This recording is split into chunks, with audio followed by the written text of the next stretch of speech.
And my training in forensics, most of it has come from my employment at the BCA.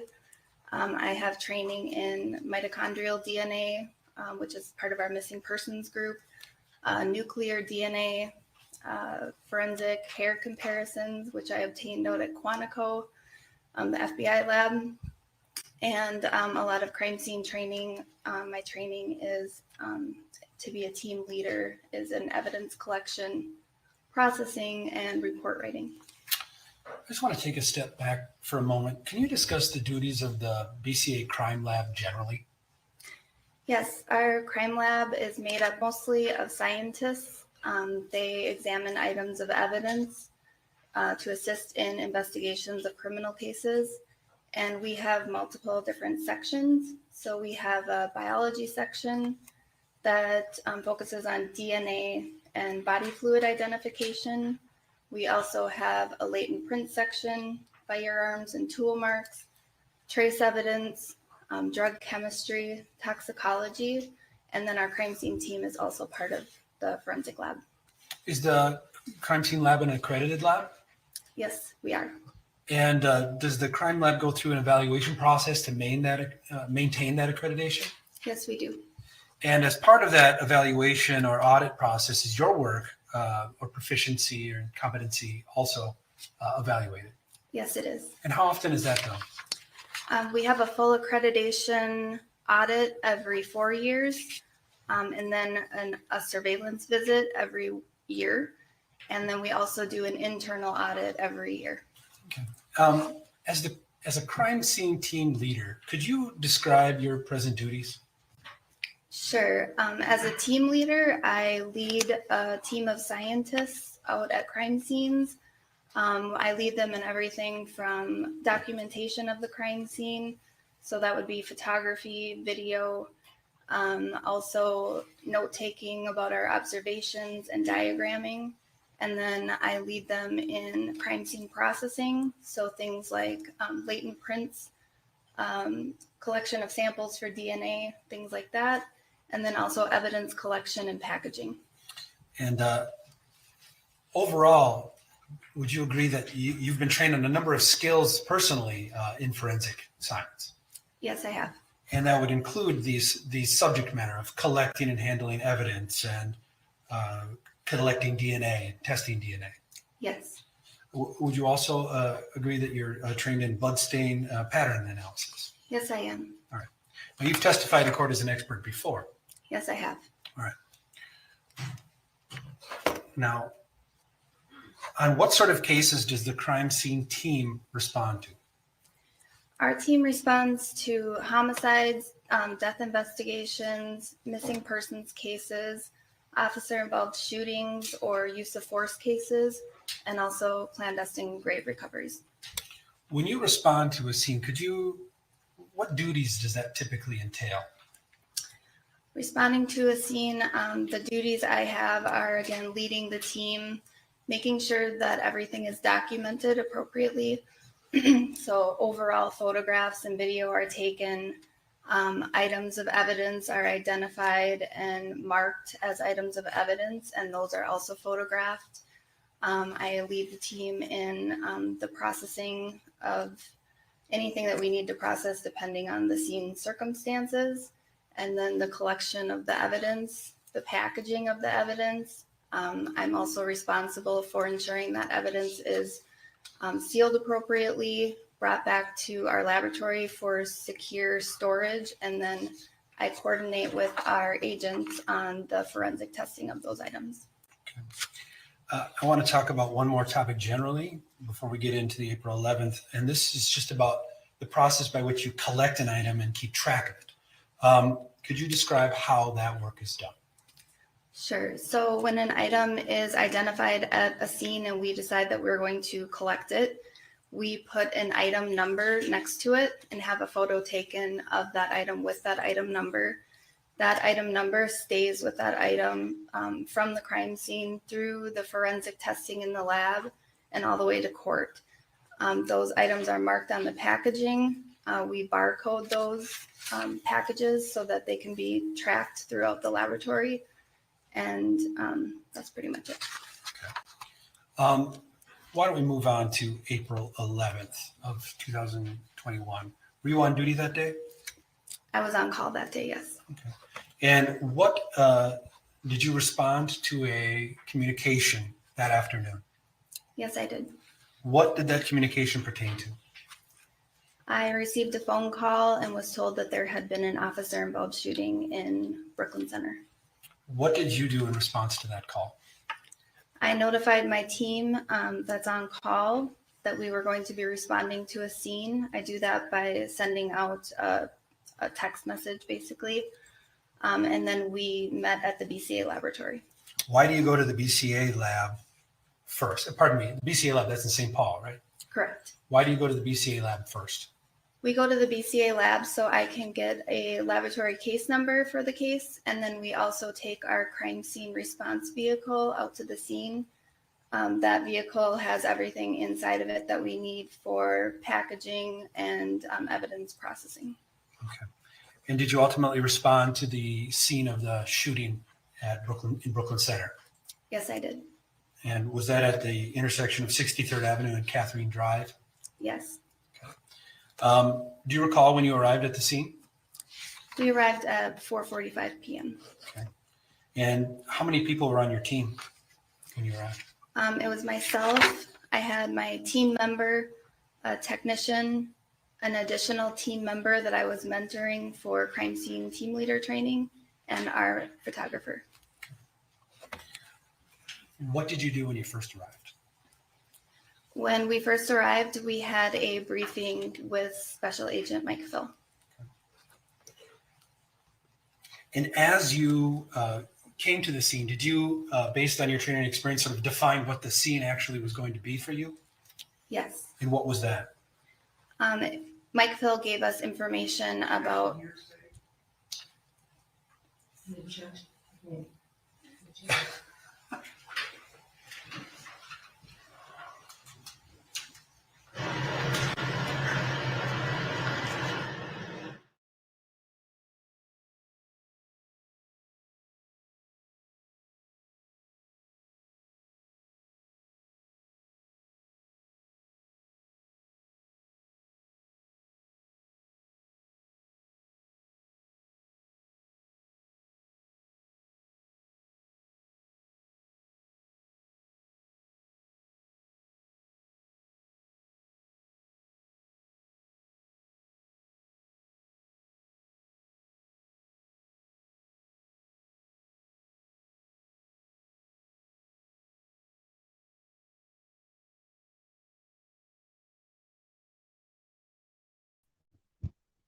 Sidebar, sidebar, sidebar, sidebar.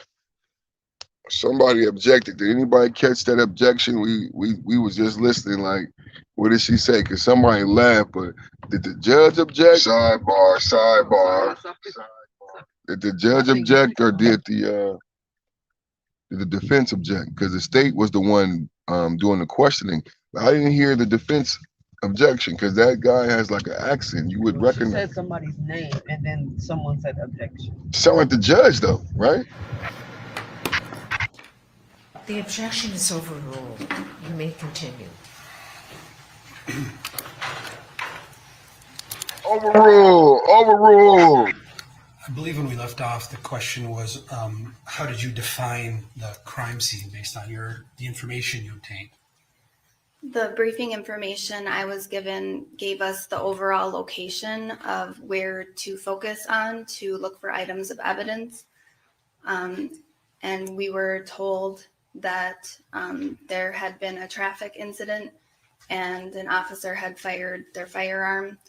After that, there had been a vehicle collision and the driver of one of the vehicles was deceased on scene. After you observed the general appearance of the scene, what did you begin to do? So the first thing that I did was have a walkthrough of the scene so I could observe everything before we started any type of processing or documentation. Then I had overall photographs and video taken of the area. And then I started to identify items of evidence and mark those items so that they could be placed into a diagram. And we started collecting those items at that time. At some point, were there items located at the scene that you did document and mark? Yes. Is there a specific area where you directed your attention at the scene? We directed our attention around the Buick vehicle that Mr. Wright was said to have been driving, and also the area where we were told that the traffic stop had occurred. And did you look for any evidence that you believed to be pertinent to the investigation inside the vehicle? Yes, I did. Did you locate something that attracted your attention at that time? Yes, I did. And what was that? I found a cartridge case on the front driver's seat of the vehicle. Okay. And are you familiar with the terminology of discharge cartridge casing, or DCC? Yes, I am. Is the item that you found frequently referred to as a discharge cartridge casing, or DCC? Yes. Could you unpack for the jury what a discharge cartridge casing is? Sure. When you load a pistol with ammunition, the ammunition itself is actually called a cartridge. The cartridge is a cartridge case that's holding the projectile or the bullet. So when the firearm is fired, the bullet dislodges from the cartridge case and the bullet goes down the barrel of the gun. And the cartridge case is typically ejected out of the chamber of the gun, and they can be found at shooting scenes. Okay. And you noted the location of this DCC? Yes, I did. And did you mark its location with an evidence marker? Yes. Am I correct that you assigned it evidence marker 7? Yes. And did you eventually collect the discharge cartridge casing? Yes, I did. And that was retained by the BCA throughout this investigation? Yes. And that maintained and retained that item number 7 throughout the investigation, correct? Yes, it did. Following your on-scene examination of the vehicle, what was done with that white Buick? The white Buick was tape sealed and then towed to our BCA headquarters processing garage for further examination. Okay. Was there another damaged vehicle on the scene? Yes, there was. What was done with that vehicle? That vehicle was documented on scene and then was also towed, but not to our processing garage. In addition to the discharge cartridge casing, were there other items that you collected from the scene? Yes, we collected various items that we found along 63rd Avenue North. Okay. And you documented and recovered those items as well? Yes. Okay. In addition to the physical items, did your investigation lead to an examination of Mr. Wright? Yes, it did. Okay. And at that time, when you arrived, he was placed under a tent? Yes.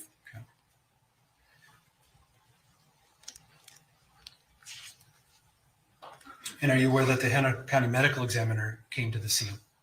Yes, he did. And were you present when they were examining the body at the scene? Yes. And ultimately, Mr. Wright's body was transported away from the scene, correct? Yes. Do you recall what time that occurred? He was transported at 6:40 p.m. Okay. Now, did you create a scene map which shows the location of items that you recovered? Yes, I did. Okay. And does that also include the location of where you located item number 7, the discharge cartridge casing? Yes. Okay. At this time, the state offers Exhibit 161, scene map. Any objection to 161? 161 will be admitted and you may publish.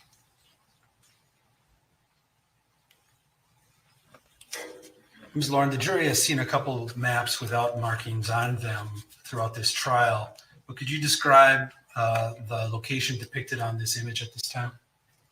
Sure. This is a top-down view of 63rd Avenue North running east and west. And at this location here is Catherine Drive. Okay. And then I just want to direct your attention to the intersection of 63rd Avenue and Catherine Drive. Would you agree that there's a red number 7 at that intersection? Yes, there is. Okay. Could you just testify as to where that was located? Yes, so the white rectangle in the diagram is depicting the location where the Buick sedan was. And the 7 is where our discharge cartridge case, item number 7, was collected from the front driver's seat of that car. Thank you. You can take that, Mr. Moore. I now want to go through a few photographs from the scene. In preparation for trial, did you review with me and recognize a series of photographs? Yes, I did. Your Honor, at this time, the state offers exhibits 162 to 174, noting that 166 and 167 are already admitted. Okay, any objection to those exhibits? It would appear 169 and 170 are redundant. Otherwise, no objection. Those exhibits will be admitted subject to over the objection of defense counsel. And you may publish, counsel. Thank you, Your Honor. At this time, Ms. Lauren, I will show you exhibit 162. And what I'll do, Ms. Lauren, is ask you to describe what's shown on the screen in each image to assist the jury in understanding your testimony, okay? This first one, exhibit 162, could you describe what you see on the screen? This is a photo taken from 63rd Avenue North facing east. We're facing the area where you can see the white Buick sedan on the northwest corner of Catherine Drive. On the right, you can see our BCA crime scene response vehicle is on scene. And in the center median there, you can see, it's kind of hard to see, but there is a traffic sign that's down in that area. Let's move to exhibit 163 to see if that assists. What is shown here in exhibit 163? This is that center median on 63rd Avenue North with the down traffic sign. Okay, and could you assist the jury? And can you, with your a pen or finger, circle where you see the down traffic sign? Here is the broken metal and here is the sign. Thank you. And I'm showing you to, you're identifying the sign right center in the middle of the picture, sort of toward the top third of the image, correct? Yes, correct. Thank you. Now exhibit 164. You'd agree this is just, again, looking east down 63rd at the damaged vehicles? Correct, yes. Exhibit 165. Would you agree this is also looking east down 63rd at the damaged vehicles, but a bit closer up to see both of them on the screen? Yes. Thank you. Exhibit 166. What is shown here? This is the front end of the Buick sedan showing some front end damage, and the driver door was open upon our arrival. There appears to be some black equipment on the ground in front of the vehicle. Can you identify what that is? It appears to be a police shield. Exhibit 167 now, Mr. Miller. What is shown here? This is the passenger front side of the Buick showing a defect in the passenger windshield. 168. What is shown here?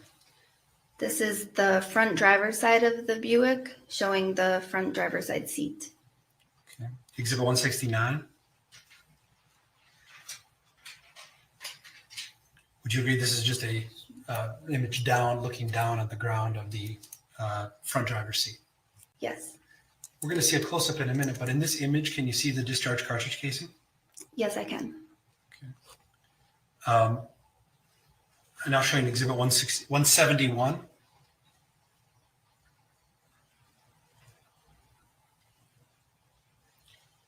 Could you tell the jury what you see in exhibit 171?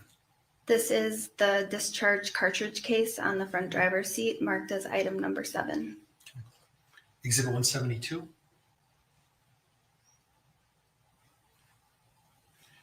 Would you agree that 172 is just an image of the top of the discharge cartridge casing after it was recovered? Yes. Okay. Exhibit 173.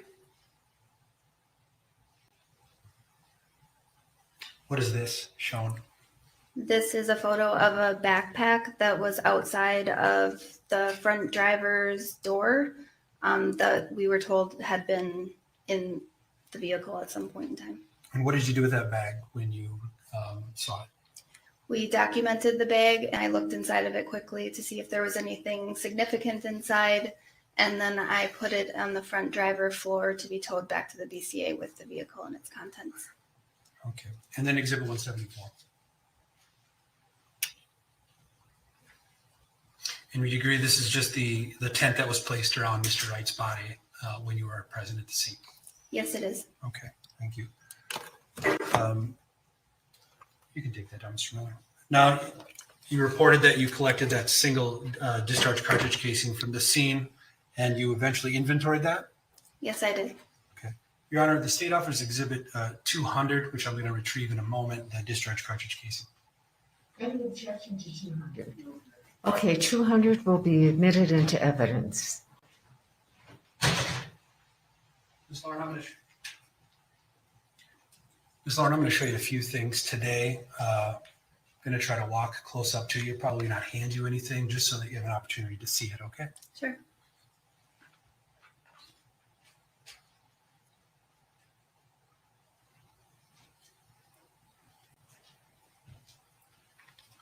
Ms. Lauren, I've just shown you Exhibit 200. Do you recognize what that is? Yes, I do. And what is it? That is our BCA lab item number 7, the discharge cartridge case from the front driver's seat. How long did you remain at the scene? We were there for just under 3 hours. Prior to your departure, did you receive several additional physical items from another BCA agent? Yes, I did. And what agent was that? Special Agent Sam McGinnis. And what did you receive? I received a toxicology kit from Officer Potter and 2 firearms, one from Officer Johnson and one from Officer Potter. And when you received the 2 firearms, did you get information as to how to differentiate them? Yes, the boxes had markings on them as to which firearm was which, and then there was also a receipt that had information on it that matched each firearm. Okay. The condition of Sergeant Johnson's firearm, was it loaded, unloaded, or something else? Sergeant Johnson's firearm was unloaded. Okay. Did it have a magazine inserted in it? No, it did not. And Officer Potter's gun? Officer Potter's gun contained the firearm and the magazine that had ammunition in it and a 1 cartridge in the box. Now, did you assign those firearms evidence numbers as well? Yes, I did. And what was Johnson's gun identified as? Item number 12. And Potter's gun was identified as? Item number 13. Okay. And after you documented and identified those with crime lab numbers, did those leave the scene with you? Yes, they did. And were they later inventoried at the BCA? Yes, they were. And did you follow your typical protocol of photographing and documenting those items prior to actually putting them in the evidence vault? Yes, I did. If I showed you 2 photographs you took of Sergeant Johnson's firearm, BCA item number 12, would you recognize them? Yes.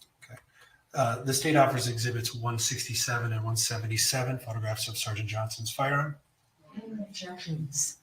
167 and 177 will be admitted into evidence. Yes, please, first 176. Part of it.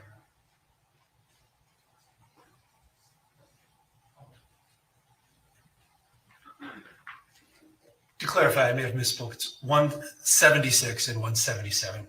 Everyone's head nodding. I just didn't hear myself. Thank you. 176. I'm showing you exhibit 176 at this time. What is shown on the screen? This is Sergeant Johnson's firearm, Okay. item 12. And the Post-it note may be heavily washed out on certain screens. Can you see a Post-it note on the top of this image which has a number on it? Yes, I do. And what number is identified there? 12. 12. Okay. The next exhibit 177, Mr. Miller. What is shown here? This is the serial number of Sergeant Johnson's firearm. Thank you. Okay, let's now move on to Officer Potter's firearm. If I showed you a series of photographs you took of that firearm, would you recognize them? Yes, I would. This state at this time offers exhibits 178 to 183, photographs of Potter's gun and ammo. Okay, those exhibits will be admitted into evidence and you may publish the photos.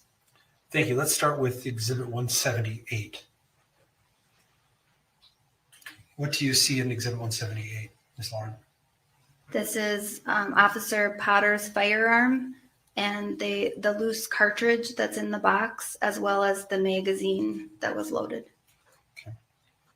And exhibit 179.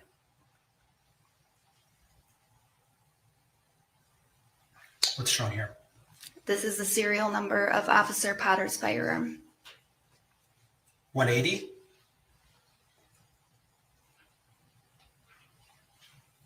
Is this just an image sort of the loaded magazine, which you can see has live ammunition in it? Yes, Exhibit 181. Is this the live round which is taken from the chamber of the firearm? yes, it is. Exhibit 182.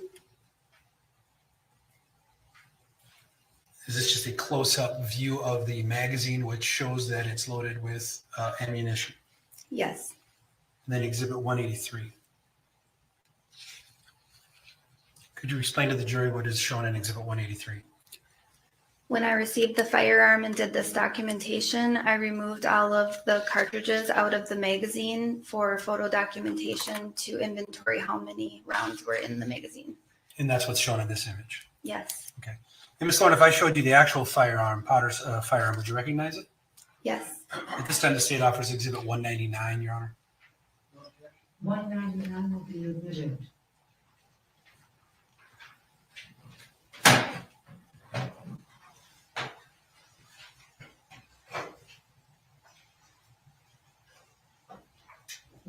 Members of the jury, I've already advised you that the gun has been secured and cannot be discharged. Okay. Ms. Lauren, I'm approaching with exhibit 199. You can see the sticker there on the top of this box. What do you see in front of you? I see Officer Potter's firearm. It is a Glock 9mm semi-automatic pistol and the magazine.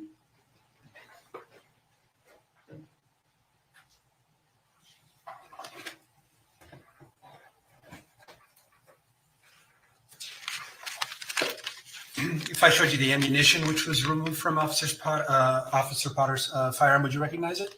Yes, State offers exhibit 202. No objection. 202 will be admitted.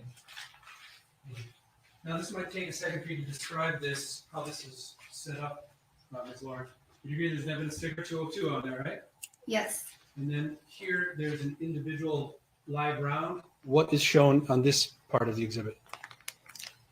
This is the cartridge that was said to be taken out of the chamber of the gun.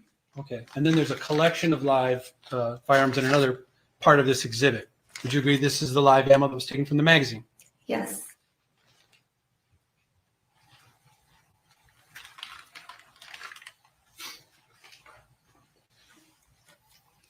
Okay, moving on to another topic.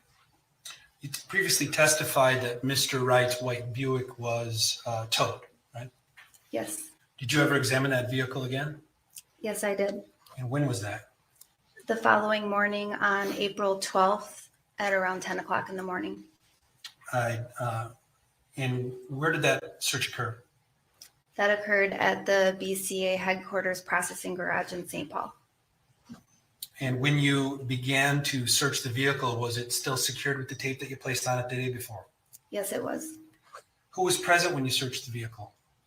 It was myself. I had the same people that were on my team at the scene, except for the technician. So I had a team member that was in team leader training, and also an agent to do the photographs. What actions were taken beyond the photographs when you conducted the search? So I marked items of evidence inside of the vehicle that I could see clearly and had photos taken of those. And then I also removed all of the contents of the vehicle and separated them out by the area they were found in.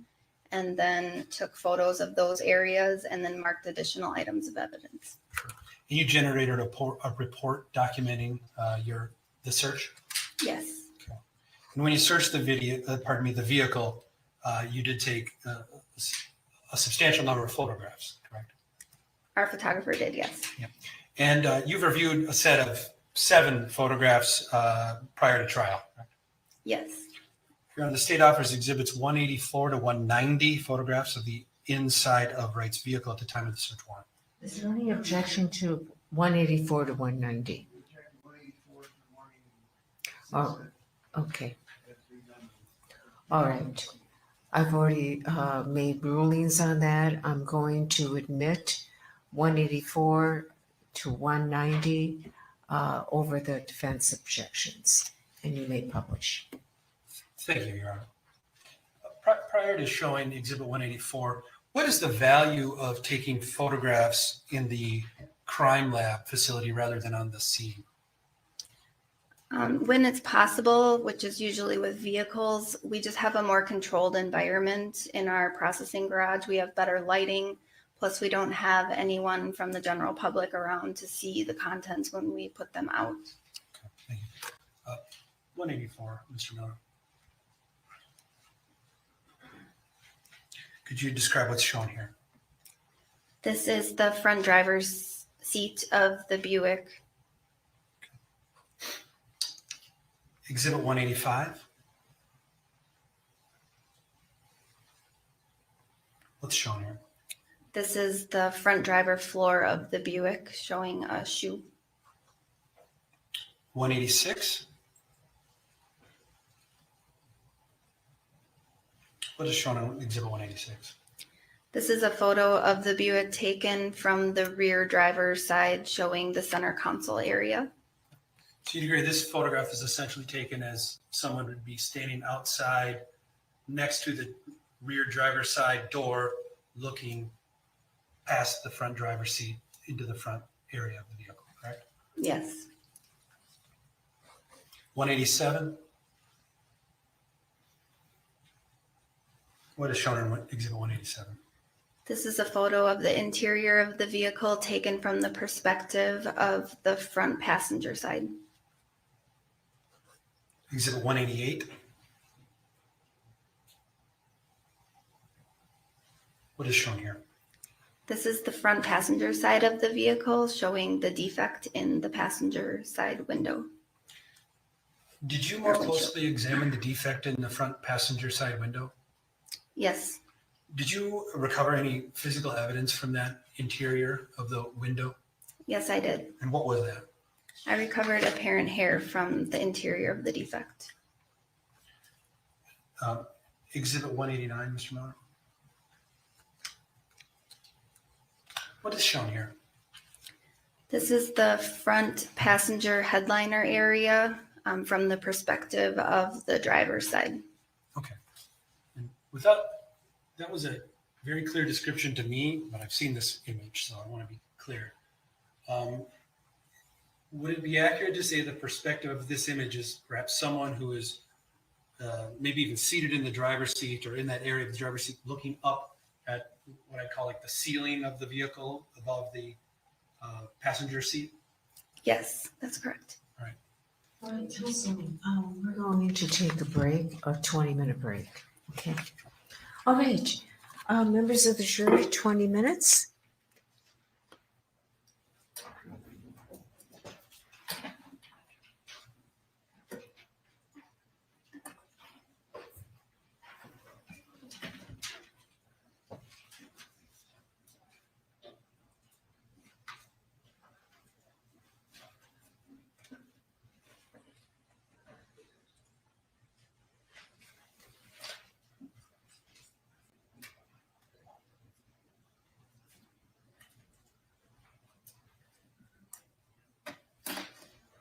Okay, you may step down. All right, council, let's take a break.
I've been muted this whole time. Thanks, RB, bro.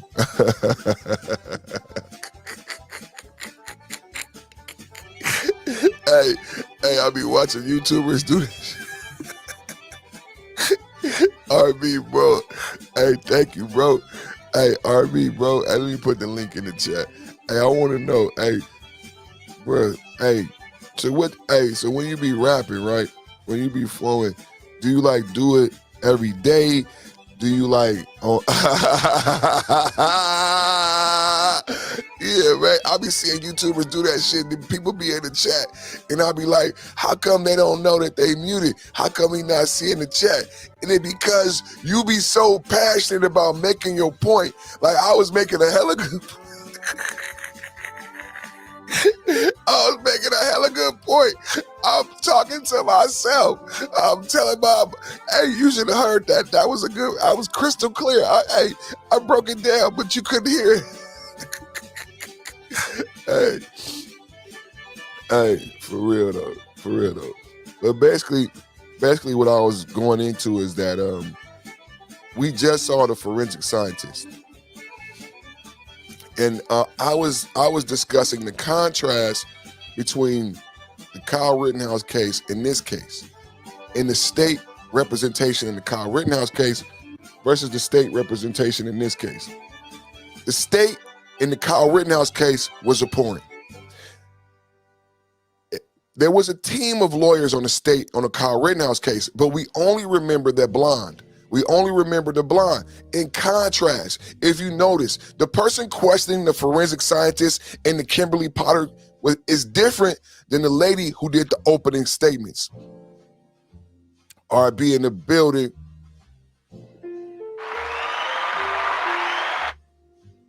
What's up, bro? Good morning, man. How you doing? Yo, what's good? PCP. Oh, man. What's up, man? Hey, I was talking to myself, man. Yo, it seemed like you were saying some good shit, man. I'm listening to Christmas instrumentals. I'm like, yo, why you got on Christmas instrumentals? You over here going in, and I'm like, yo, Man, Christmas, man. And then you had some. That was funny. You had some Johnny Cash country instrumental. I was like, yo, it sounds good, but I'm like, I'm trying to hear PTP's thought on what we were just watching. Man, I'm gonna have to bring that back, man. I'm gonna have to talk over to Johnny Cash, man. People might like that would be dope, man. Yo, Johnny Cash be talking that real joint. He be talking that real stuff, man. Yeah, man. Thank you, man. Good morning, man. How you doing, bro? Oh, I'm doing well, man. How you feel, brother? I'm feeling good, man. I'm blessed, man. We here another day, man. God woke us up.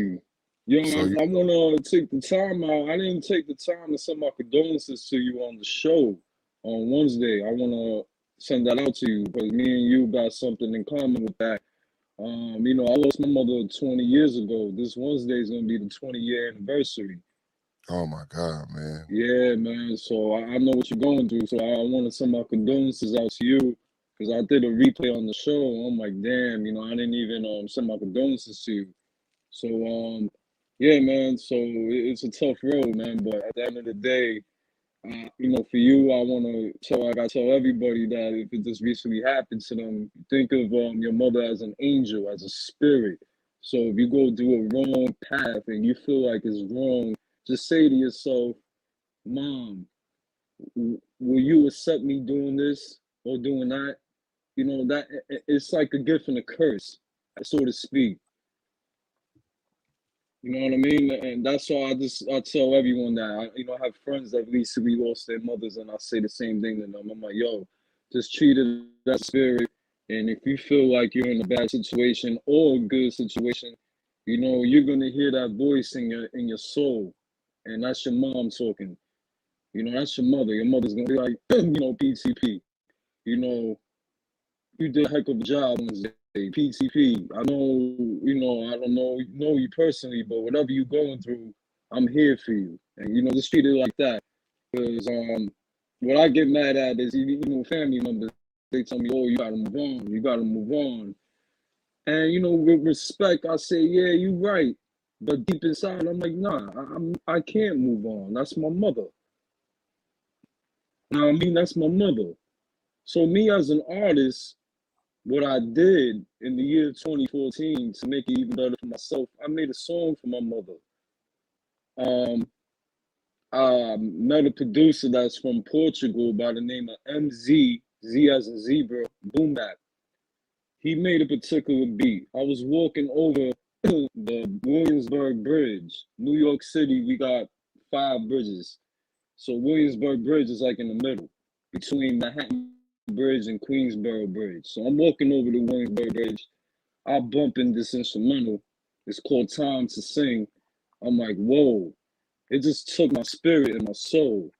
So I said to myself, like, yeah, I got, this is a song I gotta make for my mother. So, you know, to answer your question, yeah, I freestyle every single day. And that's what I do. Even preparing my music is very different though. I freestyle it, but I structure it. So that's how I'm breaking down, you know, how I do my music and freestyling. So with the song called Time to Sing from my mother, I basically freestyled the song to myself and I structured it, recorded it. You know, people know this guy, Steve Soga. He's Prodigy's engineer. He also engineered a lot of other artists that are not too famous, but people know them like Redman, Method Man, RZA, Inspector Deck. And he gave me opportunity to record in his studio. He mixed and mastered the track. And it's not about where I recorded it at. What the song did for me was it allowed me to bring my mother in present time with me, out of my soul, out of my spirit. And I wanted her to understand my appreciation she gave to me in life. So many things, and I don't want to hold up time, but one of these lives we should talk about sons and mothers, what it does for us as men. And people don't even know that. So I don't like to hear women can't raise men. Women can. You know, you don't understand. Women, if we play chess, the queen on the chessboard has the most maneuvers out of the bishop, rook, king, pawn, and well, the piece. I said all pieces, and the king. So not to interrupt you, RB, I agree. What I said, my condolences to your mom, bro, and you. We got to play the song. What I said about the king and the queen is that as you explain the queen's movement, you know what people leave out? The king's movement. That's true. The king's movement. So as a king, and to me, I'm a Leo. So as a man, for me, I it's like people like admire me and look up to me, but at the same time, it's a gift and a curse because as a king, I can only move straight and side to side. Sometimes I can't even go back when I need to retreat. You know what I'm saying? It's very hard for me. So imagine when I explain to my listeners, I am made, and I highlight the couples that have been created recently, and I've given those men their props because now you are more dynamic. If I choose to attack you with a queen on your side, I could have came at you diagonally, right? Or with some sideways bullshit. But when you got your queen can see from different perspectives because she can move diagonally, right? And as a man, Exactly. we're constricted. Come on, RB. I know you feel what I'm saying. I can only move a certain way. Talk, You feel me? Talk. If you come at me a certain way as a man, I gotta move a certain way. But when I got my queen, and you know when you got a queen on your side, whether it's your mama or your wife, she give you that temperament that sometimes you might need to pause, sometimes you might need to go break left or right, because she can see perspectives that you can't see. And that's that beauty that some of us don't have unless you got that queen in your life. That's what mama used to do. That's what your wife do if you got a sister, because she can see niggas coming from a different angle. As a king, I'm not, my peripheral, certain views are blocked. That's why they say in chess, I'm going to take his queen. In the game, I'm going to take your girlfriend, but you're not going to be able to move and see every angle. And now I can attack you. When you got your queen, I can't attack you. When you got your soldiers, I can't attack you because you protected, you're fortified. A marriage, a relationship, this bond we talk is a fortification. That's why we say it take a village in that fortification. It's a hedge around the things that you want to protect and love. And God God gave me that, bro. I love when people talk about chess and the relationships, but the one thing God showed me, because you know it's the perfect perspective, I got to come with different perspectives, is the king No, of and me. course. If everybody alpha, but there's restraints to being an alpha, because an alpha can only be an alpha. So that means I'm limited in certain areas. If you truly understand, if you truly are a man and you've been walking down the street, you know I can't go out this line, but I need to get something over there. That's why you build a family. That's why I'm so appreciative to you, Rose Gold, Lazo. You know what I'm saying? You know you move in the streets of New York as crews. You need the different aspects and angles. When I'm by myself, you know, Yeah.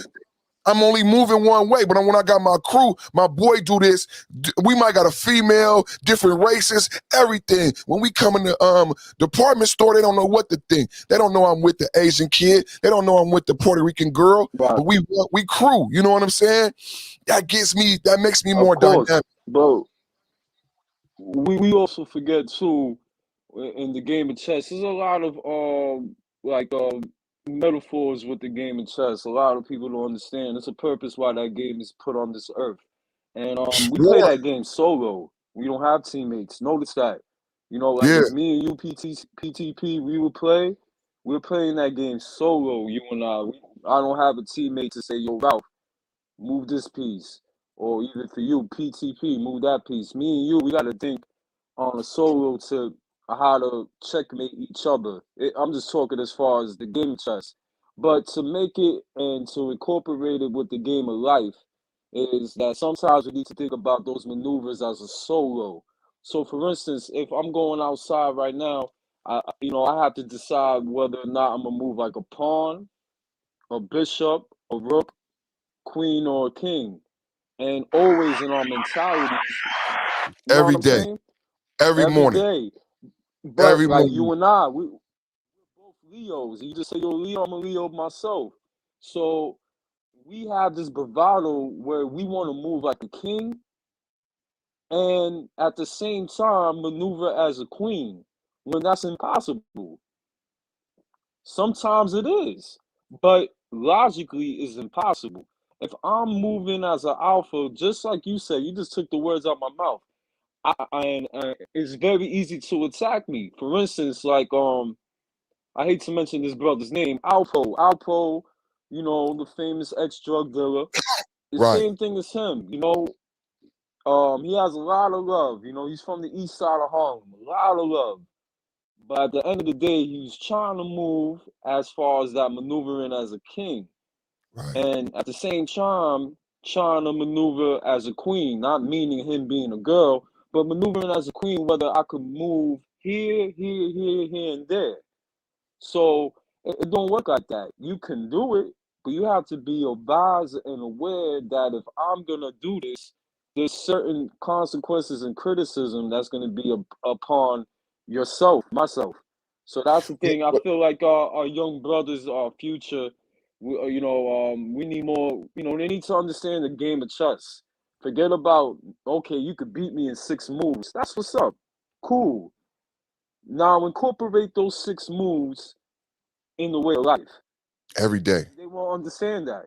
They won't every day. understand, and that's why rap, hip hop, rap, especially poetry, is beautiful because it allows you to understand how to speak metaphorically. And when you know how to speak metaphorically, you can incorporate metaphorical things within your life. What you're That's just talking that. about is critical thinking.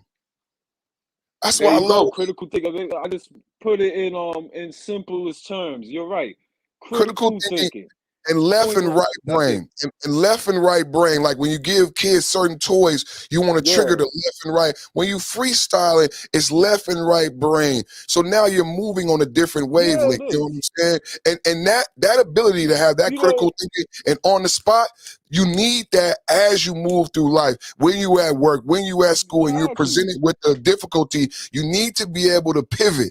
You know what I'm saying? So that ability to think critically Pivot. and proactively to be successful, because the freestyle, you want to connect the bar successfully. So my mind is already ahead of my mouth, but the goal is I want to be successful in this connection.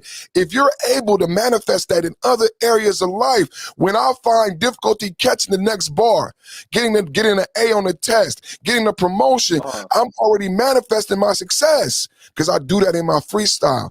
I know that bar is out there. I haven't seen it yet, but I know God is going to present it to me and I'm going to connect it successfully. The only way I know it though is like you say. That's why I asked you, because I know you do it every day. Every by day, it's by every repetition. day. I said the Shaolin monk. Hold on. Not to It's not interrupt. one. It's not Listen, one day I check this miss. out. Check this out, RB. I miss RB. freestyle. Check this out, RB. Oh, my bad. No. My bad. The Shaolin monk, because I talk about being perfect, right? But it ain't about perfect. It's about the journey, right? It's about a daily incremental change. In the Shaolin monk, like I got my East Coast brothers because I love East Coast music, so I love the Wu. And the Shaolin monk said, you know what the key to perfection is? And I'm like, ooh, this is my shit right here. I go by perfect. He said, I live a boring life. He said, I live a pretty boring life.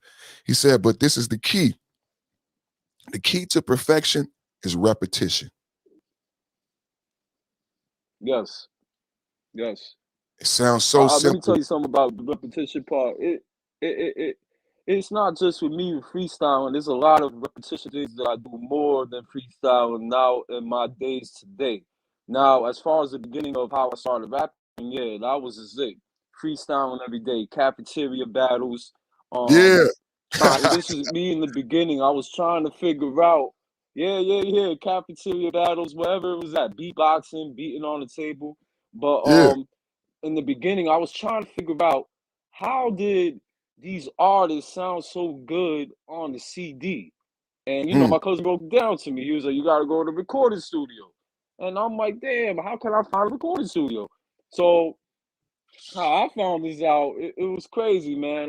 Me and my sister got into it, and she, figured it out first. She came out with the DAW. The first digital audio workplace I worked with was Acid Pro, before Pro Tools, before whatever people use now that's known. Right. Acid Pro. And we got Fruity all this Loops. off of LimeWire. Oh, I remember There you LimeWire. go. Fruity Loops is Fruit the Loop. beat. Yep. LimeWire. We got all this off of LimeWire. None of this was bought. So we got the Fruity Loops. My sister made a beat. So check this out. The first original track, PTP, I ever made, my sister created the beat for me. It was an anti-gun song. And I still remember the hook to this day. I made this song in 2004. The hook goes like this: 9mm 45, ain't no pride. 6 clips on the side. What we gotta hide? We all gotta stop. We all gotta change. The guns really gonna take us out of our brain. I created this song. I think I was like 16 years old. I always had this conscious thing in me. This is nothing new. So that was one of my first original songs I made. My sister produced that beat for me. And it was an anti-gun song. Reason why I made that, because it was a contest. And I always loved the challenge. I'm like, yo, let me make a song, an anti-gun song, because shit was starting out that day, early thousands. People were shooting each other for no reason. No reason. So, and then nowadays, now to answer your question, repetition, there's more repetition for me now. I have a 13-year-old daughter. My repetition is making sure that I get her to school on time, show her the right and wrong, make her understand that, listen, this is the way how to live life. And I'm blessed every single day that I'm able to see my daughter every day. You understand? I'm able to be with my wife, and I'm able to see my daughter go to school. You know how beautiful that is, man? As a parent, you That's able like to take your priceless, kid bro. to school. Priceless. Beautiful, man. Like Right. We didn't have that. I it's didn't the have that. We best didn't grow thing in the up like world. that, Like, man. Crack era, that wasn't the thing in the crack yeah, era. you know what I'm saying? I'm a latchkey Yeah, kid. I yeah, had my own exactly. So key. you older than me, so yeah. you got, I was born in that era. I didn't live in that era, so I don't have too much to say in that. But you're My right, mama because I was have at work. uncles My that was a mama was part of at work. that, My mama was at work when I went to school. My mama Yeah. was at work when I came home. Look at that, man. And I gotta say it again, man. Rest in peace to Mama PTP, man. For real, man. Rest in peace. Condolences to her, man. Seriously, man. For real, for real. Let's get in our prayer, man. I ain't do my prayer. Let's get into prayer, man. No, Let's do your prayer. Let me put myself in silence, man. But one thing before you pray. In the name of the Lord Jesus Christ, please put the blessing all over PTP's family. God bless his mother. Make sure that his mother oversees all maneuver, every righteous opportunity PTP is going to receive, as well as Miss PTP. I just saw the comment. Blessings to you as well. God bless them, as well as they will be in my prayers every day. Not just because he hosted the show, it's because that he has a beautiful soul. And I'm here in a genuine matter to listen to his word and to be genuine to the fact that he's taking the time out to give his energy that you give to him to people that need it. Thank you, Lord. And God bless everybody that needs it. Amen. Amen. RB, bro, you don't know how much I needed that, man. You Nah, don't know. man, because listen, man, the reason why I did this, because I was like, I have to go on your live and speak about this, because I spoke to Lazo. Lazo's in the same page as us, too. Yeah. And I told Laz, I'm like, yo, Laz, I gotta speak to PTP, man, because we got a lot of similarities, and this may help him out, and because I know how it feels. So one more thing I want to address on that. 20 years this Wednesday, my mom passed. I'm born again. I want y'all to understand that. Mm. When I lost her at the age of 13, I'm a different person, man. At the age, my mother was alive. I was a little bit more, let's just say, soft. I was a little bit more passive. I wasn't really into like, but really, my last words my mother gave me, she took me to a basketball game. This is when she was functioning. She had cancer. Let me address that, how she passed. She had pancreatic cancer. I remember we went to a basketball game, and she told me, in the car, I was in the passenger seat, and she was like, listen, Ralph, we go to this game, you got to be aggressive. And one thing about me, I always had, I never liked people, giving me constructive criticism. But at the same time, I loved it because I knew I had, to better myself. So it kind of got me mad when my mother told me this. I'm like, damn. So after that game, won the game, I did good. The next thing you know, she was in the hospital. The cancer went bad. This was like in November 2001. And from there on, she was in the hospital, man, past December 15th, 2001. And the last time I seen her, because I want people to understand this, when you have your parents, adore them. The last time I seen her, she was on a hospital bed and she kept rubbing my left arm. And this is going to blow your mind away. She kept rubbing my left arm, right? So that was the last time I seen her. She was all on the hospital bed. Next thing you know, December 15th, 2001, my father gets a call. And just seeing his reaction, I knew something was up. Right? So we get in the car with him. He's like, listen, we gotta go to Manhattan. My mother was in Memorial Hospital in Manhattan. That's for cancer patients. Remember what I told you about the left arm my mother touched me in, right? The last time I saw her. I was in the back seat in the car and I felt like very, like a shivering touch around my arm, left arm. And it felt just like the way my mother was touching me. So I get into the hospital, and that's when I found out, from my cousin and my aunt. Sorry, my aunt was crying, but my cousin was younger. So he came up to me, he was like, listen, your mom passed. That's how I found out. But my cousin was young. My cousin was 8, 9, 10 years old. And going into here, man, going into the room, seeing the doctor, I just seeing my family, my grandmother and my aunt, I was like, wow. It was just like it's hard, I can't even explain it to you now, man. It was just whoa, and it just took everything away from me, and that's when I felt like I was born again for this journey. And for the simple fact that me and Lazo got similarities as far as with the rap things, because he told me some things about that, and what I'm gonna be open about it is when I first freestyled was in the kitchen when my mother was present. That same year, 2001, and she was playing TV. And when I was freestyling, and who I was freestyling to was my little brother. He always fucked around with my little brother. I'm like, yo, listen to this. So I just spit a quick 8 bars. But I also was aware of what my mother was doing because I did this on purpose for my mom. She turned the TV off a little bit and then she put the TV back on after I finished. Next day, she told me, listen, I heard what you did. I don't give a fuck about that. I want you to get your degree. You know what I'm saying? She said it to me just like that.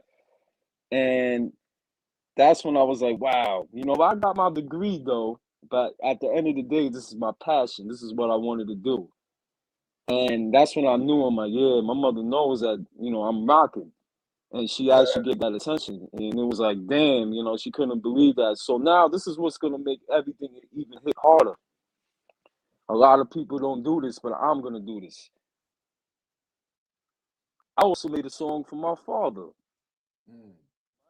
Recently, I did it last year. Reason being is because for 20 years, my father didn't quit on us, man. He didn't quit on me and my siblings. Been there since day one, man. And I that's my hero, man. My mother and my father are my heroes. But I had my mother for 13 years. That's my spirit. But my hero is my father, man. My father, a lot of people may not relate to me, but I have to be real. My father been there since day one, man. Never said no. He had some hard times as well, because I understand you lose your love of your life. You know what I'm saying? Like, I don't know how to fathom that. But at the end of the day, I just want people to understand, even artists, you have the opportunity now. Make a song for who you care for, who is there for you. And I understand not everybody had their parents there, but there was somebody there for you. Make sure you take the time out and the opportunity out to make a song for them, man. You know what I mean? And the repetition of that to make this a finale. Number one is being a good father every day. Number two, I work out every day, man. Calisthenics, man. A lot of people that that need help in that, I could help them out with that as well to get their body right. And it's not just getting your body right; it's getting your mental right. That's what gets your mental right. If you get angry, you get a little upset, you do a little burnout, all that negative adrenaline would just go away because you're releasing the adrenaline while you're doing pull-ups, push-ups, squats, whatever you do.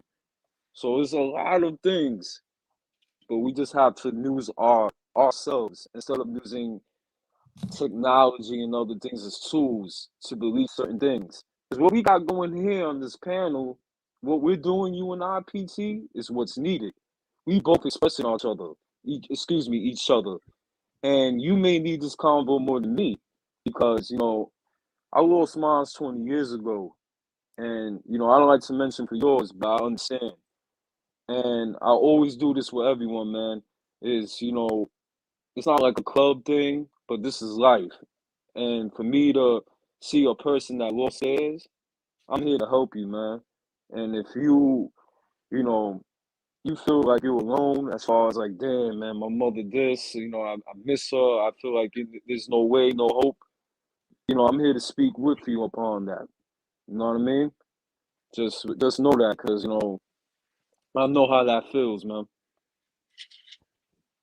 It's And, as of that, I know it's, I know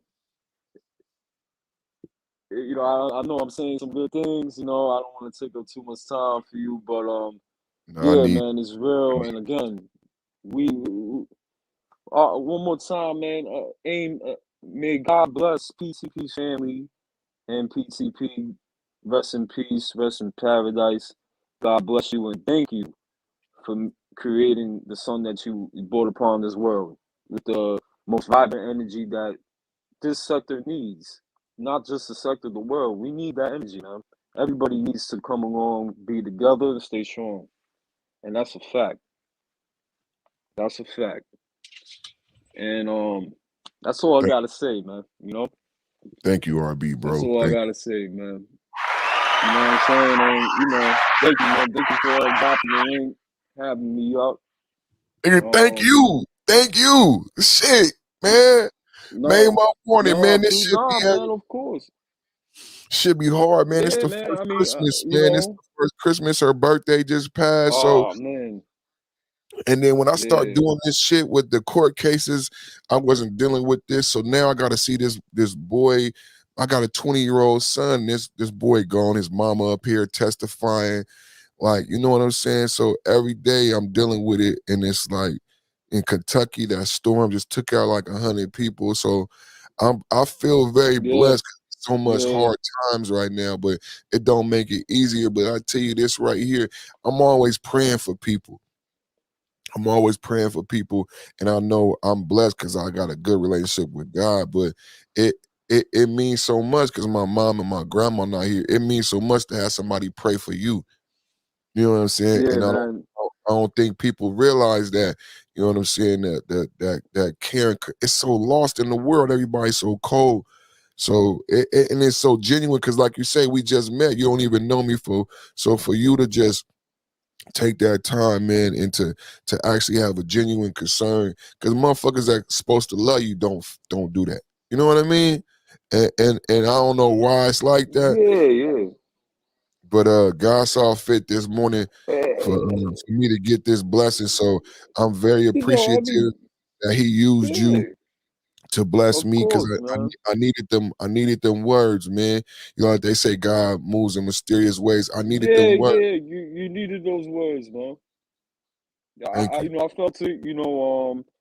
Me being as well as lost mine's being lost for 20 years. I have more experience as far as dealing with it. You know what I mean? Especially as me being a younger age is a little bit more harsher because Yeah, yeah, 13. I was promised her being present at my 8th grade graduation, high Right. school graduation, so forth, college graduation, so forth. But she was present. You know what I Right. mean? So it was different with me because I knew how I always like to I always like to prove people wrong. There's people that that's what I always want to tell people. Always keep that in your mind. You want to seek revenge, but not in a bad way, but keep that in your mind. Seek revenge in a good way. Because if you don't have anything in your mind like that, you're just gonna think about damaging yourself. It may It's not be, success. in a bad way, but damaging. Success is the Yeah, best yeah. revenge. You may just That's why I put so much into this, you may man. just want to be damaging. That's why I Yeah, put you so may much just, into this. damage yourself as far as like, yeah, negative thoughts. That's why it's good what you're doing. You taking the time out and putting out good content. I also heard too, which is amazing that you collaborated with Rose Gold with the Ether Garden. Like that's gonna be a hit. I think that's gonna create, it's gonna make the Blackout platform more bigger. Just because of that, I'm it excited. is just because of that Ether Gold thing. I mean, Ether Gold. He should call it that too, Ether Gold instead of Ether Garden. I'm gonna But use that. I'm gonna use that. yeah, he should call Rose Gold. Should call that Ether Gold, man. But with Rose Gold, he's a good brother as well. That's good. That's what he's doing because there's a lot of people in the sector that are very articulate and very funny, and there's people like you and I that need that. Just want to laugh and see people just joke around at each other for the sake of good times. That's it. Nothing below the belt. But yeah, man. I haven't spoken with Rose Gold like that in a good way. Me and Rose Gold, we cool, but we haven't spoke, like the way you and I are talking.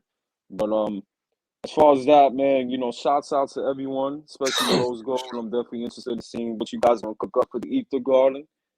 I don't know I don't know the date, but I'll find out. Let Rose Gold announce that. But Yeah, shouts out to y'all, man. Most definitely, we need that. So, PCP, keep your head up, man. Um, what else can I say to you? As far as this going on, you your wife is in the chat with you, holding you down, man. You already got a chessboard as we speak, man. You know Yeah. what I mean? So, you look at that, man. And guess what? You know why you're gonna be so good at chess? Because you have an extra piece, especially myself. We both have extra pieces. But I'm gonna exclude myself out of this because I'm not, I'm excluding myself out of this. But for you, you have a you're ahead of the game because you just newly grabbed a piece which is higher than the king and the queen. It's called the spirit, which oversees your team, oversees your plan, and is gonna only talk to you. That's the only bad part about it, the pro and con.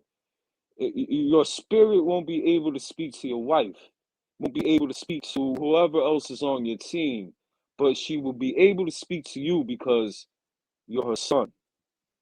You have this gift.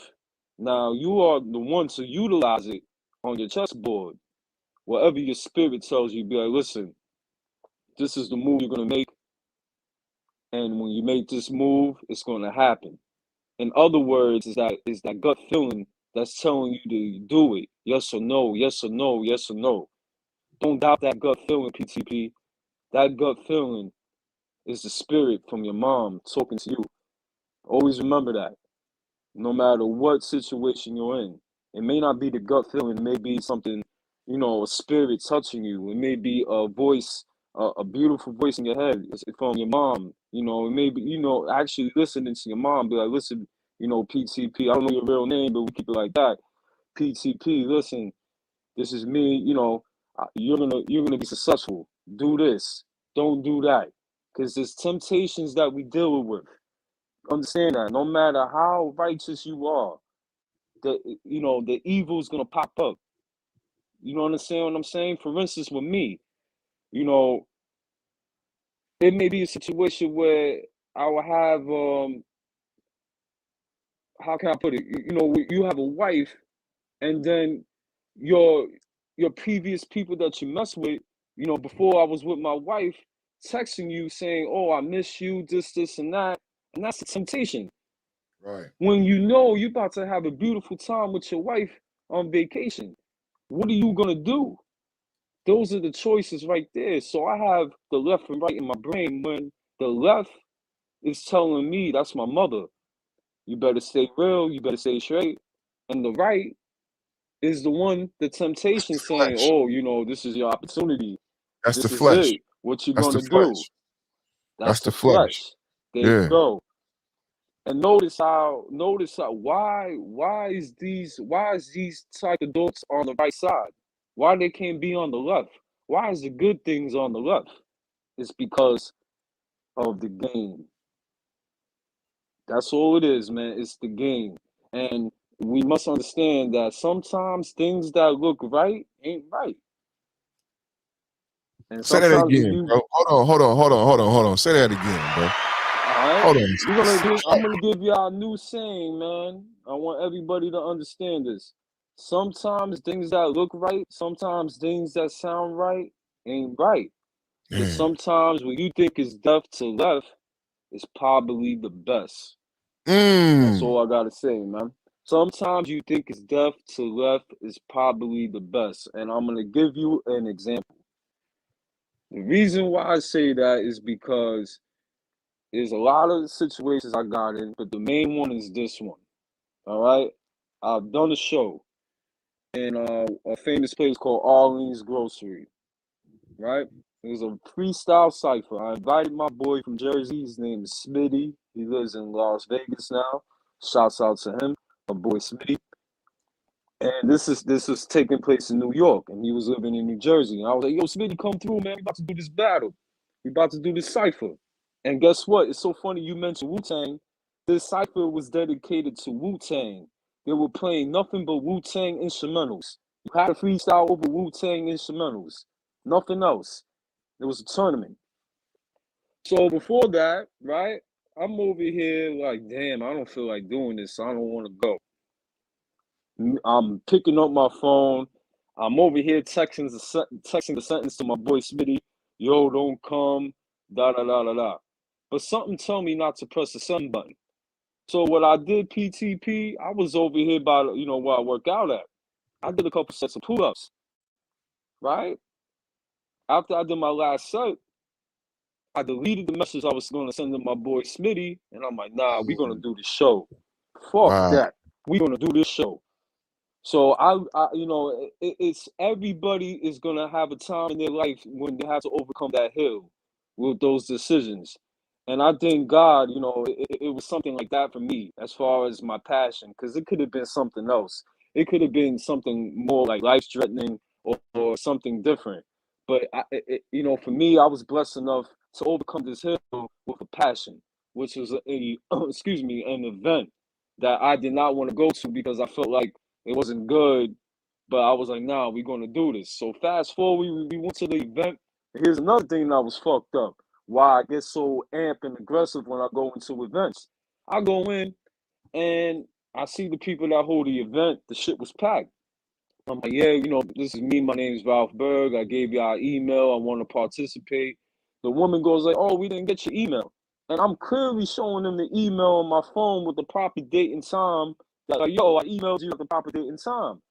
So, she was treating me like I was nothing. She was like, here's the paper. Just go and sign up.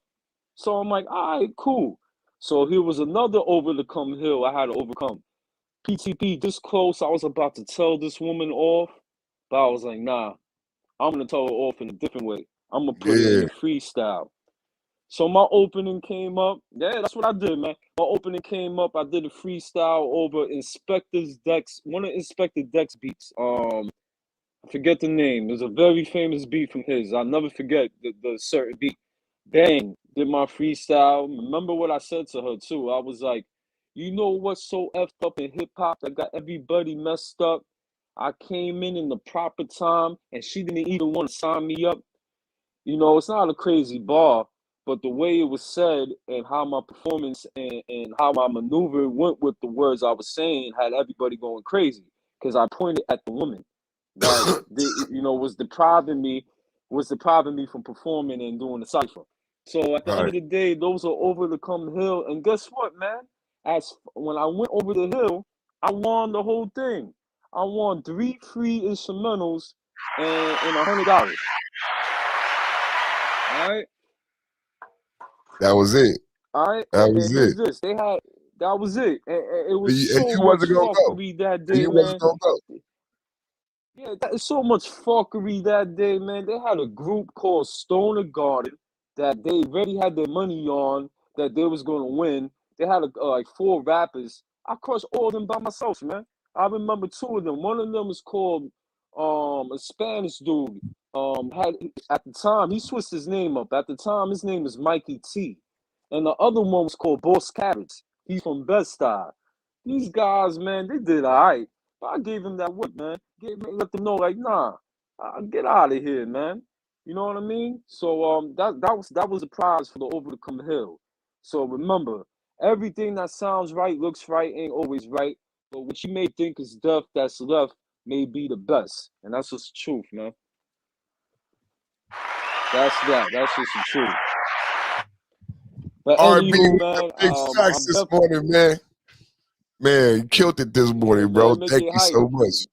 I gotta give you this energy, man. You know what Yeah, I I mean? love Only it, man. You gotta 72 come through people more from now often, on. baby. Yo, no, I am, man. No, for you, man. Most definitely. You, Laz, a couple other people, gonna give this energy to, man. You guys deserve it. But anywho, man, I'm gonna sign off. Again, one more prayer. In the name of the Father, the Son, and Holy Spirit, amen. Bless us down today to give the righteous opportunity for myself, PTP, and many others in the world to become successful, to become happy, and most of all, to defeat the wrongdoings that we feel are bad. Most of all, Lord, we believe in you. We repent all of our sins to you, and we want to become better people. We want to become better soldiers to your path. And most of all, we want to become better kings. We want to become better queens to our households, and most importantly, to ourselves. Last but not least, Give our blessings to our parents, to our guardians. Bless by Tao to be to anybody that needs the word of healing. And last but not least, I have to give this prayer dedication to PTP. God bless you, brother. Bless you and your family. Bless Miss Perfect Timing and your children. And God bless. Rest in paradise to Miss PTP, Mother PTP, Mama PTP, however y'all want to say it. God bless her. Rest in peace, rest in paradise. And all of us that have the gracious opportunity to stand in front or have the presence of PTP near us, let's give the thanks to PTP's mom for giving the existence to this talent that we have and presented to us. Thank you, Lord. In the name I pray. Amen. Amen, bro. Amen.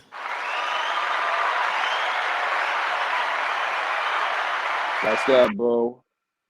Thank you, If you're RB. still on a little later, always, man. If you're still on a little later, I want to, like for us to talk more, especially with Lazo up.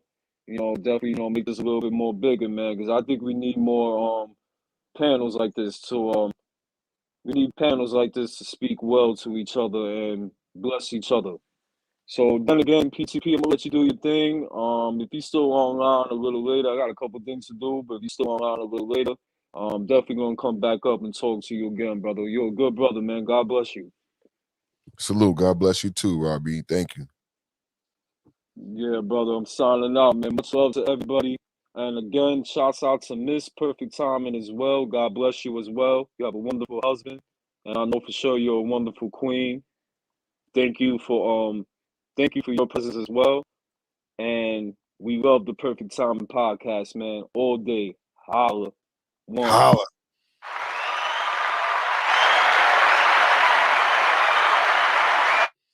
What's up, my boy Sheed in the building? Sheed said, we here, baby, we here. Man, RB, you don't know how much I needed that, man. You don't know how much I needed that, man. I hadn't got a chance to talk to Sheed yet. I really haven't talked to a lot of my brothers about my mom passing away, but I hadn't really made an announcement on my channel because it just happened so soon. When I hosted the Blackout Wednesday, Lazo, I don't even know why he asked me to co-host, but Lazo's been dealing with his mother's passing, and it was a brother who was freestyling up there, and the whole show just changed. And Lazo just needed to get out how he was feeling, and that brother had to get out how he was feeling, and it just weighed on me because it had been weighing on me, and I felt like I was in the middle on the screen, so I felt like this was an opportunity that God presented for me to share this information, and so I shared it there because these two brothers was like already just broken up, and Lazo was like, I think that's why Lazo asked me to co-host. And when he first asked me, I was like, man, I don't know if I could do it, babe. And she was like, you got to do it. And it really helped me get my mind off what I was going through. But when Lazo just had that moment during the show, that's why I was like, okay, I gotta get this off. So, what's up, She, baby? How you doing this morning, bro? Shout out to you, man. Condolences, man. Condolences. Thank you, bro. I seen Lonzo, man, that, the co-host was needed, man. The energy, man. I felt it, I didn't know that was, something that happened. But Lonzo energy, man, it wasn't the same. I think that, it was good that he had somebody to support him, man. That's why I was just talking to one of my boys and saying, man, the network is strong, man. You get guys you can, work with, and then, if I drop, somebody that'll pick me up, And shout out to Miss Perfect Timing. I seen that on the last time, man. I said, hey, that got a nice ring to it. I wonder where that came from. Me too. I just popped up there.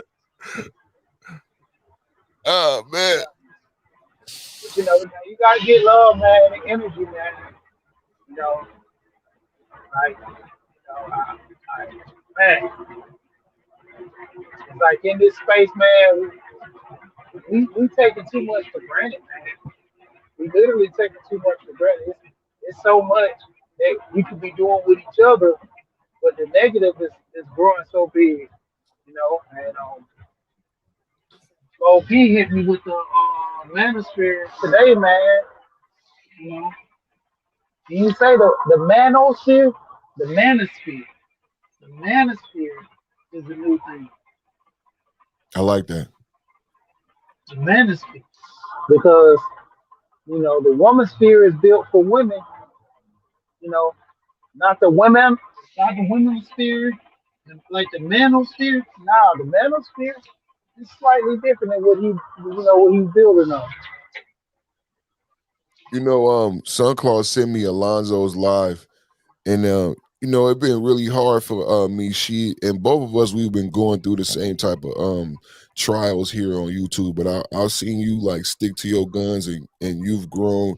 It's given me motivation to stick to my guns, and I've been I've been growing not so much on YouTube, but personally, and when I see the changes, right, it may not reflect. It's like God working mysterious ways. It may not reflect in my channel. It may not. I might not get the all the accolades that I might want. You know what I'm saying? It may come in a different way, but I have seen the transition of the content and the men in the space. They don't got to say 5.0, but I hear people saying the same things that we've been talking about. And it almost been a year. We about to be 2022. When I left Roger Panel, when I made the transition, and you got Rogish and Toya together, and then they transitioning, they growing. Like this space is really, I don't know if people need it. Like it's always a sacrificial lamb that got to go first. You know what I'm saying? And then everybody feel comfortable enough to go and be honest. But I mean, like, bro, I see the changes, bro. I see the changes, and when Sunclaw sent me that, and I heard Alonzo, and I heard people speaking on panels. Even I saw one of Joey's recent panels, and I'm like, the change is coming, man. What I've noticed is there's a darkness coming, but if you think about the way God worked in the duality, as the darkness arises, He gonna arise a light to combat that. So I see that. I don't know if everybody see it, but I do see what you're talking about, bro. I see a transition. I see men being brave enough. Even Alonzo today talking about his wife, how much he love her, the position that she play. These things you've been saying for a long time, but everybody hasn't been, you know, brave enough. Not to say that they're not brave, but just like some of the things you and I have done, I believe, have created a footing for people to come out and be like, this is what I'm on now. This is what it's about. Yeah, man, because I said that to you, man. I said, well, my wife, man, I move different on the panels, man. I might, Yep. have the discussion about the women, but I don't have that problem with women, man. I love women, man. I can't take the issues that I might have with my mom. I can't take that out on her. That's her environment. Because if I put my mom in a different environment, man, she would excel. Like I would excel.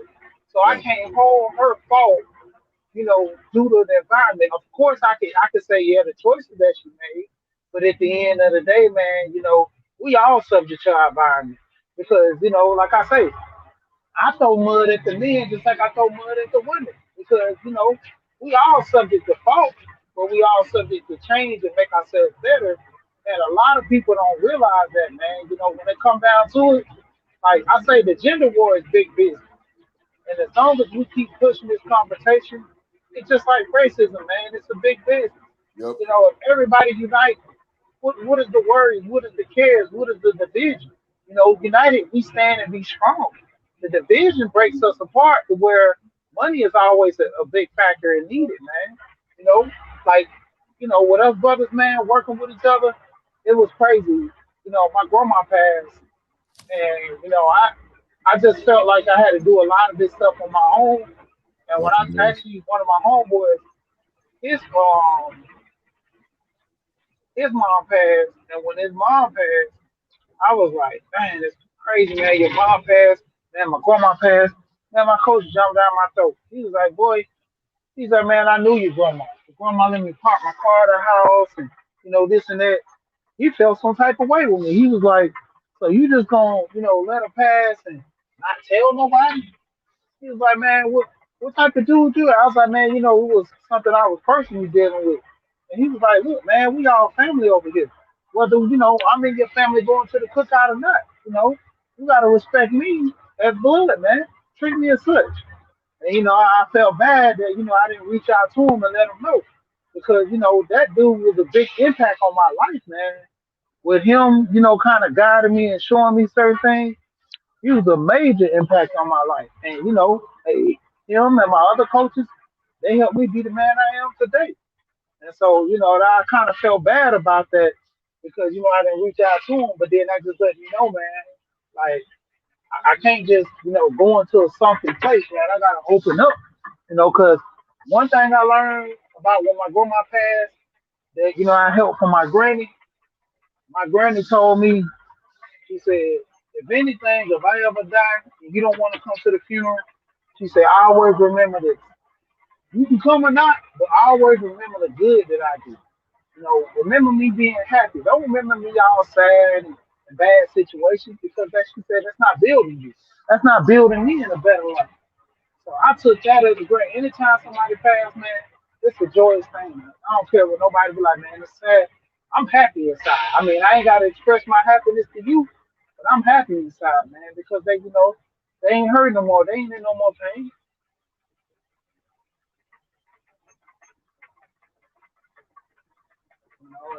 That's big, man. A lot of people got to understand that, man. That's the big thing right there. You know, that joy for yourself, man. The joy for others. We all got that type of feel, but we don't know how to express it sometimes, man. Because like I say, this space, we supposed to be on here deep in our feelings, man. I get on guys for their feelings, but all in the wrong way. I'm not gonna listen to no man complaining. That's a bad feeling right there, man.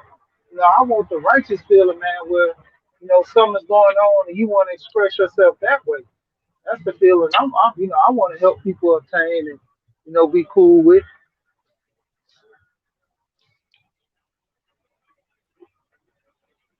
So at the end of the day, man, it's all about the person in which they try to push on, man. I don't want that bad light on me, man. I want grace. I want mercy, man. I want happiness. At the end of the day, when I hear these guys talk, I can understand they pain about the relationship, man, because as men we do get a bad, situation. It comes down on us, but I'm not gonna look down on a man for a situation he's in. You know, how long he's been going through that? How long if he's dealing with his mom or dealing with his dad through that? We always push this narrative on the men. I mean the women because the manosphere, but we gotta look at the men that go through this pain too, man. You know, that whole thing, Michael Basin was right, man. Men crying in the dark about this stuff, man. We always been told to suck it up and kind of push our way in a different light. You know, it's not a easy thing for a lot of men to open up about stuff like this. Because we've been taught, to hold our emotions on the inside. You know, it's to a point where you can't really cry in front of nobody or kind of tell people what's going on because nobody's gonna listen. You know, but the love that guys, the ones that are real pushing this space, man, that's something serious, man. And shout out to you, Perfect, man. Like I say, man, I didn't get the whole reason for when you left, and just like you just said, man, it made perfect sense now. You know, you left and you did your thing on your terms. And at first I was saying, that's not the way, but then I looked at it like you just saying now. You know, I mean, it's funny, but you ain't really no YouTuber, man. This is a spiritual journey for you. Like at the end of the day, you ain't no YouTuber, man. You doing this to give the information to the people, but you know, you ain't no YouTuber, man. You look for more than that. You giving people more than just YouTube.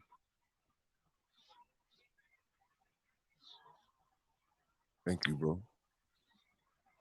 Yeah, man.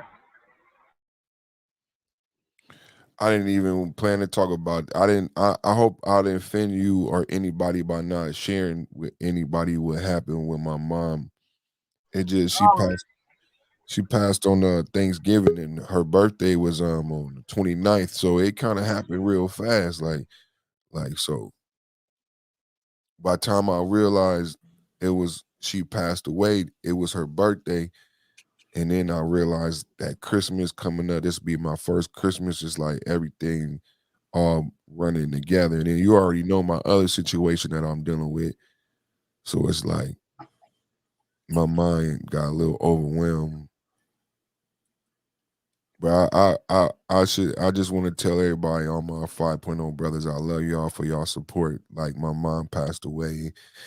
And yeah, it's I don't even know what else to say about that. I haven't been trying to keep away from nobody and not trying to tell y'all, just, haven't really just going through the days. I had just a foggy type of feeling. Hey, man. At the end of the day, you're the one that's holding the personal experience.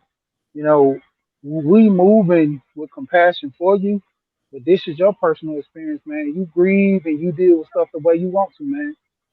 Like brothers right now, I always say, the real family, we know what's up. Whether you tell me not, if you would have told me next year, I still would have had no gripes about it. Like I said with my coach, I told him he had no gripes about it, but he said just next time let me know. I can help you better. The first thing he asked me was, "Are you okay?" That's what I reached out to you, man. You know, you had a joyous spirit, man. You coming on. I know you dealing with it the way you want to deal with it, but just being there for you, man. That's the key, man. You know, 300. 300, what's up? Boy, you see I got my EcoFlow Max. Oh, you do? Oh, I'm happy you do, and I'm really sorry to hear that. I know, especially I can speak for myself. I know how that is, since I lost my entire family. I did not just lose one part of the parents. I lost my brother and my father and my mother in an early age, so I know how hard that is, man. And I'm really sorry to hear that. Damn. Thank you, bro. Condolences to you too. Yeah. Well, I'm happy you got that generator. So how is it? Did Uh, you try it out? yeah, I plugged it up last night. I did a unboxing, and I charged the tablets. It got a fast charger on it. It's pretty cool, man. I'm really happy with it, man. I'm really happy. I like it way better than the Jackery.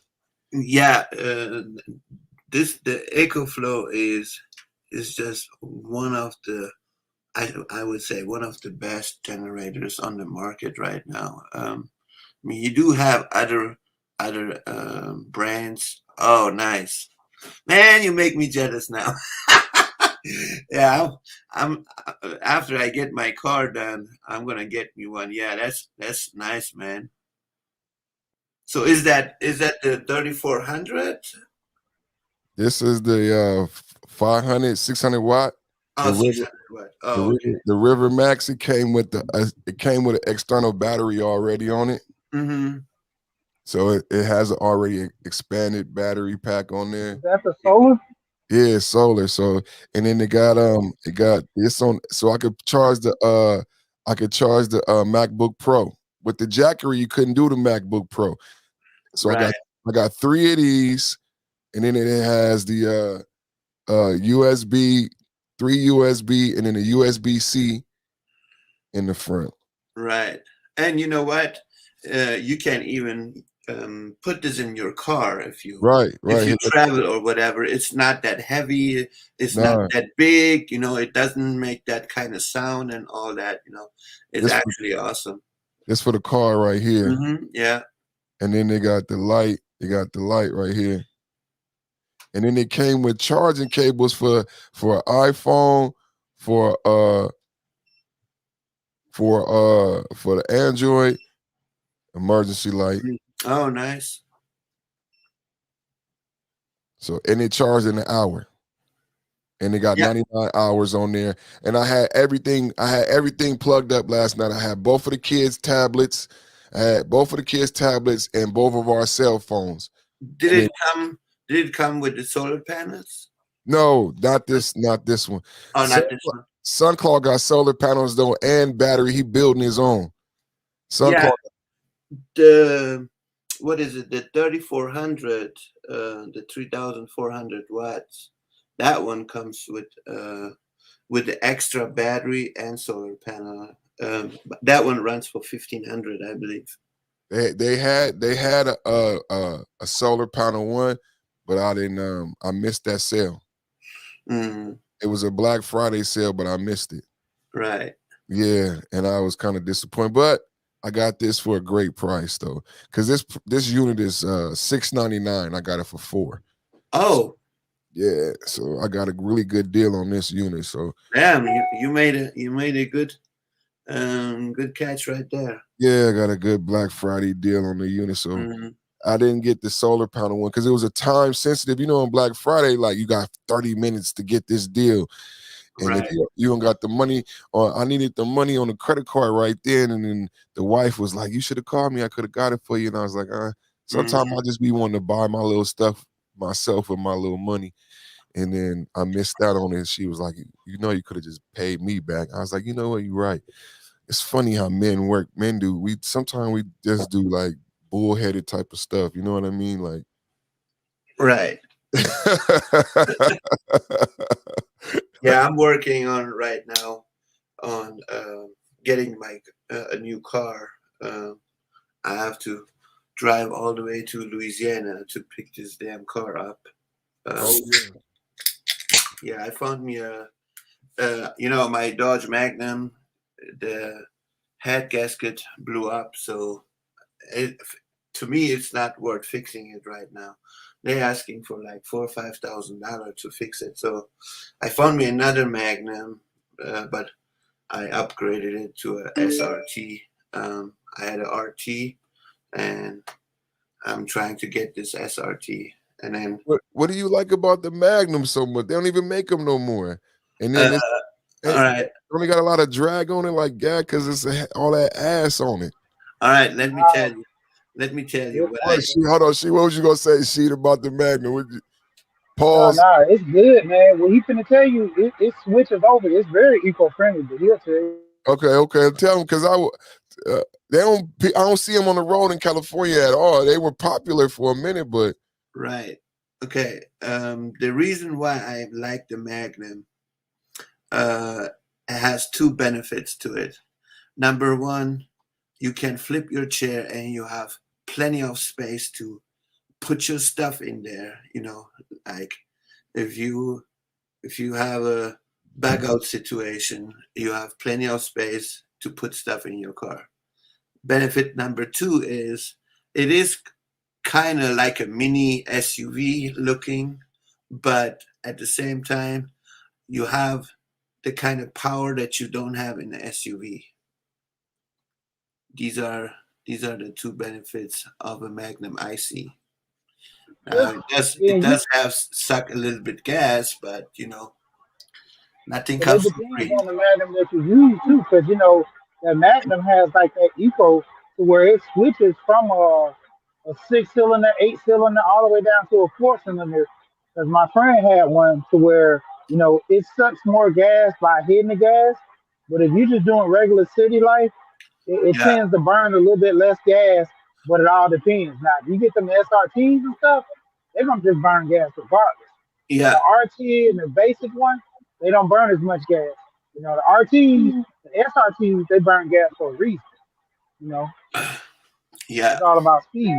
Let me see if I can find she dropped off. I love you, boy. my Thank you for car. coming up. I know she be working. I got one on the screen, 300. I don't know if you can see it right now. Yeah, I see that. Yeah.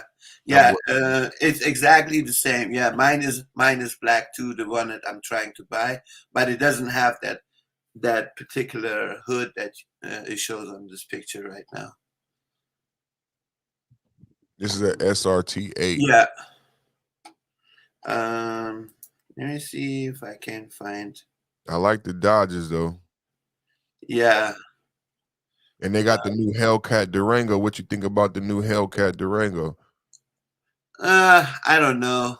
I mean, I would say it's good on the track, but when you want to make left turns and right turns, and you got that kind of engine in there, you might make a flip.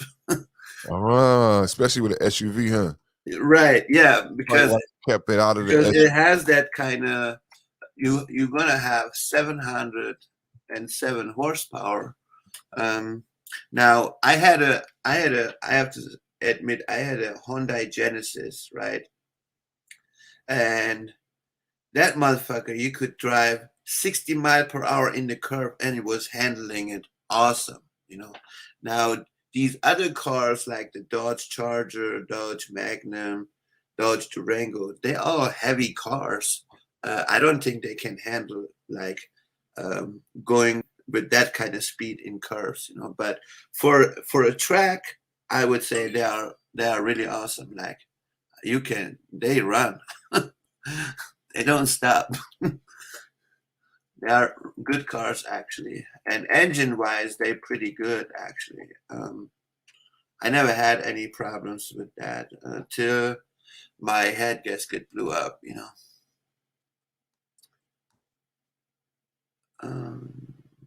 Let me see, where do I have that?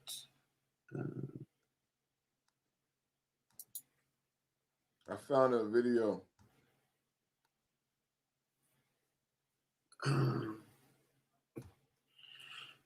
Yeah, my car kind of looked like that.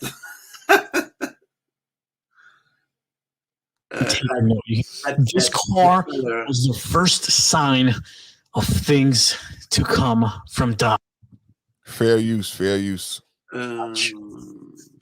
You see, in an age where wagons were all but forgotten, the Dodge Magnum SRT8 was the red-headed stepchild of the Mopar family. But this car could have, it should have done so much better than it did. Between the Chrysler 300 and the Charger SRT8, the Magnum was the clear winner in every category. You see, it still had a Hemi-powered 6.1-liter V8 making 425 horsepower with a 0 to 60 time of 4.9 seconds. 4.9 seconds.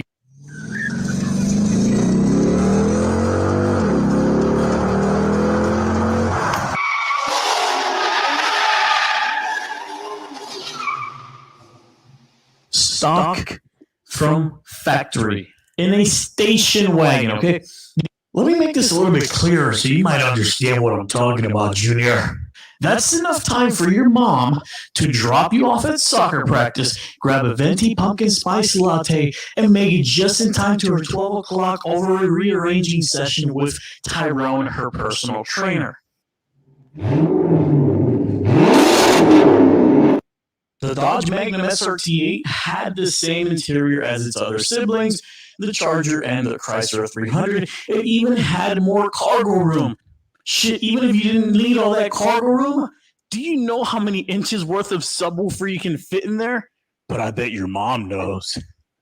All right, well, on to the bad part of this before you buy video. So, Dodge fanboys, you might want to look away for this part. But here we go. This being a Dodge, the Magnum did suffer from a lot of different problems, from throttle body issues, engine failures, severe overheating when using the auto stick shift feature, power window regulators failing, thermostat issues, and one of the most hilarious ones, it's a transmission failure due to water intrusion from the dipstick tube. Yeah, you heard that right. In the end, the Dodge Magnum was canceled due to a lack of sales. mainly because freaking Americans had gotten over the wagon craze since the late 90s, and now it's all about the SUVs and crossovers.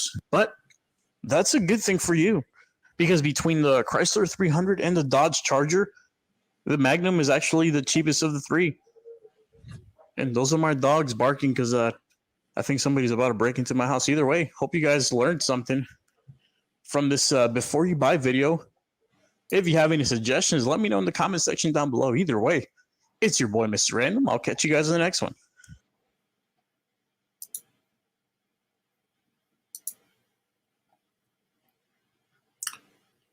Yeah.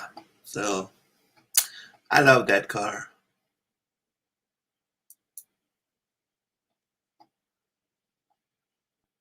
I like deals, so it seemed like it's a deal. So it's cheaper out of all the cars then. So it's still a good car. They made a great car, but and then since they stopped making it because of sales. That's good to find out. You know what I'm saying? Because to Yeah. be honest, I always liked that car, and I've always wondered why they stopped making it. I assumed it was something nefarious, but to come to find out that it was simply for sales and it was actually a good car, and then she to say that certain ones could be effective economy with gas. So, and then I wonder what they blue booking, what they going for the early models, man.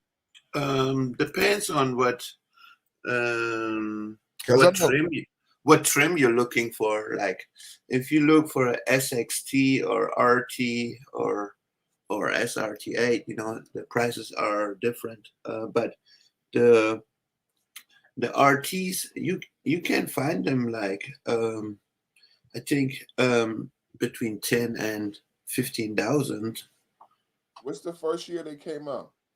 The first one was the SXT, which is the V6 engine. No, what year was that?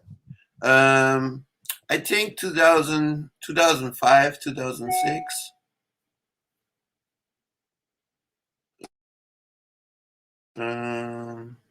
I'm trying to see if I can share this, but for some reason I don't know how to do it. Share screen.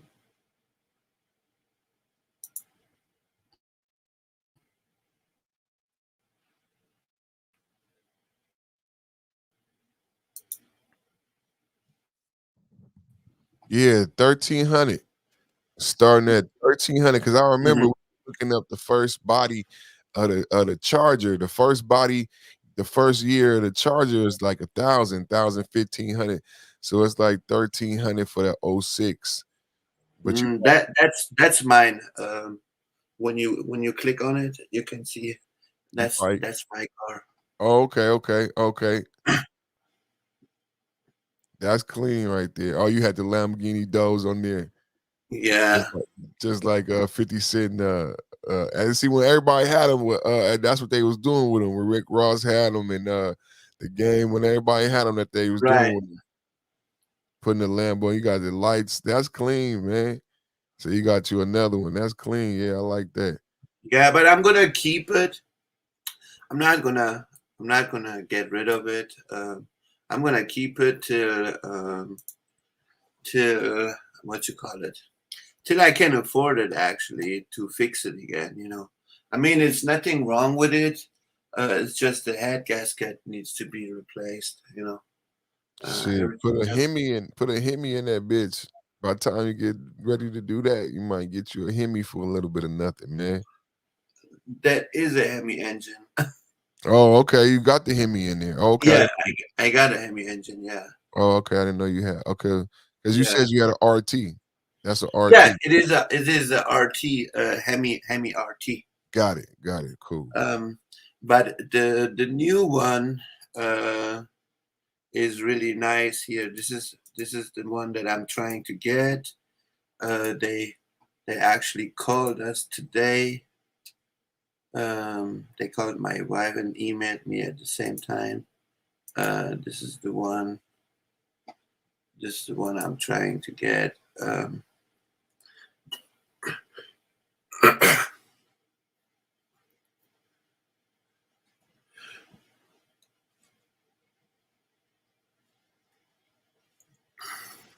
It doesn't have too many pictures, you know, but that's the one I'm trying to get. How many? On a different website, I saw they had more pictures, but on their web on this Edmond, they had only this one. But I really like it. I mean, it has 425 horsepower, so it does have some speed to it. You know, that's exactly what I'm looking for. It look clean. How many miles it got? 118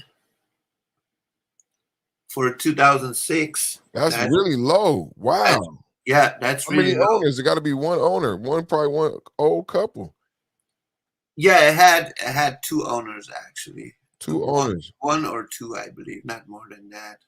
Because you know, sometimes you see like a car has like 4, 5, 6 different car owners, you know. And when that's the case, in my opinion, that's bad because you don't know, because everybody drive different, you know. Correct. And low mileage. You look for both of those things. Yeah. I think you found a good one right there, man. It's worth going to go get that. Yeah. I mean, it is kind of far. It's 12-hour drive, but you know, I really don't care. I'm gonna rent me a car, drive with my wife there, and then she gonna drive the rental car back. And where's the original place? Because you want to make sure it wasn't in Katrina, or it never got flooded. No, it's in Baton Rouge. Right, it was at never the border of Texas and Louisiana. A lot of those cars, look underneath, make sure it don't have any rust. Like right underwater. Yeah. That might be why mileage is so low, because it may have been underwater. Mm-hmm. So when you check the Blue Book or the Carfax, and the owners see where the car was and where it got serviced, because you want to make sure the car was never underwater. Right, that is true. Yeah, because I'm wondering why the mileage is so low. Because a lot of those cars came to the Bay Area, to Northern California, so we had to learn to get on the ground and look underneath the car. Yeah, because another reason could be perfect. Another reason could be that because it is a SRT8, so it does suck a lot of gas. Just like when you look at Hellcats, for example, when you go on autotrader.com and look for Dodge Charger Hellcats, they all have low mileage because people can afford driving it. Wow. They drive it like for the weekend or whatever, you know. Because after you pay $1,000 car note, yeah, my friend with his BMW was the same thing. Till he got. Yeah, it is kind of high, you know. Until he got rid of that BMW, but $1,000 a month, man. Yeah, I had a friend. Perfect. I had a friend. In Germany. He had what was that? I think it was a 325i BMW. Then he worked on that car. He put like supercharger in there and all that kind of stuff, and he was basically working for that car. Correct. All his money, all his income went on that damn car. I remember that conversation. I remember that he said, I got to get rid of this. He said, I'm doing everything for this car. He said, I really wanted it. He said, but I was younger when I got it. But I was like, now that I reached this level in my life and I'm making all this money and I'm doing really good, I'm like, I didn't want to do all of this for this car. I'm like, wow, that was a good perspective to have. Because, you know, we were working at corporate. We had 6 figures. And that was something like, you know, at that level, I'm thinking like I'm supposed to go get the car that he got. And he's like, man, I don't want it, because it's like I didn't attain this level for just this car. And I'm like, it made so much sense. He's like, he had to get tires. The tires are like $1,000 a piece. You have to get these tires. There's no way the 5 Series. He said, luckily, the way he bought the car, over 50,000, 60,000, they're going to take care of the tires. He said, but imagine if I had to buy the tires myself. Mm-hmm. He said, man, I'm getting rid of this car. He said, yeah, but you know what? Sometimes the people make a huge mistake, you know. They spending all that kind of money on rims, you know, and they realize the rims were more expensive than the car. Well, he the way he bought it, it was an all inclusive, so they took care of Oh, everything. okay. So he couldn't change anything on the car. The car had to Oh, stay the same so he can give hmm it. Yeah. But they took care of the brakes, and that was the conversation he was having when he saw the bill, and it was like hmm they were taking care of the bill because he was paying $1,000 or some dollars a month over, but it was like it was still too much money. And he said, imagine if I had to pay. He said, I really can't afford the car. right. If you think about it, like I wouldn't be able to replace the tires. And he said, if I go back to Chicago for the winter, the snow tires would be, I'd have to pay for the snow tires. So that would be my cost. And that's like $7,000 for this car. Mhm. Like, man, just for the tires. So Yeah, yeah, and they built only 3,245 Magnums in the entire world. for the So entire run, yeah, only 3,000 Magnums were built. yeah, 3,245. Oh, that's so it's worth having one. So yeah, and at the same time, they might have one day they might have collection value. I believe so. Um, I believe because um, the Dodge has been super effective in the last few years, man. In the last few years, very dominant. Hey, 300, tell me what you think about I've been going in on the Dante Wright, Kimberly Porter Taser Cop case. What's your perfect perspective on the Kimberly Porter Dante Wright case? what happened there? I guess I missed the whole story. It's a 26-year veteran female cop, and she shot a traffic stop assailant one time, and she claimed that she was reaching for her taser, and she killed him. And now she's on trial for manslaughter 1 and 2. Wow. Yeah. And they tried to break it down into racial lines, like Black Lives Matter came and protested, but I don't believe it was a racial issue. I don't believe a 26-year veteran waited to her 26th year to do. Yeah, exactly. If someone's racist, they're going to be racist in the first 25 years. So Right. I don't believe it. And then the person who pulled over the individual was an African American. She took over. She was a training officer. She took over the arrest. So I think Black Lives Matter, this is one of those cases that they use to get all that money to buy all those houses and to divide us as a people. And because this was a white woman, and the boy is actually not African American. The boy is actually multicultural. He's mixed race. His mother is white and his father is black. So I don't see where this case breaks down along color lines, and it's kind of sad that they did that. But it's also sad that Dante Wright no longer living. But what I've said 300 is that when I prayed on it, God gave me this analogy about the case, because the legal pundits have said that she made a mistake. And I thought about, my mom just passed. I thought about times of my mom when I was young, and I wanted her to give me credit for a mistake. And what I recall about the mistake is that it's not a mistake if you don't clean up your mess. And I had an analogy given to me, like, imagine if we are in the military and I got to take a break, and we take a break at the same coffee table. But when Perfect takes his break, I spill a cup of coffee on the same table that you got to take a break and eat your lunch. But I got to run and get back. So I leave the coffee in the cup and everything on the table, and I go back to work. Mm-hmm. You can't take your break you get 15 minutes, but you got to take 5 minutes to clean the table before you could take your break. So you tell a sergeant, there was coffee on the table, and he come back to me and say, Perfect, what happened? I say, oh, it was an accident.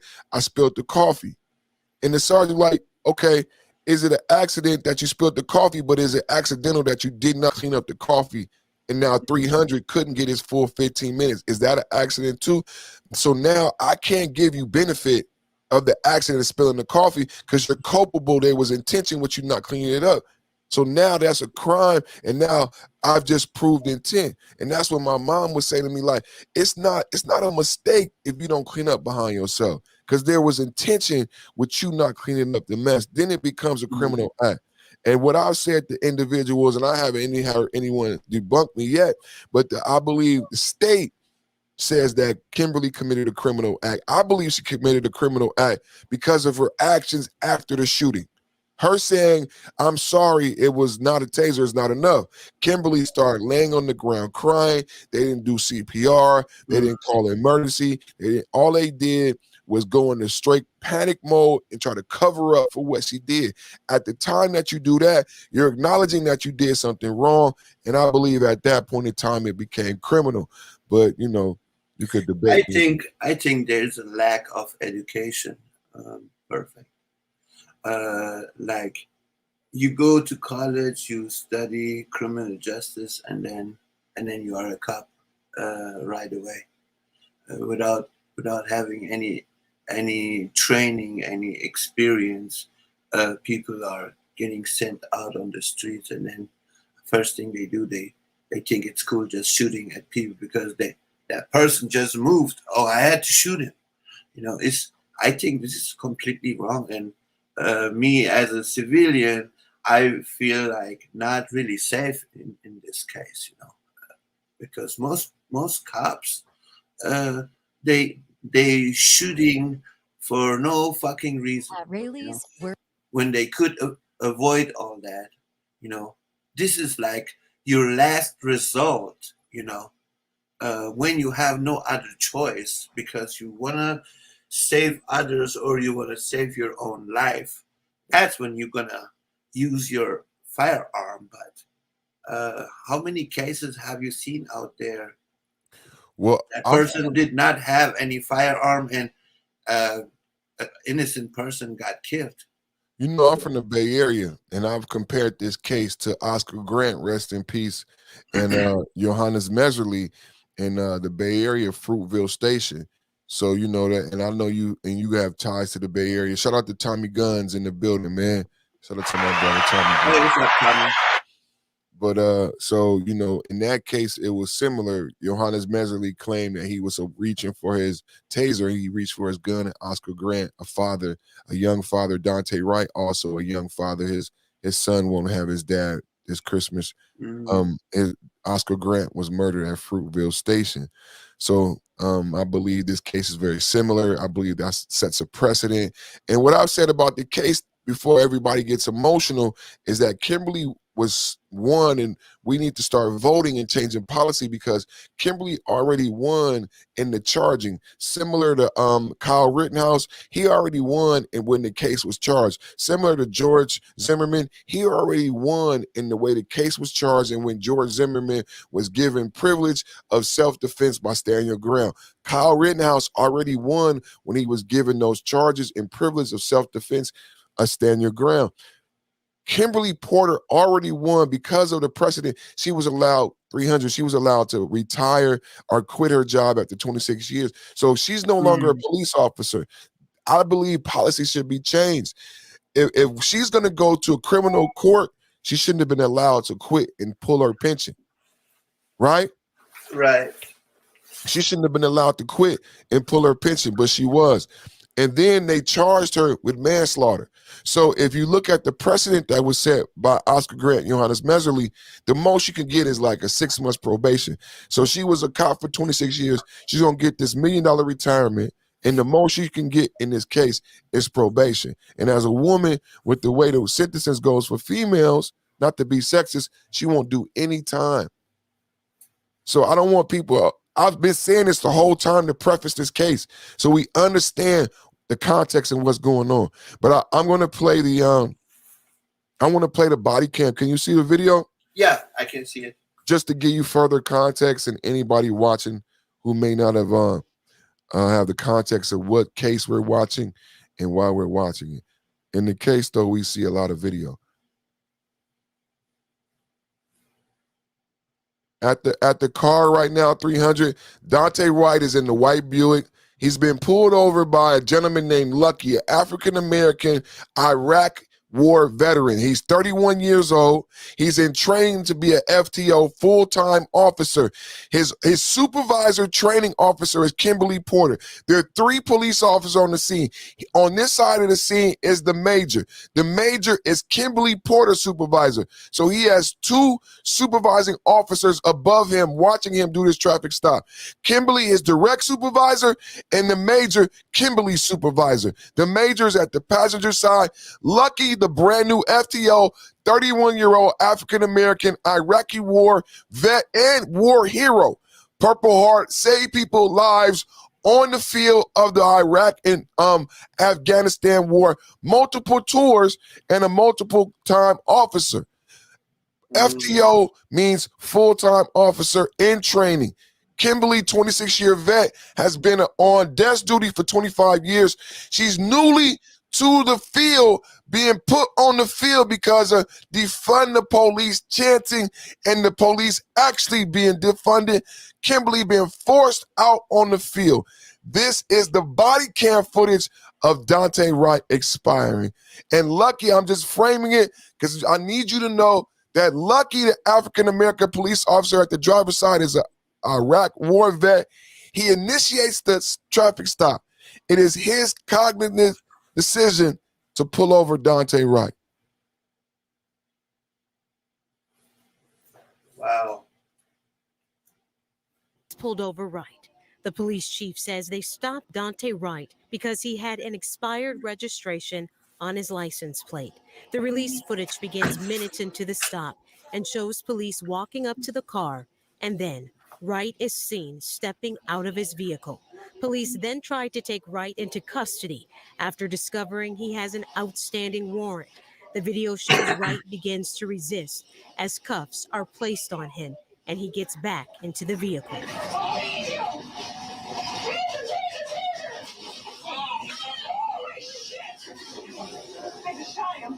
As I watched the video and listened to the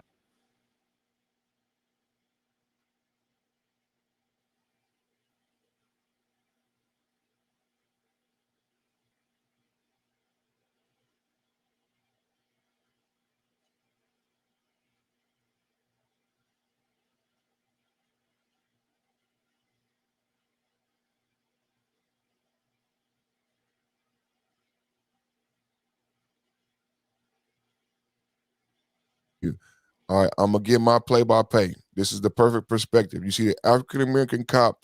I'm going to play it back without sound, and I'm going to give my perspective. Everybody check this out. This is the perfect perspective, perfect timing, 300 in the building. I'm going to play it back with no sound, and I'm going to give my perspective. The African-American 31-year-old Iraqi war veteran is at the driver's side pulling over Daunte Wright. What we don't know at this time is they've already had a conference. The 3 police officers has had a conference, and they've recognized that Daunte has a gross misdemeanor warrant for a gun, and they've made the decision to take Daunte out the car to arrest him. Lucky pulled Daunte over for a brake light and a fucking air freshener hanging from the mirror.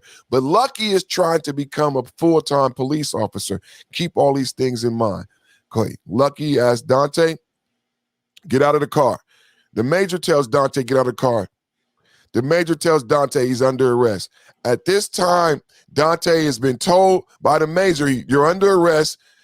Daunte is compliant. He's gotten out the car, and Daunte put his hands behind his back.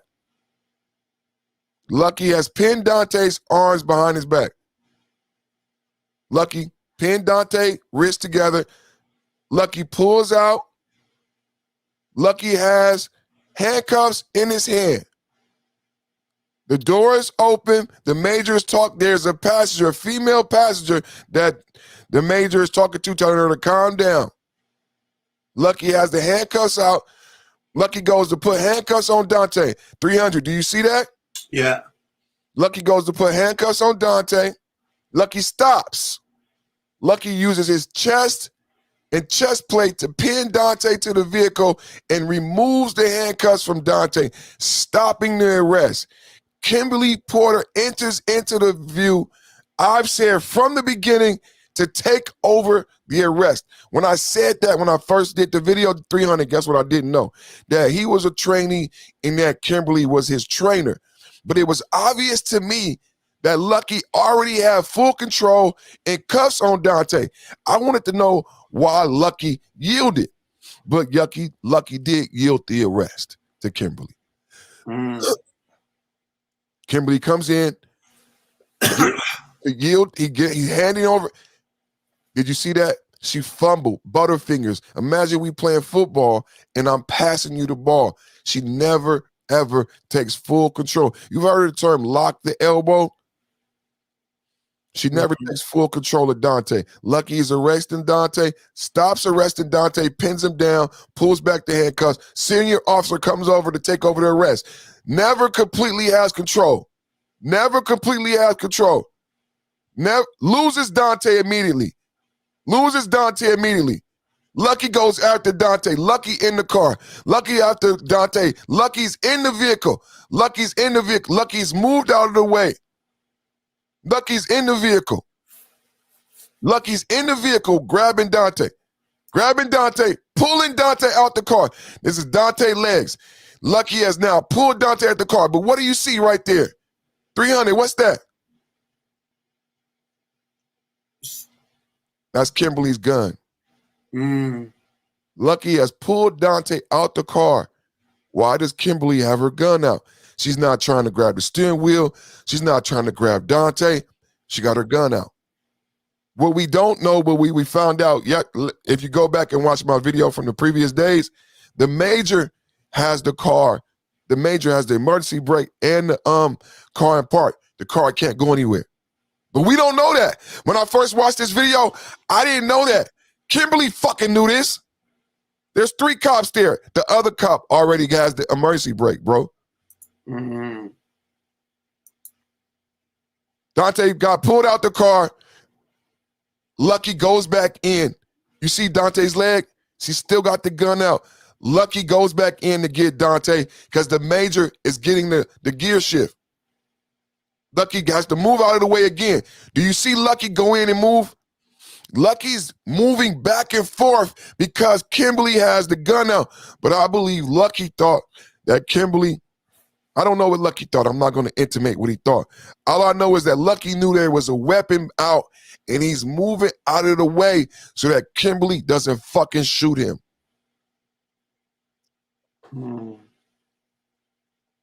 Goes back in again to get Dante. Dante gets back in the car. Why? Why does Dante get back in the car? Because Lucky has to move and let go of Dante because this person, I almost called her out of her name, has a fucking weapon. He goes back in again. Now, 300. We've just seen Lucky go back in and out of the car 3 times. He has to move out of the way. Dante gets back in the car because she got a weapon. Now, what are we seeing? Lucky in the car.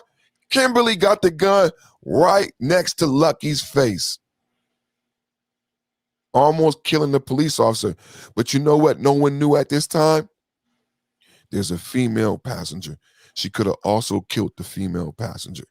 Lucky now is aware that this, I'm not going to call her out of her name, is out of control and dangerous. And it's going to come down to me or this young man.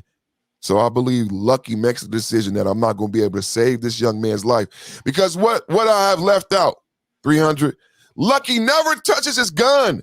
Lucky don't touch a taser. Lucky don't touch the gun. And the major, the senior person on the scene, never touched his gun. Never touched his taser. Bam, he's dead. Lucky has to jump out of the way. He almost gets shot. This picture is going on my wall when I get to 1 million subs. When I become a millionaire.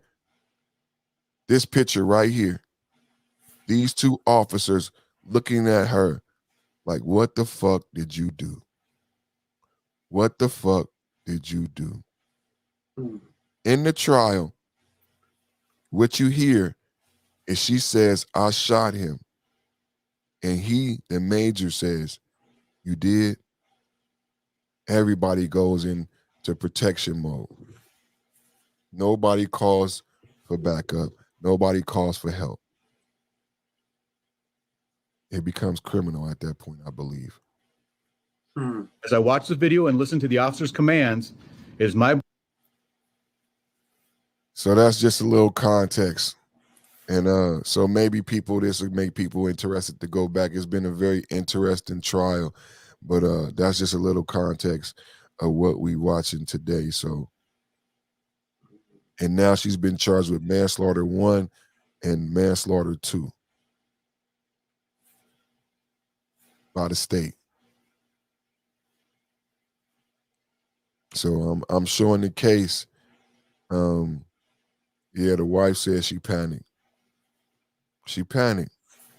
And what you haven't seen, 300, is after the shooting, how she just falls down, she collapses, and she starts to cry for the next 5 minutes. She just starts crying. And that major goes into goes what you're gonna hear in the next testimony. And you tell me about this, 300, because I know you got experience. Guess what the major does after this shooting? And I've never heard of this.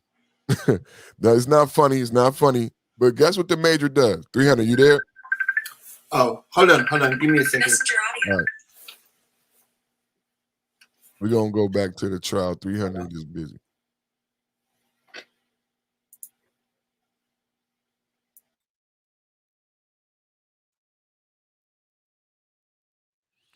All right. We're going to go back to the trial.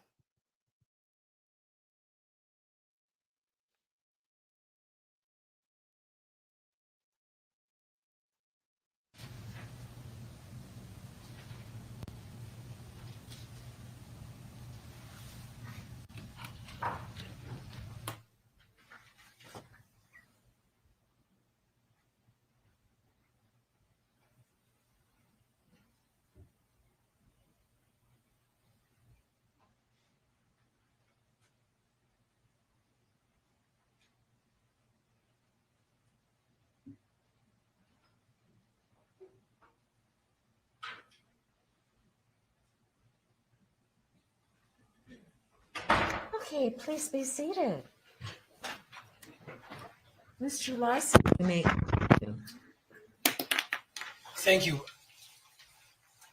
Prior to the break, Ms. Lauren, I think we were on our last image that had been admitted. That would be Exhibit 190.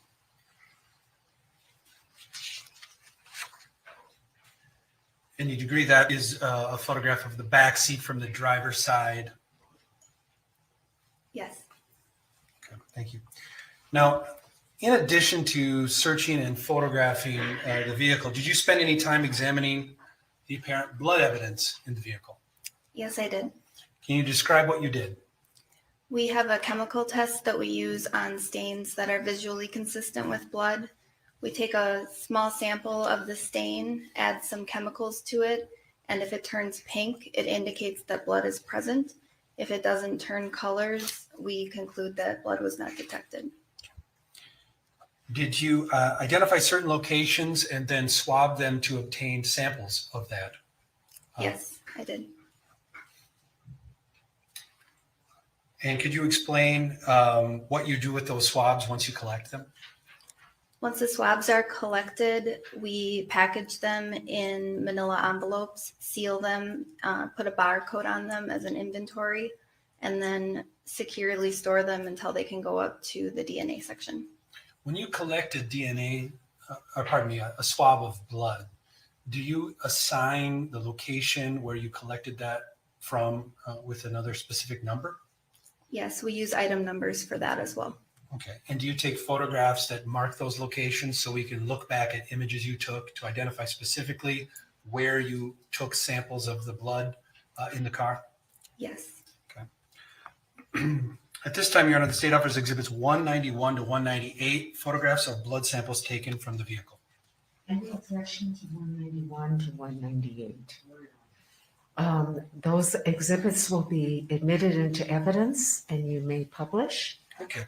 Now, Ms. Lauren, you'd agree that essentially these 8 exhibits are in pairs. There are 2 photographs per 4 blood samples that you collected, correct? Yes. Okay, let's look at the first blood sample. This would be starting with Exhibit 191.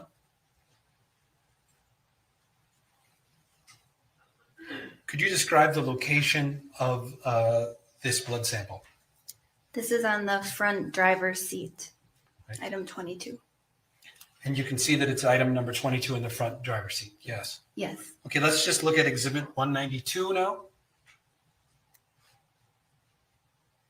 And you agree that is just a close-up image of that item, that blood item number 22? Yes. Okay. Now Exhibit 193. What is shown here in Exhibit 193? These are blood stains on the front passenger dashboard marked as Area A. Okay. Let us look now at Exhibit 194. Now, you said that was Area A, but is there a specific item number identified, a specific blood sample identified with a particular BCA lab item number? Yes, one stain was collected from this area as item 25. Exhibit 195. Okay, what area of the vehicle is shown here? This is that passenger side headliner or ceiling of the vehicle marked as Area B. Okay, now this image is from a slightly different perspective than we saw the headliner from the last image, correct? Correct. Would you agree that this image perhaps could have been taken by someone leaning down outside the passenger side door, looking up at the ceiling of the car? Yes, that is correct. Exhibit 198.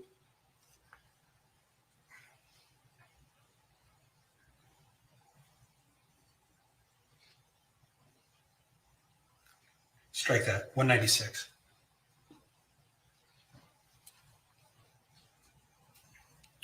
What is shown here, Ms. Lauren?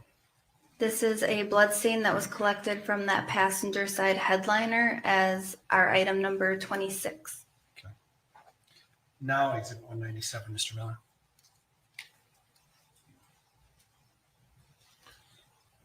You'd agree this is an image looking into the rear of the vehicle?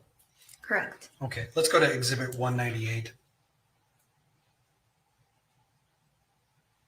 This is zooming in on a particular blood sample, correct? Yes. And what item number is this? This is our item number 27. You can take that down. Speaking of your lab generally, would you agree that the crime lab conducted some forensic testing of certain items as part of this investigation? Yes, I did.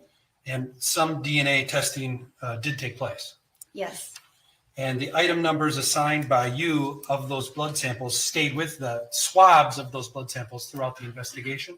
Yes, And the DNA testing was performed by your colleague, forensic scientist Eric Copen. that is correct. Okay. In addition to the DNA testing, am I correct that further testing at the BCA included examination and analysis of the firearm that we looked at today? Yes, And that examination was performed by another scientist in your lab, Travis Milan. correct. And both Mr. Copen and Mr. Milan would be in a position to describe their work specifically, correct? Yes. Okay. No further questions at this time. Any cross counsel?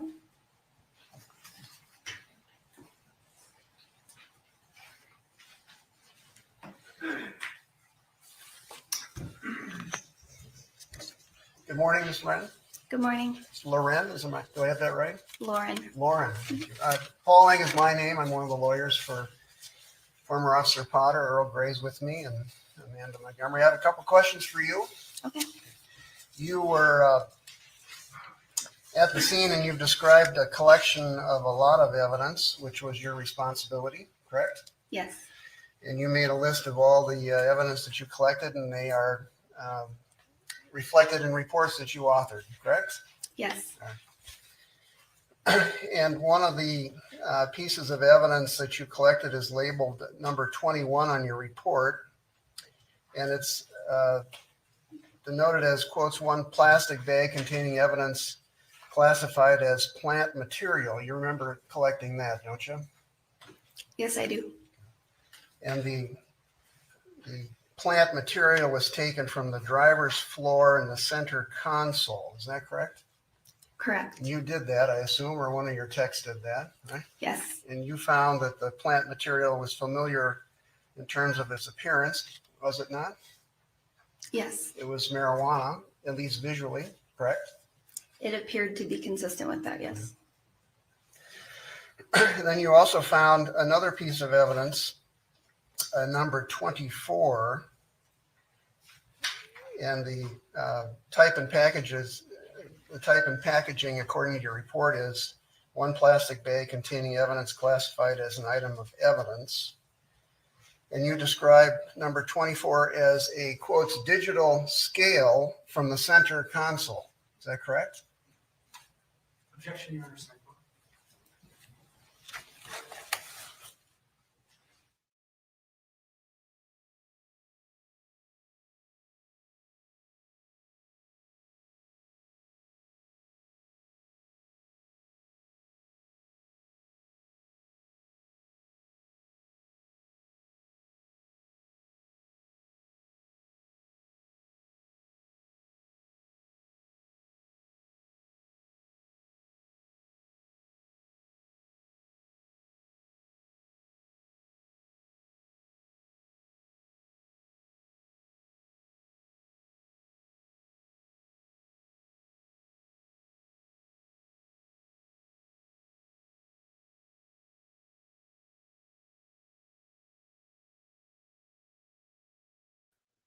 Sidebar, sidebar, sidebar, sidebar.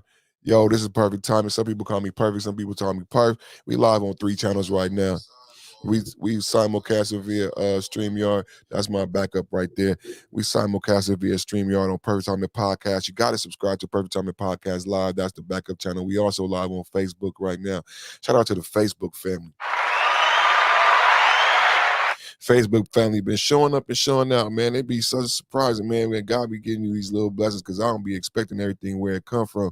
But when it come, I'll be so happy when it come. Yeah, Facebook people been multiple viewers, multiple likes, multiple shares. And these people I just met, I don't know them from Who Shot John.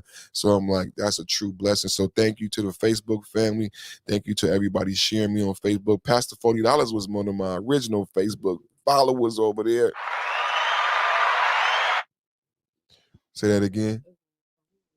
On what? Oh, the ASICs is right here. So, okay. I don't know if I can share the cart with you. ASICs got a sale right now, yo. It's like, what, 50% off plus another money in the cart. ASICs is all I wear. Yo, she know I wear the Brooks. I had to take them Brooks back. Them Brooks wasn't doing good. She said, how does selling weed got to do with shooting him and not helping the case? You're going to see that they going into what I've said. One of the things about this case that has allowed me to highlight is my phrase, the King Kong Kung Fu, and how they turn us into monsters. So what you're going to see is they're going to try to vilify Daunte Wright in something that's legal. Sunclaw actually brought up the legal ordinance in Minnesota that says marijuana is legal up to a certain amount and legal for people who have mental illness like depression or something like that.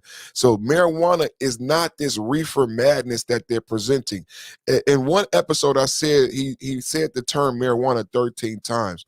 So their defense is to say that Daunte Wright was high on marijuana and he put the life of a police officer in danger, and Kimberly Wright saved the lives of all of the police officers there by murdering Daunte Wright. That's a long stretch, right? That's a long stretch. The defense is saying Kimberly Wright, and we just watched the body cam footage. The defense is saying that Kimberly saved Lucky's life and Kimberly saved the Major's life by killing Daunte Wright, because they believed that Daunte Wright was going to drive off. But Kimberly didn't even know what she was doing. So how could she have in her mind that she was going to save someone when she wasn't even sure what she grabbed? How can we say that Kimberly was cognitive in saving the lives of the other 2 officers if we can't even be sure that she knew what weapon she was reaching for? So that I think that's going to be a problem. They're going to try to criminalize the car, similar to the you got to pay attention, which is making the perfect perspective so interesting to me, because I believe they're going to try to turn the car into a weapon similar to the McMichaels. If you pay attention in the Ahmaud Arbery case, in the Ahmaud Arbery conviction, the state was able to garner a conviction because they were able to prove that they triangulated Ahmaud with the pickup trucks, and the pickup trucks became a weapon. And that's why William also was convicted of murder, even though William didn't shoot Ahmaud Arbery. He used his pickup truck to triangulate him. Oh, we back. We back, everybody. The objection is sustained. The jury will disregard the question that was just asked. You may continue, Mr. Ring. Ms. Lauren, did you test the plant matter as a part of your lab process? No, I did not. Do you have any reason to believe that, given your experience with the BCA, that it was not marijuana? Objection calls for speculation. I'm going to let you answer. Go ahead. I don't perform drug testing, but the visual appearance allowed me made me decide to collect it. Yes. Because you thought it was contraband. It was plant material that looked familiar to me. And as a part of your BCA process, you also took a blood sample from Officer Potter that evening, or had someone from a hospital do it. Is that correct? A toxicology sample was submitted to me, yes, And that was tested as well by the BCA, right? by a different scientist. Yes. And nothing was found in her blood. Is that correct? I actually didn't review the toxicology results. No further questions. Is there anything further from the state? State has no redirect. No? State has no redirect. Okay. All right, you can step down.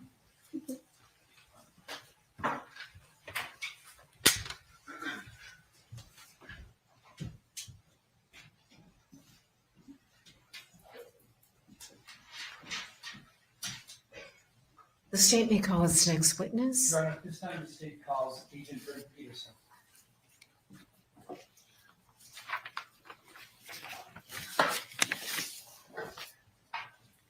Hey, Agent, will you please come forward? Stand behind the witness chair and raise your right hand.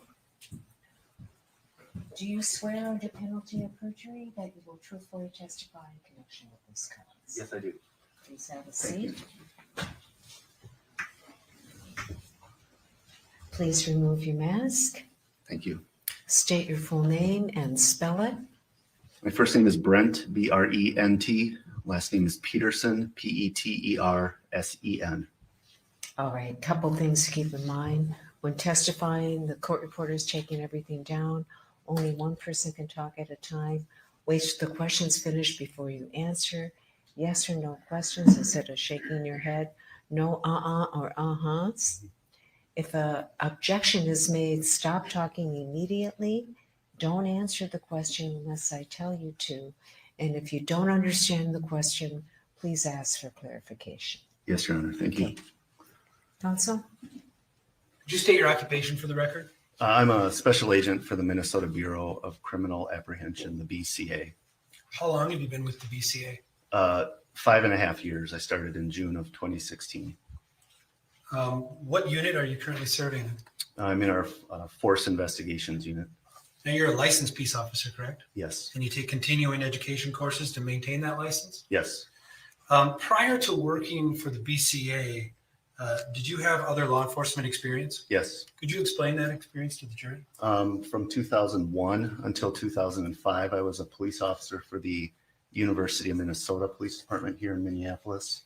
And then from 2005 until 2016, I worked for the Rochester Police Department in Rochester, Minnesota, where I was a patrol officer investigator, and a sergeant, a patrol supervisor. You were promoted to a detective level as early as 2008, correct? Correct.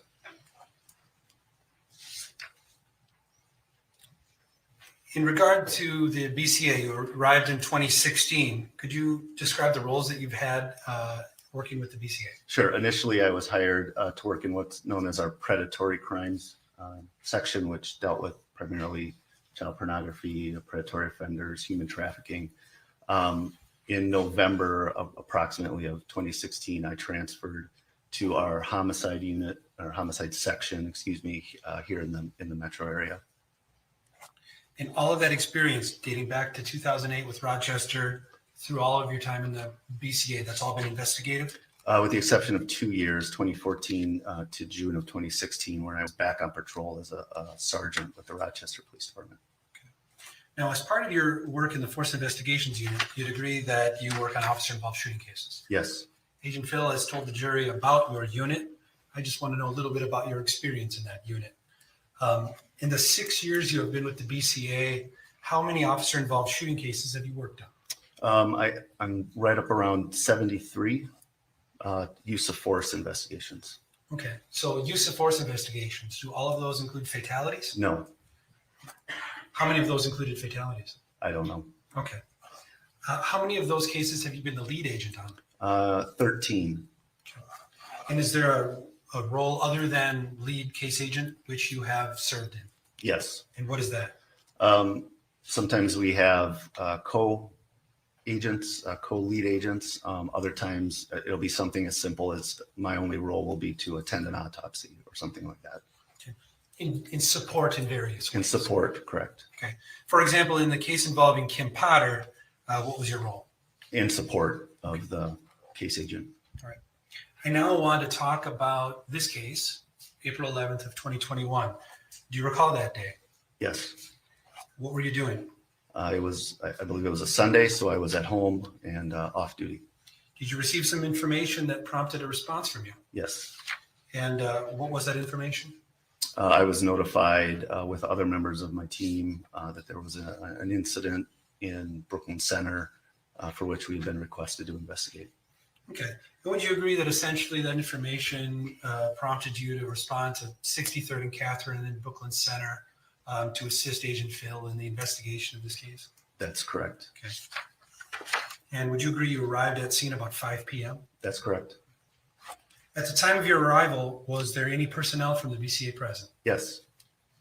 And would that include both Agent Phil and other members of the crime lab team and other agents from the BCA? That's correct. What actions did you take at the scene upon arrival? When I got there, I parked outside of the perimeter that had been established. I met with Agent Phil, who was my supervisor, as well as with Melissa Lauren, who was our crime scene team leader, and just kind of information was a little vague at the time I got there, but more was coming in. Just kind of got an overview of the scene. I made some observations of the scene also. Yep. Did you spend any time attempting to find witnesses? I did, yes. And was one of the witnesses that you ultimately spoke to a Carrie Blansky, a neighbor? Yes. Did you later obtain a video evidence from Ms. Blansky? Yes. With regard to a vehicle that was at the scene, a white Buick, did you assist in towing that vehicle? Yes. And where did it get towed to? BCA headquarters in St. Paul. Okay. And do you remember how long you were at the scene? Probably about 2 to 2.5 hours. Okay.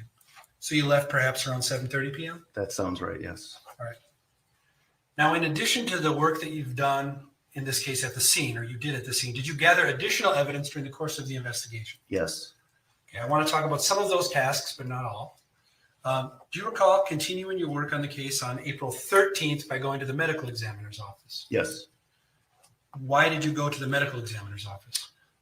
There were a few items that were available for us to pick up that we needed to get some of those submitted into our laboratory for further testing. And did you pick up those items? I did. What were those items? I picked up 5 items. One was what's called a blood on spot card. It's a DNA sample from the deceased. I pulled a projectile or bullet. I acquired fingernail clippings from each hand of the deceased, and then pulled head hairs, pulled hairs from the deceased. Okay. And you agree that the blood sample or the blood spot was for another person to conduct DNA testing? Yes. Okay. And this fired bullet, that also was collected for subsequent testing? Correct. And am I correct that you transported these and inventoried these at the BCA? Yes. Okay. And were each of these individual items assigned an item number? Yes.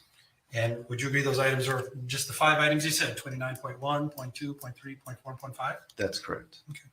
And that blood DNA sample, that was the one that you identified as 29.1? Correct.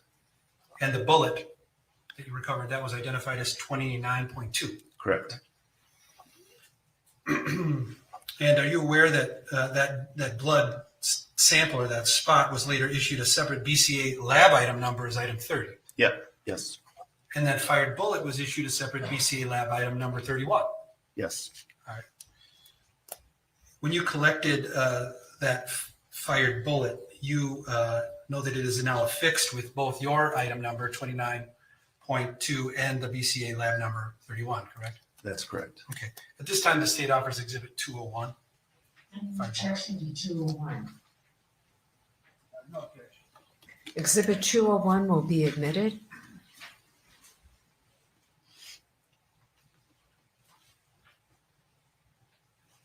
Agent Peterson, I'm showing you Exhibit 201. Would you recognize this as the fired bullet you collected from the medical examiner's office? Yes. You're on permission to publish this item on the Elmo.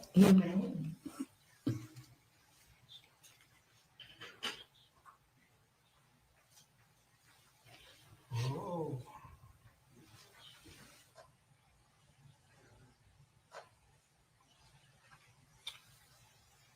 Now, Agent Peterson, did you have an opportunity to look at this fired bullet? At the time of my collecting the item, No, I'm sorry. Recently, as it appears to you here. yes, recently I had. Okay. And did it have, were you able to identify the type of ammunition it is based on your inspection? Yeah, that appears to be hollow point ammunition. Okay. Now, are you familiar with hollow point ammunition, given your experience in law enforcement? Yes. And are you familiar with what happens when hollow point ammunition hits an object? Yes. And what happens? Generally, it's designed to, the term is mushroom or kind of fold out like you see it appears. And that is to slow the velocity of it as it hits an object. And also it creates kind of a larger wound path and can cause more damage to tissue and organs in a person. Because what you're saying is when it's designed to slow down, it's actually designed to use the body as drag to slow down. Right. Yes.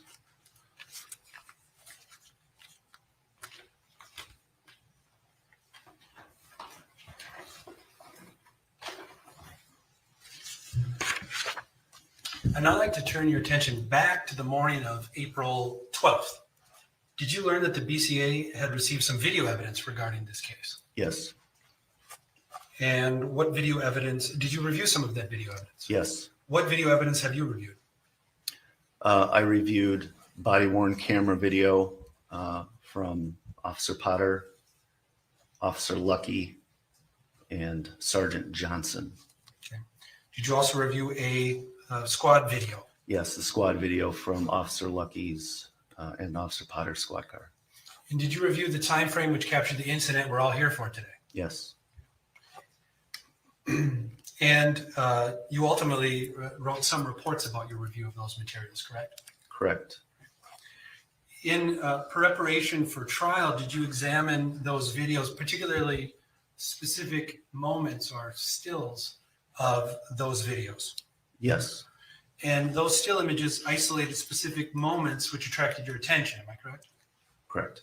And when you reviewed those still images, were they fair and accurate sort of excerpts or taken from the videos that we've seen here in trial?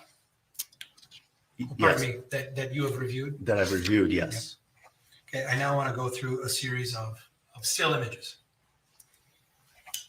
First, I want to direct your attention to a particular moment as the defendant approaches Daunte Wright's vehicle. You recall seeing a moment shown on the squad video which attracted your attention? Yes. Okay. What did you perceive occurring at that moment which attracted your attention? Yes.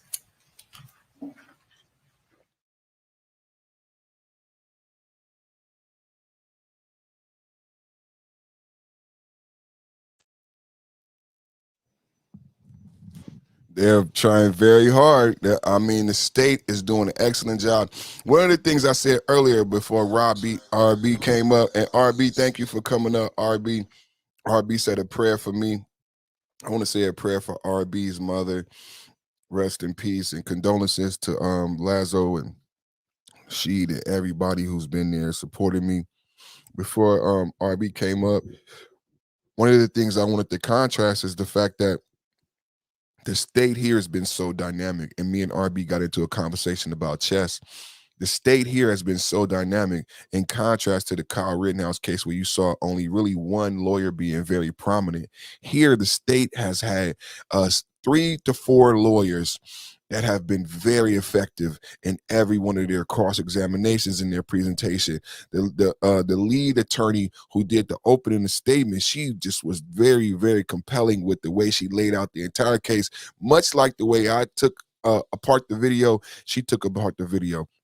This gentleman here, and I believe there's another gentleman. So I just see how dynamic the state looks in front of the jury compared to how the state looked in the Kyle Rittenhouse case. We only had one person representing the state, and it did not look dynamic at all. And I believe people got a little bit tired of seeing that one lawyer in the Kyle Rittenhouse case.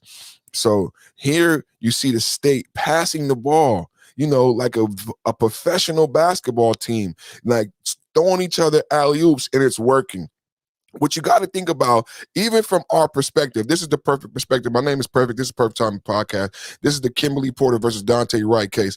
But you got to think about the jury's perspective and what the jury is seeing. I know we're going to discuss it in the open panel, and we can get out our feelings and emotions and what we feel about the case. But you guys have to keep in perspective also, and that's my job as the host. What is the jury seeing? What does the jury see because what has happened is the defense has objected again. It's that same old attorney who keeps overemphasizing marijuana and Daunte's criminal behavior.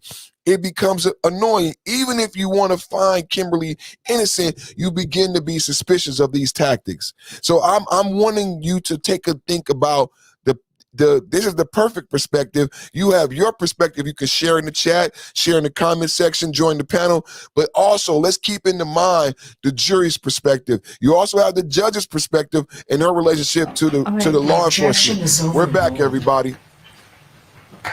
Objection is overruled. So again, think about what the jury is seeing. I want to go home for Christmas. He keeps interrupting, but now I still need to hear and take into account this testimony. Why did you interrupt? You should have a point if you're gonna interrupt. If I'm an advocate for Daunte Wright and I'm in the jury room, I'm gonna bring up this attitude. What do you guys think in the chat? Your Honor, one quick follow-up. Oh, they're coming in for the slam dunk. See, the state not playing. So you know what the state understands? And I've talked to you about this before. Political, snap, 300. 300 got a phone call. Oh, I talked to you about this before. Political theater, right? I've talked to you about this before. Political theater. Puppets, staging, you know what I'm saying? Propaganda. And what I got excited about, speaking of 300, and I'm sorry to speak to my brother Sunclaw about, is this DEFCON 3 that I heard about on Black Ram 313. Shout out to Black Ram 313. Y'all make sure y'all subscribe to Black Ram 313. The Last Crucible, one of the guys who got started with Black Ram, who has a lot of respect from Black Ram, actually found my podcast in the very beginning. In The Last Crucible, he don't do many live streams, but he reached out to me in the comment section and told me to keep going, and it meant the world to me, because this is like a wacky, Wacky World TV is like one of these guys like from the beginning of the Manosphere 1.0, and when sometimes when Wacky speak and Last Crucible would speak mentally with this red pill, with this, they were light years ahead of me. So I learned so much from Last Crucible. I learned so much from Black Ram. And Black Ram this weekend was talking about Buy the Dip. So everybody listening, I know Sheed already on this. She got his stocks together. She got his life insurance and his estate planning. But Buy the Dip and DEFCON 3. So I wanted to talk to 300. 300, if you're listening, Sunclaw, if you're listening on the playback, if I forget, we got to talk about DEFCON 3. And I'm not talking about a video game. I'm not talking about a joke. I'm not talking about anything that's not serious. Can y'all hear me? Let's make sure my volume is good.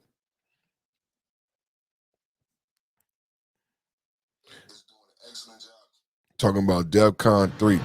Oh, we back, everybody. We back. Oh, members of the jury, we're just going to take a short 15-minute break, okay?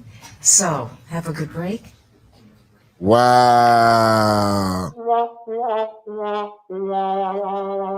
Now think about what I just brought up on the perfect perspective. Now think about what I just brought up. Think about what the jury is going through right now. Think about what the jury is thinking and seeing. This is all coming from an overruled objective from the defense. Now think about what we talked about earlier today. Damn, it looked like I got a sleepy eye. It made me think about Kathleen Madigan. Oh, you mean your sleepy one? Hey, Dad, you never told me about my eye. I was watching myself on TV, and my eye said, oh, you mean your sleepy one? Step down. Sidebar, please. Sidebar. So they're going to do a sidebar for 15 minutes over an objection from the defense, and the defense is upset because he's trying to save Kimberly's life, or so he wants the jury to believe. He wants the jury to believe that something, that Kimberly's life is at stake. But whatever I explain to you, because I don't want you guys to get upset, it's not at stake. So far, have we got any sentencing on the Ahmaud Arbery case? Have we got any sentencing on the Ahmaud Arbery case? Huh? Does anybody know? Put it in the chat. Have we got any sentencing? Do we know when they're going to sentence on the Ahmaud Arbery case? I'm going to bring it to you guys, but I've been watching it. I just want to know, do you know? Do we have any sentencing on the R. Kelly case? How long did R. Kelly get sentenced for? Y'all see what's going on? It's the perfect perspective. I'm just asking because everybody was so passionate. They're all three. Both of the McMichaels convicted of murder, and so is William convicted of murder. Does anybody know when is sentencing scheduled? 5.0. Can somebody look it up for me right now? Can somebody Google when are they going to sentence the McMichaels in the Ahmaud Arbery killing? They want you to believe that Kim Porter's life is at stake. Daunte Wright's life has already expired. His son won't see Christmas this year with his father. Kimberly Porter was allowed to retire. Oh, that eye looking sleepy, y'all. What can I do? It ain't even that eye. Oh, shit. It ain't even that eye. On TV, you be thinking this eye, that eye. Oh, hold on. I'm going to put my glasses on and cover up my eye. my eye looking hella sleepy. How's that? Sleepy eye? How's that? Still looking hella sleepy. I need some Visine. That's what I need. I need some Visine. I might have to do Visine before I do my show if I'm a cam up. Or just stick with the sleepy eye guy. What y'all think, man? Let's get back into the action. I don't know how I would feel if you're a juror. They want the jury to believe that her life is at stake, but she's already quit. She can't lose her job, and the most she can get is probation, and the most severe she can get from the charges that they've already won with the charges.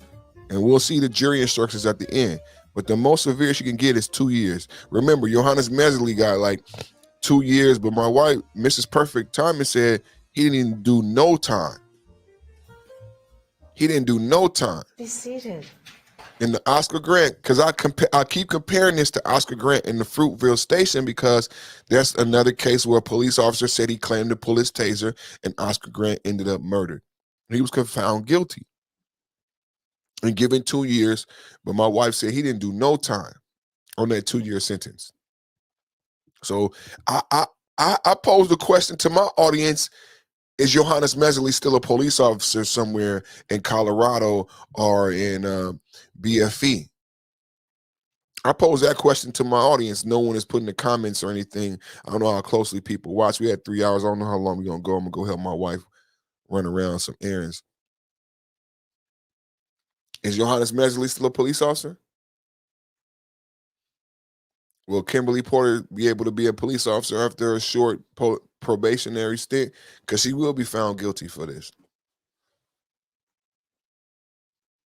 All right, Mr. Larson, you may continue.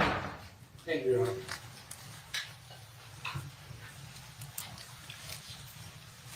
When we left off, we were discussing your review of the video evidence in this case. Do you recall that? Yeah, yes.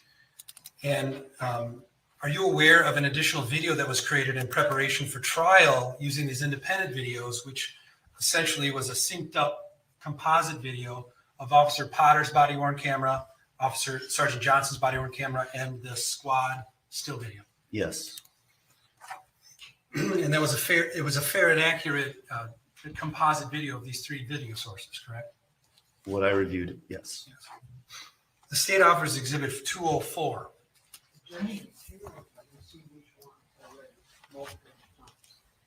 Is 204 already into? Is 204 is a photo of what? 204 is a composite video which has never been shown to this jury. It's the synced up video of Officer Potter and Sergeant Johnson's body-worn cameras, along with the squad video, which separately illuminates the location of all of the individuals. All right. The objection is overruled, and you may show that.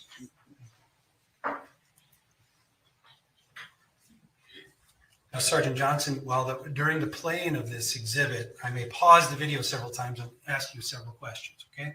Okay. Please publish.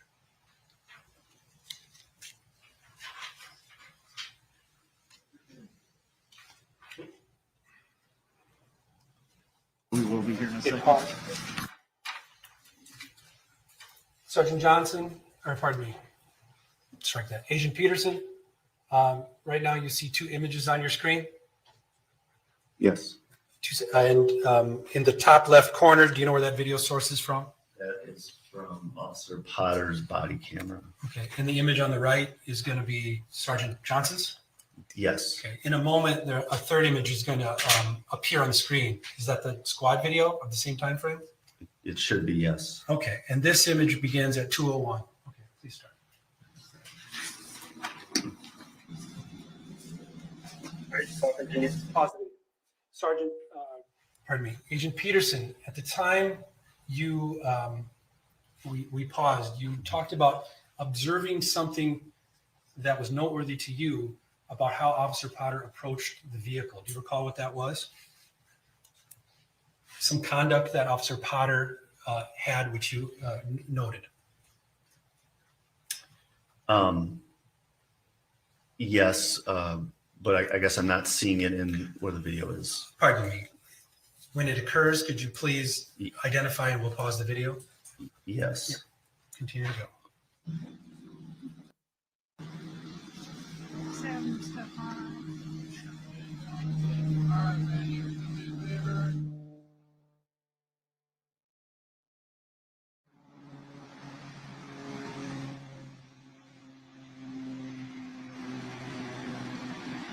Right there.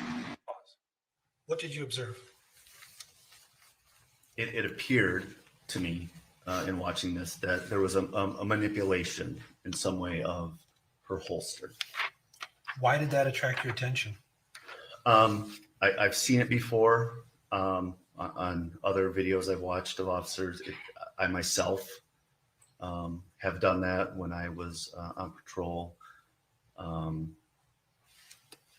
Just caught my attention. Yep. And when you're on patrol, what exactly are you believing that is occurring on the video? So I carried the same type of holster that Officer Potter used, a level 2. And it would be my practice at times to, when I was making a traffic stop, unlatch the first level of protection or safety on the holster, just to, I guess, give myself a little of an advantage should I need to draw. Okay. So essentially it's a way to, if you had to draw your firearm, you're preparing to do it more quickly? Yes. The objection is sustained. I don't believe he has answered. Well, why would you do that? It would just make drawing the firearm easier, more efficient. Okay. Can you continue to play the video?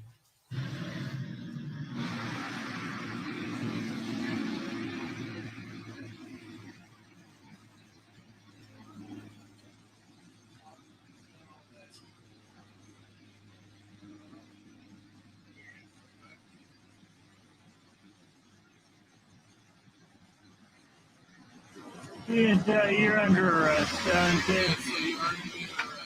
You got a warrant.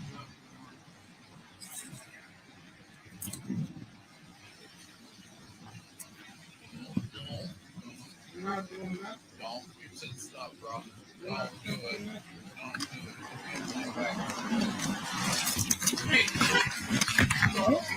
it. I'll tease you! Just sit back. I'll tease you! Taser, taser, taser! Ah, he shot me. Oh, shit! I just shot him. You dead? Yes! Okay. I grabbed the wrong fucking gun! I shot him! Oh my god! Yeah, sit down. Oh my god! PI accident, 63rd Captain Drive, flood from 38 stop, start north on the red. Starting north on the red, and you repeat it on the side.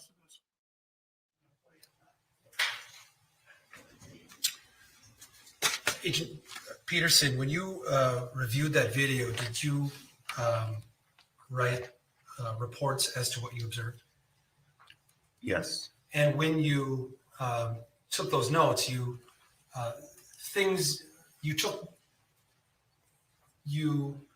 were watching these videos because you knew that you were conducting or participating in the conducting of a criminal investigation, correct? Correct. And certain observations were important to your investigation, correct? Correct. Did you take note in your review of the video of whether Sergeant Johnson's head was visible on Kim Potter's body-worn camera during the incident? I did take note of that, yes. And was it visible throughout the incident?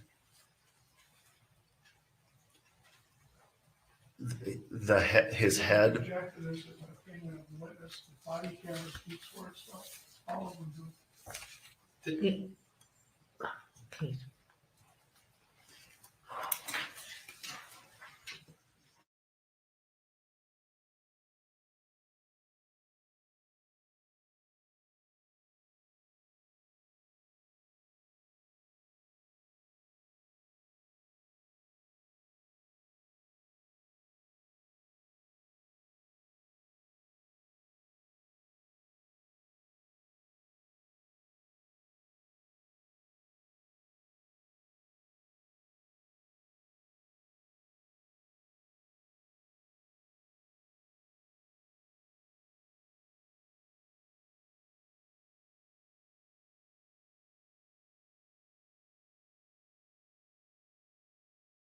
Is overruled, and you may answer the question.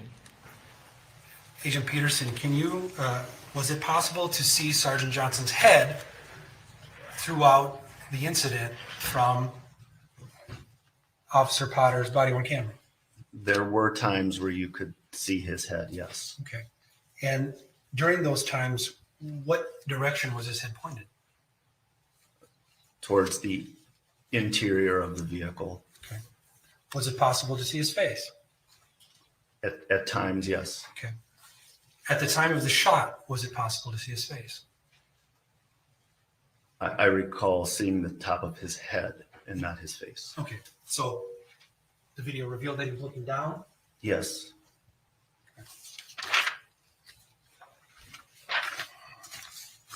When you examined the video, did you recall examining Officer Lucky's position at various points during the incident?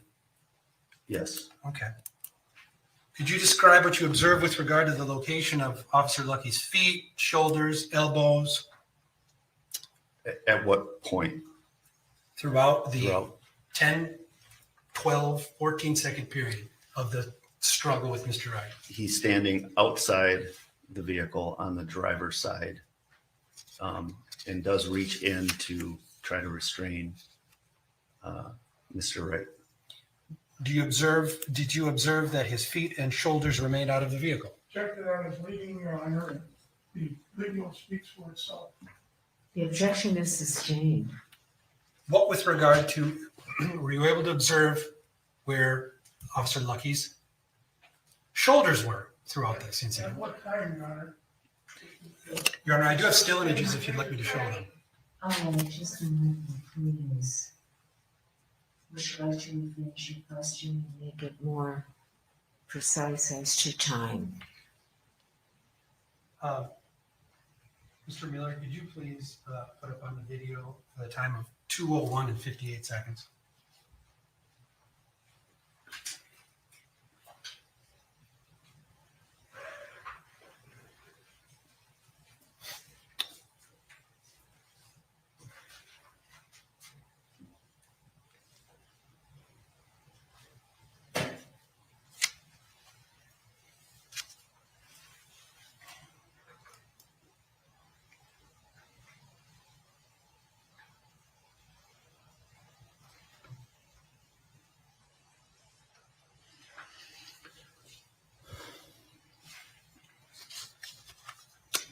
Showing you now exhibit 204. It's paused at 2:01 and 58 seconds. Would you agree? Yes. Where is Officer Lucky's body at this moment? It is outside the driver's compartment of the vehicle. Okay. Where are his hips? They're slightly behind the open door, driver's door. And can you infer where his elbows are?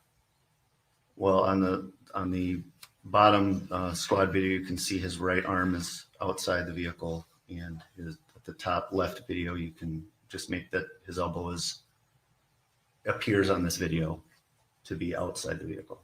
Okay. Can we go ahead 2 seconds to 2:02 and 00?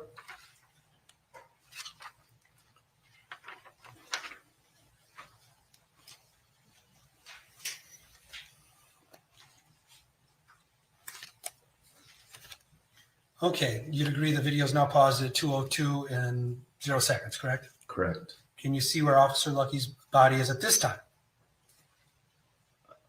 From this video, the bottom video there from the squad camera, it appears that his feet and legs are outside the vehicle on the pavement, and his torso is kind of leaning towards the open door.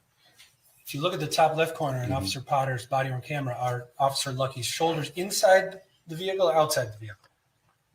Based on the view of this video, it does not appear that his shoulders are in the vehicle. Okay, let's go ahead 1 second.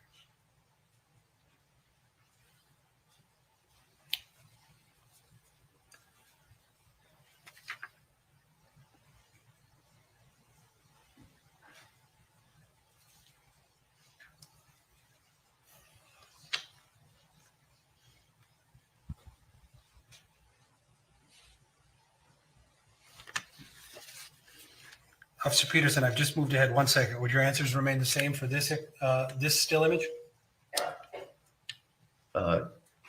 Yes. All right.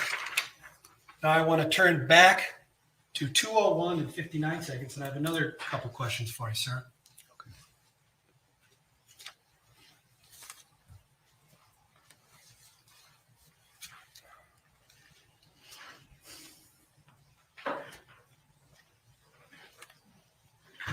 Okay. Did you also examine Sergeant Johnson's position at various points during this incident? Your Honor, I object to this. The video speaks for itself, the time speaks for itself. This officer's view of it should not be, the jury's the one that decides, it's not this officer. He's not an expert of videos. All right. Counsel, will you please?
Members of the jury, we're going to break for lunch, okay? So we'll start up again at about 1:30.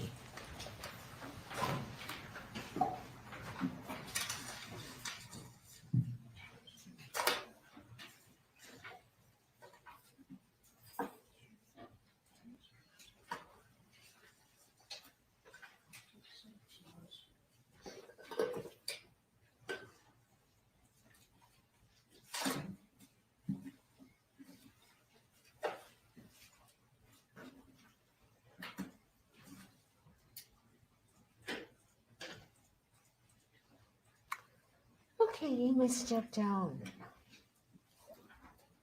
Your Honor, may Paul and I talked with the special agent during this lunch break because I want to make sure that I know what he's going to say, and we sure haven't found anything out by now. I'd like to talk to him. I don't think there's anything to prohibit you from talking to the agent. All right. Why don't we take a lunch break and let's lets everybody hear. You know what my problem is? You've got a witness telling the jury what is on a piece of evidence, which is the evidence is the video. And it seems like this is more like a final argument material where you stop the video and say, look, both of his feet are on the ground. He's not hanging out of the car. Why do you need a supposed expert witness to describe what's on a video? I did not qualify Agent Peters as an expert. He did review these videos and knows details of them because it was part of his investigation. And in fact, a review of these videos was a significant part of this investigation, as it is now with many different criminal investigations, including ones involving officer-involved shootings. Okay, but So when you come with DCA or, given his position, the jury's going to get the impression that he is an expert. So, Your Honor, I just wanted to clarify that the state's intent this morning was to introduce a series of still images which show that Johnson's body is completely out of the vehicle. These were selected to provide efficient and clear testimony about that fact. I understand the court's ruling excluding those. So then at this point, the state is going to go through those several seconds of video that have been introduced for the jury so that they can see and the state can make that very simple point that has been observed by Agent Peterson. It has been more difficult using the video as opposed to the still images, and I apologize that I can't do it more efficiently than I was intending to do it this morning with the still images. Thank you. What they neglect to mention, Your Honor, is that taser, I'm going to tase you, then a few seconds go by, I'm going to tase you again, and then taser. When the taser was yelled, that's the signal for the officers to try and get out of the car. Right after she yelled that, she shot and they're moving out. So to impeach Johnson, which they didn't use this video to impeach him like they're supposed to, they didn't do that. Now they're trying to impeach him by some witness saying that no, he was out of the car. That's ridiculous. That's just not good evidence. okay, the still photographs, I think, are a little, they don't give the whole picture because the timing, it doesn't show the timing. So the video has already been shown. It shows the timing. It shows everybody's body position at very specific times and when it happened and what their body positions were. So I excluded the photographs for two reasons. Number one, a number of them were not provided to the defense beforehand. And secondly, it was duplicative of what has already been submitted, which is the video. And third, it can be misleading because it's a shot at a certain period of time that doesn't show the entire sequence. And I would only say, Your Honor, that still imagery does not somehow prevent the jury from reviewing the entire video in the manner in which the court suggested, but it does often have the ability to impeach some sort of sense that there was a fog of war where Johnson didn't know where his body was located. It specifically can rebut that notion that he was going to be being dragged on this incident. That was a significant point. It's basically defense number 2 that we've had to hear about all of last week. So the fact that there's still imagery that can illuminate the credibility of that claim is what the state has been attempting to do during the testimony phase of this case. Certainly it's going to be brought up in closing argument, but the fact that we can do that in closing argument doesn't abrogate the fact that we can also use a witness to illuminate and describe video evidence, which is a significant aspect of any investigation involving body-worn camera. Respectfully, Your Honor. Your Honor, if they wanted to impeach Mr. Johnson, Major Johnson, they could have cross-examined him on it like a lawyer should do and not come back later without showing us photos and use still photos. That's not fair and it's not admissible. It's simply not. if I may at that point, I'm trying not to have multiple lawyers argue. I get it. But if I were impeaching with a prior inconsistent statement, that might be one thing with Major Johnson. But as you recall, in chambers, I raised an objection to lay witnesses being unnoticed experts. And so I didn't object at trial because the court had said they could do that because they get trained. But he nonetheless offered an opinion. And so we get to impeach that opinion without having to ask him. And that's what we've been doing in part about that. And that's why I think Mr. Gray's concern about proper form of impeachment is just wrong. We're just attacking what appears to be the underlying basis for his opinion. Well, aren't you supposed to do that on rebuttal? So, I know of no requirement that we save that for rebuttal, Your Honor, because we rebut their case. And he was our witness, but regardless, I don't know. all right, we're kind of getting off base here. I mean, we're talking about these still photographs. They're out. I'm not going to reconsider my decision on that. Okay. The video evidence is the evidence. So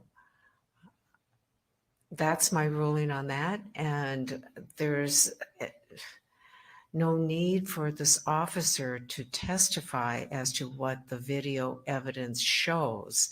You can show that to the jury. Okay. All right.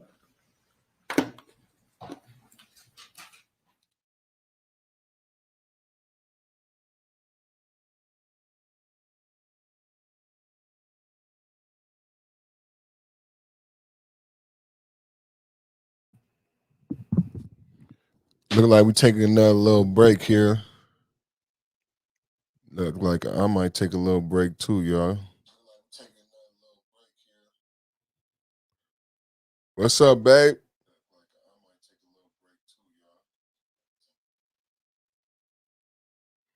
Yeah.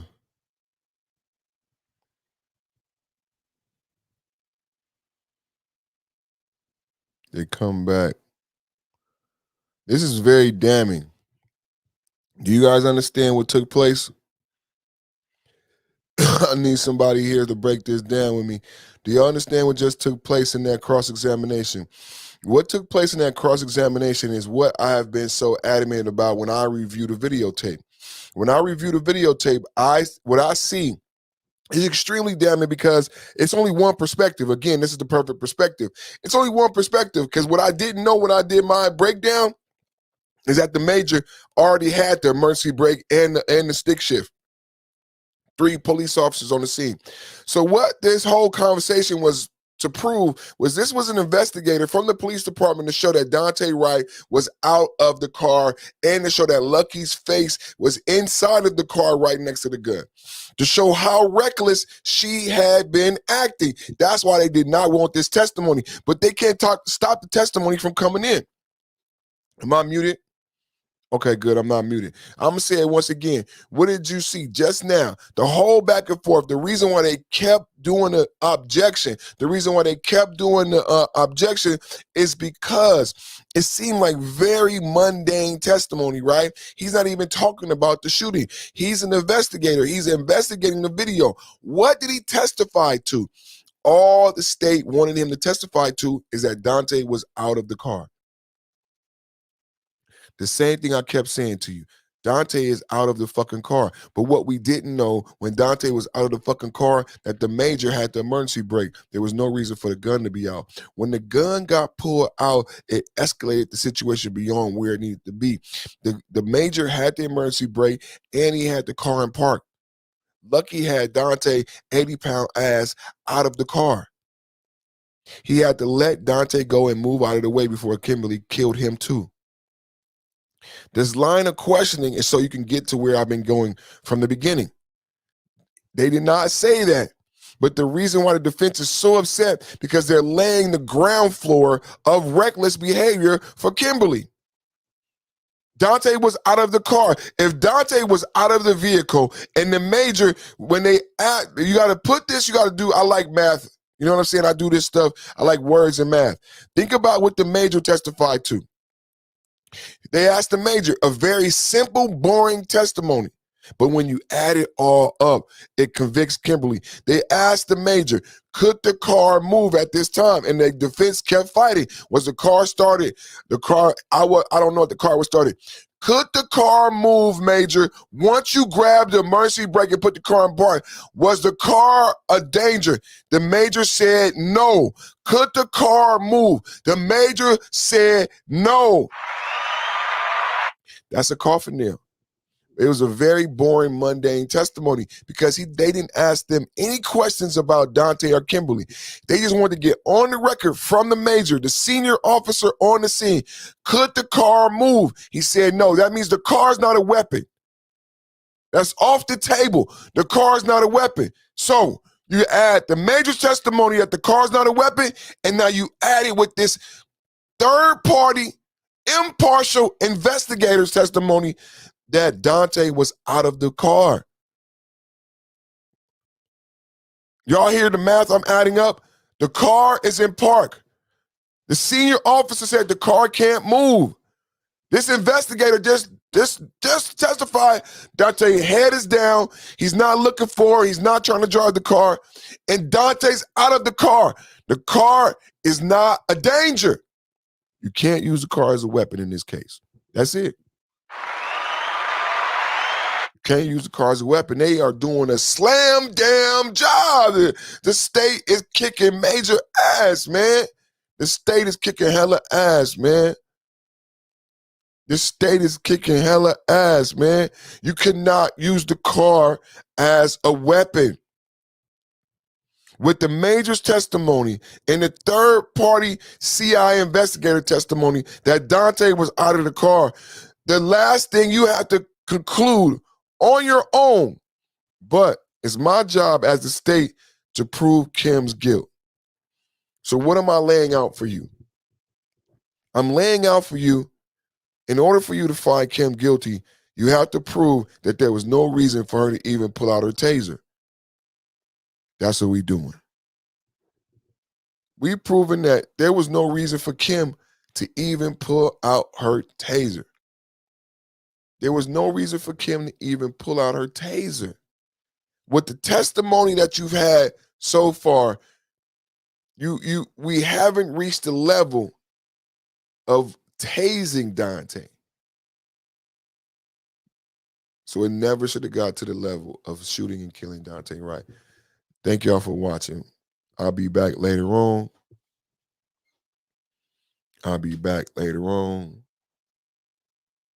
Hang out with my brother, Sunclaw.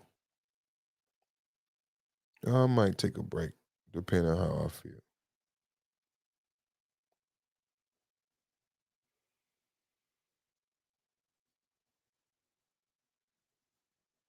Look at it as much as they want in the jury deliberation room. The state has the right to argue that Officer Johnson wasn't in danger of getting dragged by the car in final argument. That's totally fair game. You know, the state can argue and stop the video in final argument and say, look, both of his feet are on the ground. That's all fair game, but I'm not going to let the witnesses tell the jury what's on there. Okay?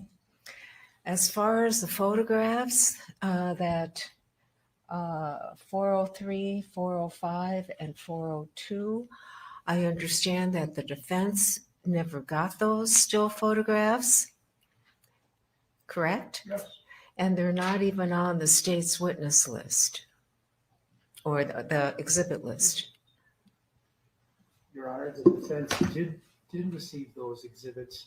This morning, we had a 15-minute break for them to review them. That was at approximately shortly before 11 o'clock. They've now had about 2.5 hours to review the still images. They aren't novel per se because they are still images of the videos that they have had for several months. I have not heard any renewed claim that they are continually prejudiced by us being able to introduce these images. These are images which the jury has seen in real time in the video, but these are specific excerpts which have been created so that they are isolated exhibits so that they can be shown to the jury. Judge, you rule. We're gonna do it for a month. Yep. Yes, I am not going to reconsider any of my prior rulings, no matter how many times you want to argue it. Okay, so. Where the state was seeking clarity, Your Honor, is that this morning, it seemed like the court was saying, you can't use still images to allow the witness to explain what was observed in the video. Then the state utilized the video and asked the witness to explain what was being seen in the video, and that too was cut out. What the state is asking now is to admit these still images as exhibits, but I will refrain from asking the juror what is specifically occurring in these still images. I've ruled that the still exhibits, the still photographs, 402, 403, and 405 will not be admitted. The objection is sustained. Okay. All right. Are you ready for the jury? Okay. Thank you, Deputy. Oh, by the way,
My mic is muted the whole damn time. My mic was muted.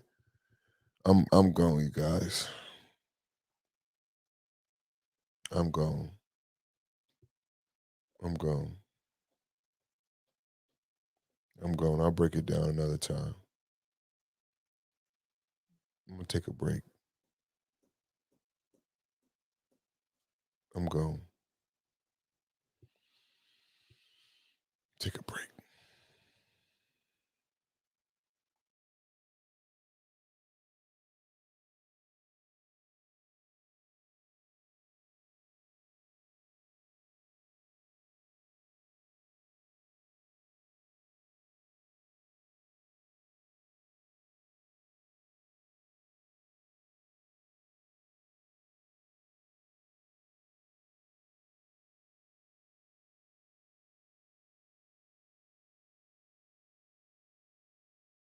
wait, one word objections, please. Okay. And say one word, and then if you need to make an argument, we've got to use these buggers. Okay. Okay. Thank you, Deputy.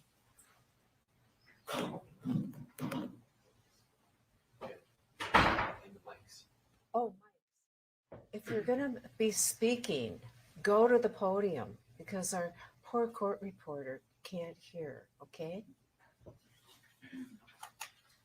That also prevents you from talking over each other, right?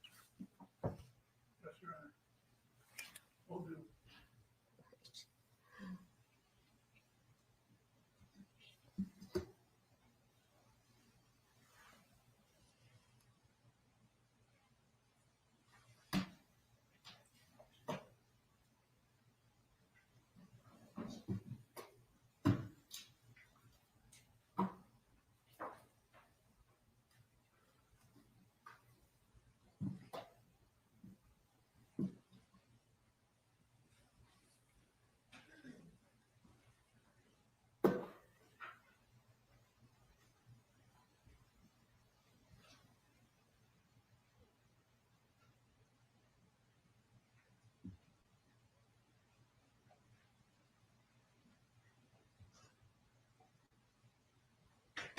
Okay, please be seated. All right, members of the jury, I'm sorry for the short delay. Okay, you may continue, Mr. Larson. I'll be brief. Could you please redisplay exhibit 204?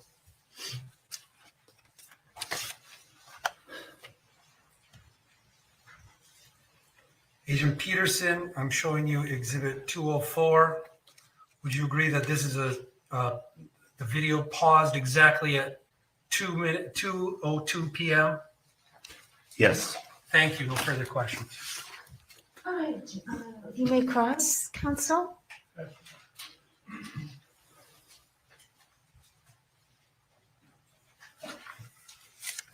Good afternoon, Special Agent Peterson. Good afternoon. Would you agree with me that a visual observation being there is much better than a body-worn camera planted on your chest?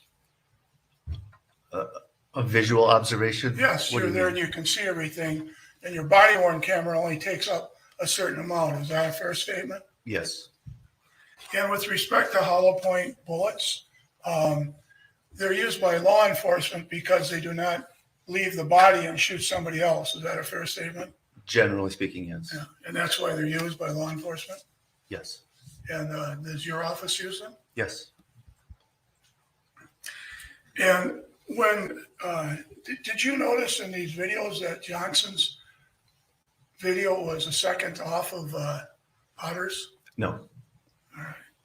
And with respect to the taser statement, you're familiar with tasers? Yes. And is when somebody yells taser, that's warning to the other law enforcement officers that are there to back off. Fair statement? I don't know if it's fair to say to back off. But to not touch the guy because you might get electrocuted. That's part of the reason, sure. Yeah. What's the other reason? To give warning that the taser is going to be deployed. Okay. Thank you. That's all I have. Counsel? Agent Peterson, earlier this morning, you testified about your career in the Force Investigations Unit, correct? Yes. You've evaluated over 70 claimed reports of excessive force, correct? Yes. Including several homicides. Judge, I object to this. I never went into past experience. It's outside the scope of cross-examination. I'm getting to a point, Your Honor. Okay. You may continue for a while. In your experience, has reviewing body-worn camera footage been a critical aspect of your investigation? Yes. And indeed, requesting body-worn camera is a critical request that is made in an investigation. Same objection, man. I ain't going to request a body-worn cameras at all. The objection is sustained beyond the scope. What would occur if there was no body-worn camera to review in an officer-involved case? If you had no body-worn camera footage? Object to that is not relevant, Your Honor, and it's also outside the scope. I am again sustaining the objection outside the scope. Does body-worn camera footage have certain benefits? Same objection, Your Honor. The objection is overruled. when body-worn camera video exists, are there certain benefits to reviewing that video versus relying on the testimony of witnesses? I didn't ask that question. It's outside the scope. I talked about visual observation. Okay, one word objections, please. I'll let you answer that. Gonna have to repeat it, I'm sorry. Sure. Does reviewing body-worn camera footage in these cases have advantages at times than simply relying on the testimony or statements of witnesses? At times, yes. Yes. No further questions. Special Agent Peterson, what I asked was, is a visual observation of something, forget about the testimony, a visual observation of something better than a body-worn camera that has tunnel vision? It can be, yes. It'll be different. It's a large, you can see it better if you're there looking at it than a body-worn camera. Isn't that true? Because you see more? Yeah, that would be accurate. Thank you.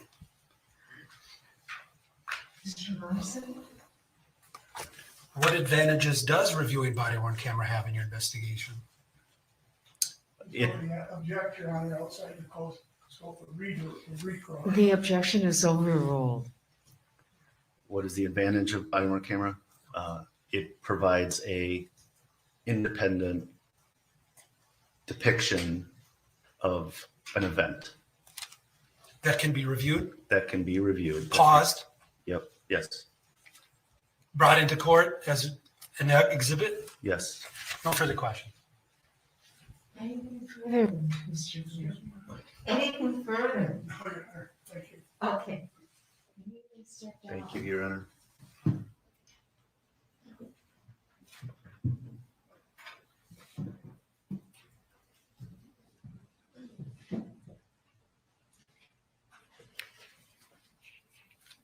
The state may call its next witness. This time, Your Honor, the state calls Michelle Pascal.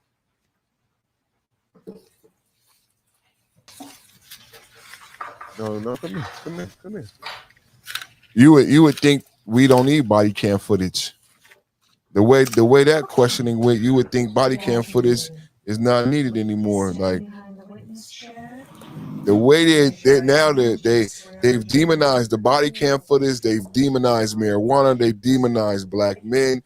This will, depending on the verdict, it's going to say a lot about the community. This attorney, he has a very derogatory opinion of this jury by his attacks. Chelle, last name Frascone. Okay, we have a court reporter taking down everything that's being said. So you have to say yes or no instead of shaking your head. Don't say uh-huh or uh-uh. Only one person can talk at a time. Wait until the question is finished before you answer. If you don't understand a question, ask for clarification. And finally, if an objection is made, stop talking. Don't answer it unless I tell you to. Thank you. Counsel? Would you state your occupation For the record, I'm a police officer for the state of Minnesota. what's your current, what law enforcement agency are you with? I work for the state of Minnesota, the Bureau of Criminal Apprehension. What is your current rank? Assistant Special Agent in charge. How long have you been with the Bureau of Criminal Apprehension? I have been with them since 2016. What unit are you currently assigned to? Currently assigned to the Force Investigative Unit. Prior to working for the BCA, do I understand that you have prior law enforcement experience? That's correct. And what is that? Prior to coming to the BCA, worked for the city of Woodbury as a police officer. And that was from 2006 to 2016, correct? That's correct. And you're a licensed peace officer still today? Yes, I am. And you take continuing education courses to maintain that license? Yes. Based on your law enforcement experience, did you acquire specialized knowledge or experience in the use of firearms and other weapons such as tasers? I did. If asked, are you able to describe the basic features and functionality of weapons such as firearms and tasers? I am.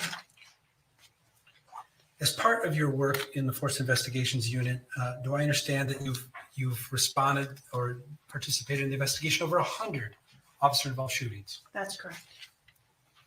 both as a lead agent and at times a supporting agent? Correct.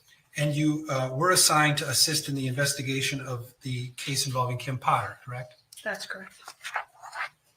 I want to get right to your actions on April 11th of 2001. Do you recall that day?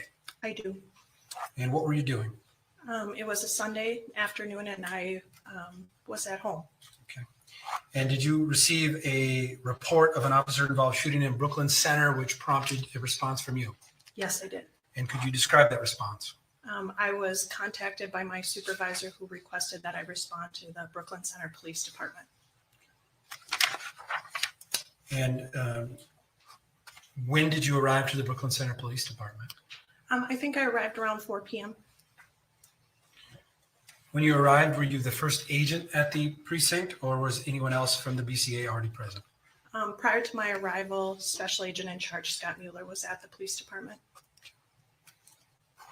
And what did you do when you first arrived? When I first arrived, I met with Agent Mueller, who provided me just some general information about what the investigation was involving. Soon after you met with Agent Mueller, were you joined by another BCA agent? Yes, I was. And who was that? Agent Sam McGinnis. At the time after you were briefed by Mueller and spoke to Agent McGinnis, did you learn who the involved officer or officers were? Yes, I did. And who was that? Officer Kim Potter was the involved officer, and then there were 2 witness officers that were also at the agency. Was that Officer Lucky and Sergeant Johnson? That's correct. Okay. After meeting with Agent Mueller and Agent McGinnis, what was the next? Who was the next individual who you encountered? I went into the conference room that Officer Potter was in with her counsel, and then at the point after that, I went upstairs and met with Sergeant Johnson. Okay, well, let's talk about both of those encounters. You said you went upstairs to see Johnson. So do I understand there's a conference room on a lower level or a main level of the Brooklyn Center Police Department? That's correct. Okay, and that's where you saw Officer Potter? Correct. Was Agent McGinnis with you as well? Yes, he was. When you observed Officer Potter, was she still wearing her uniform? Yes, she was. How much time did you spend with her? A very short amount of time. Okay. Before that date, did you know her? I did. In what capacity? In a professional capacity, and our husbands had prior worked together many years ago. Okay. Would you agree that Ms. Potter is sitting here at council table over at the front council table closest to you? Yes. Okay. At the time you encountered her, did you observe whether she had a firearm on her duty belt? Yes, I did. Did you receive any information about that firearm? I was advised that that firearm was Sergeant Johnson's firearm. Okay. What was the first action that you and Agent McGinnis took when you encountered her? Photographs were taken of her uniform. And what happened to the equipment that she was wearing? It was collected. Okay. At that time, did you know why she was in possession of Sergeant Johnson's firearm? I did not. After the firearm was collected, do you recall what was done with it? It was placed inside of a box. Did you observe at that time whether it was loaded or unloaded? I did. And what was it? It was unloaded. Unloaded? So you took Sergeant Johnson's gun from Officer Potter. What did you do after that? I went upstairs and met with Sergeant Johnson. At some point, did you also speak again with Agent Mueller? I did. Did you reveal that you had a prior interaction with Officer Potter? I did. And did that affect your involvement in this investigation? Not a lot. I just asked for, to have other duties assigned to me. And at that time I was assigned to Officer or Sergeant Johnson. Okay. And why did you ask to not have duties related to Officer Potter? Just out of just making sure that there was no conflict or any issues as a result of it. Sometimes we use the words appearance of impropriety. You wanted to avoid something like that. Am I correct? Yeah, I'm gonna let the answers, I'm gonna let you answer that objection overruled. So you said you were tasked with then going to talk to Sergeant Johnson? That's correct. And did you bring anything with you when you met with him? I did. And what was that? I brought his handgun upstairs. Okay. And when you brought his handgun upstairs, what did you anticipate doing? I wasn't sure of his involvement at the time, so I wanted to make sure that it was with me. Many times we find that supervisors will exchange weapons when they weren't actually have any involvement in the case. And so when I went upstairs to meet with him, there was a possibility that his weapon would be returned. However, I became aware that he was a first person witness. And so at that time, I held on to his handgun and then collected Officer Potter's handgun Where did you discover Officer Potter's handgun? in his holster. So you made a plan to collect both firearms at that point. That's correct. I now want to discuss your interactions with Sergeant Johnson. How much time did you spend with him? I guess I would approximate 10 minutes or so. Did you take any photographs of him? I did. At the time, was he wearing Officer Potter's firearm? Yes, he was.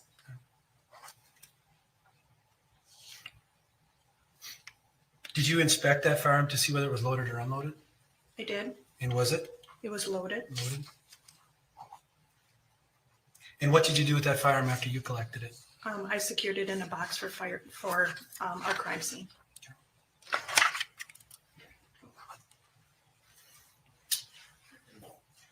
When you collected both firearms, did you document them by serial number to ensure that they were distinguished? I did. And to whom did you bring those firearms after you documented them? Agent McGinnis. Agent McGinnis.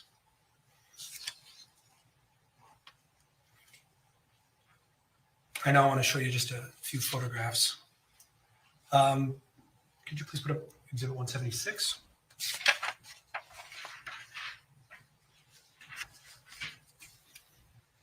I'm showing you Exhibit 176. If I says, can you recognize which gun this is? Yes. Which gun is this? Officer Potter's. Take a look again. It's the unloaded Oh, firearm. I apologize. Sergeant Johnson's. Thank you. You said you took several photographs of Officer Johnson. If I showed you two photos of them, would you recognize them? Yes. At this time, the state offers exhibits 84 and 85, photographs of Sergeant Johnson. 84 and 85, sir? Any objection? Exhibits 84 and 85 will be admitted and you may publish. Please show 84.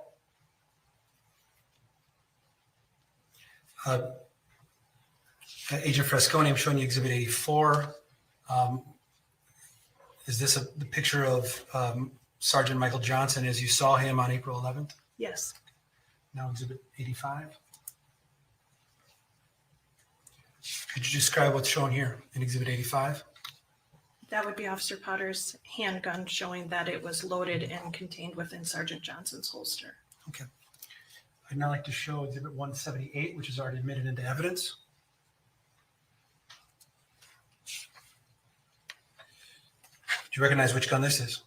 I do. Which gun is this? This is Officer Potter's handgun. Okay. And does it also include the ammo that you discovered in the firearm? Correct. Okay. And then Exhibit 179.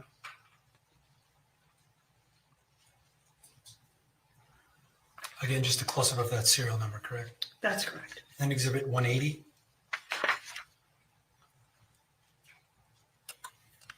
Again, the loaded magazine that you discovered. Correct. Okay. And then again, Agent Fresconi. I'll speak into the mic in a second. Exhibit 199, would you agree this is Officer Potter's firearm? Correct.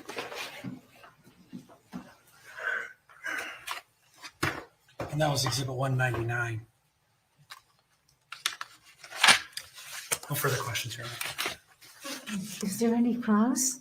No cross. Step down. Thank you.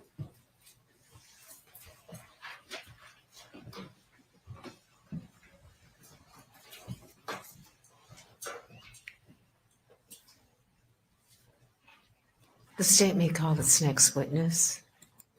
At this time, the state calls Agent Sam McGinnis.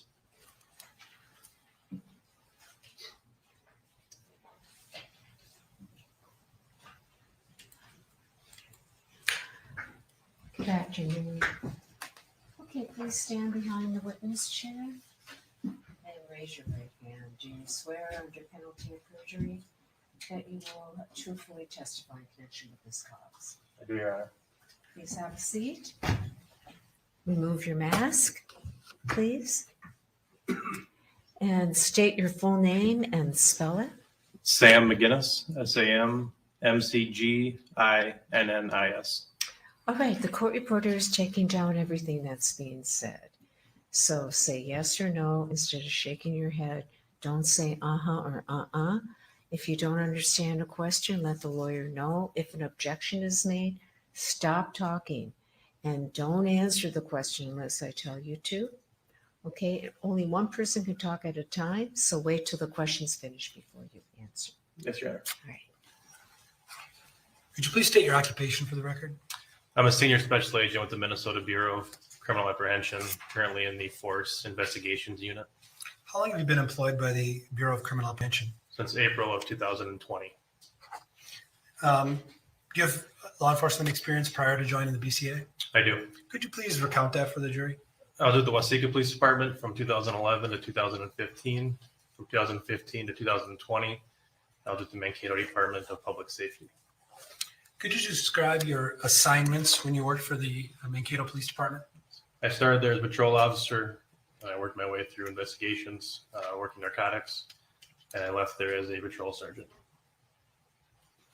Did you have any specialized experience with firearms?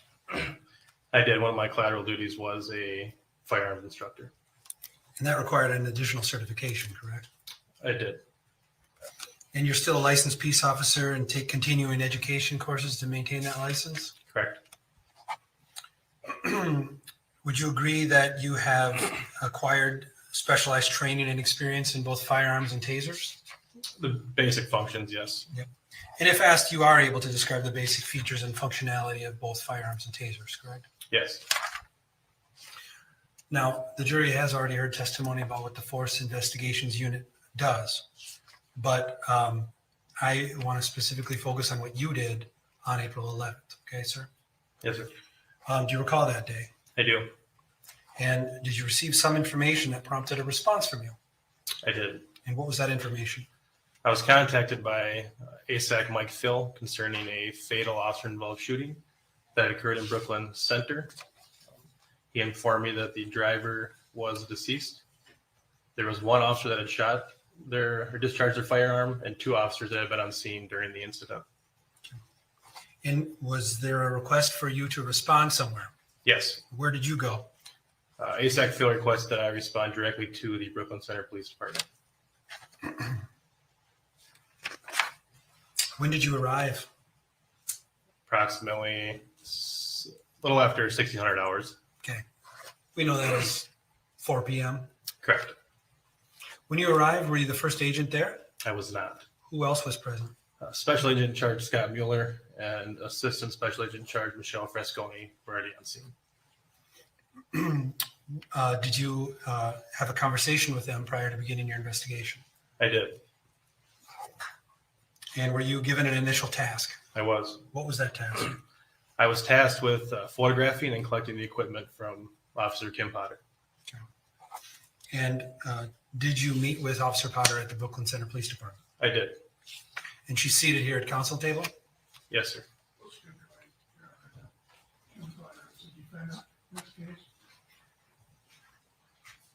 At the time that you encountered her, was she still wearing her uniform? She was. Was she in possession of her duty belt? She was. Was she in possession of a firearm? She was. Did you receive any information about that firearm? After our interaction together, I did, yes. Yep. And you learned that that was Sergeant Johnson's firearm, correct? I did. Was that a loaded or unloaded firearm? Unloaded. Did you ultimately take photographs of her? I did. Did those photographs include her wearing the duty belt, firearm, and taser that she had on her person? Yes.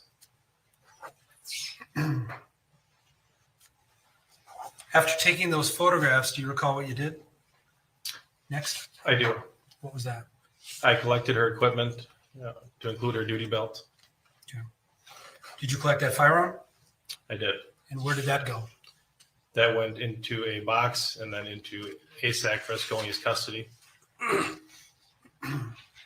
And when you collected it, did you confirm that it was unloaded? Yes. Okay.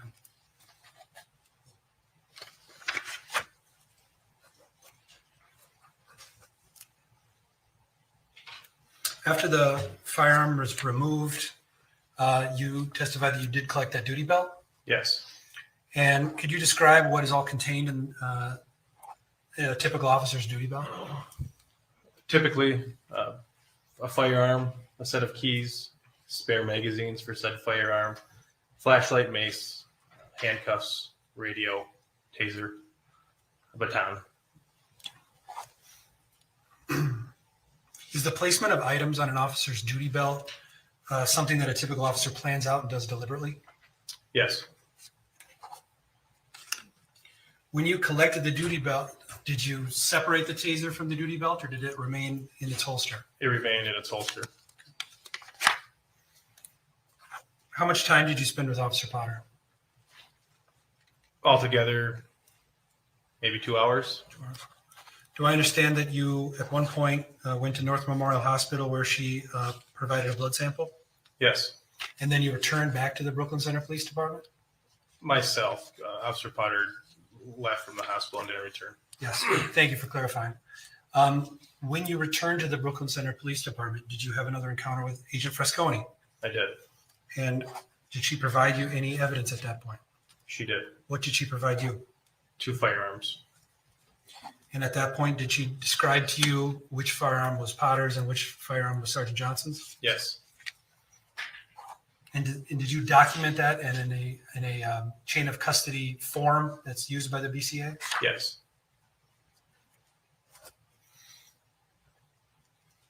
After you collected the firearms from Agent Fresconi, can you tell the jury where you brought those firearms? I brought those 2 firearms along with the blood sample or blood kit to the crime scene team leader, Melissa Lauren, and signed them over to her custody. Okay. At this time, I want to show the jury the photographs that you took of the defendant. The state offers at this time exhibits 210 to 213.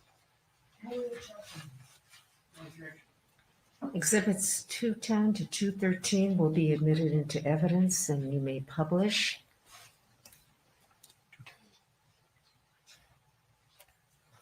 First, I'm showing you exhibit 210. Do you recognize this? I do.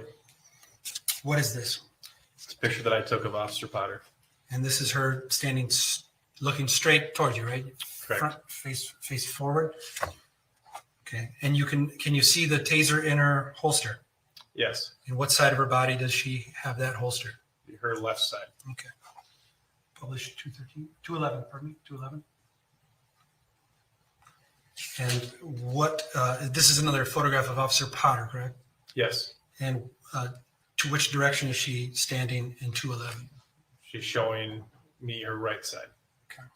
And this is the side that she held her firearm? Correct. Okay. 212? I'm showing you exhibit 212. What's shown here? Her left side. Okay. And this is, again, as you testified, the side where she's wearing her taser? Correct. Okay. And then 213.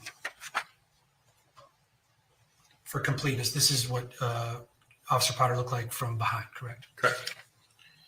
Right. Now, do you know whether, you can take that down. Do you know whether the duty belt and taser that you collected from the defendant were photographed? They were. And you've seen a set of photographs prior to trial, correct? I have. The state offers exhibits 214 to 225, Your Honor. These are photographs of the duty belt and taser. Those exhibits will be admitted into evidence and you may publish. Thank you, Your Honor. Please show 214. Could please just fulsomely describe what you see? I think we can go pretty efficiently. I'm showing you exhibit 214. What is shown here? Officer Potter's duty belt laying flat on a table. Exhibit 215. What's shown here? Her taser Out of the holster. 216. What is shown here? Officer Potter's empty firearm holster. Okay. And right next to the firearm holster, these are some of the items which you described an officer typically carries on a duty belt. Yes, sir.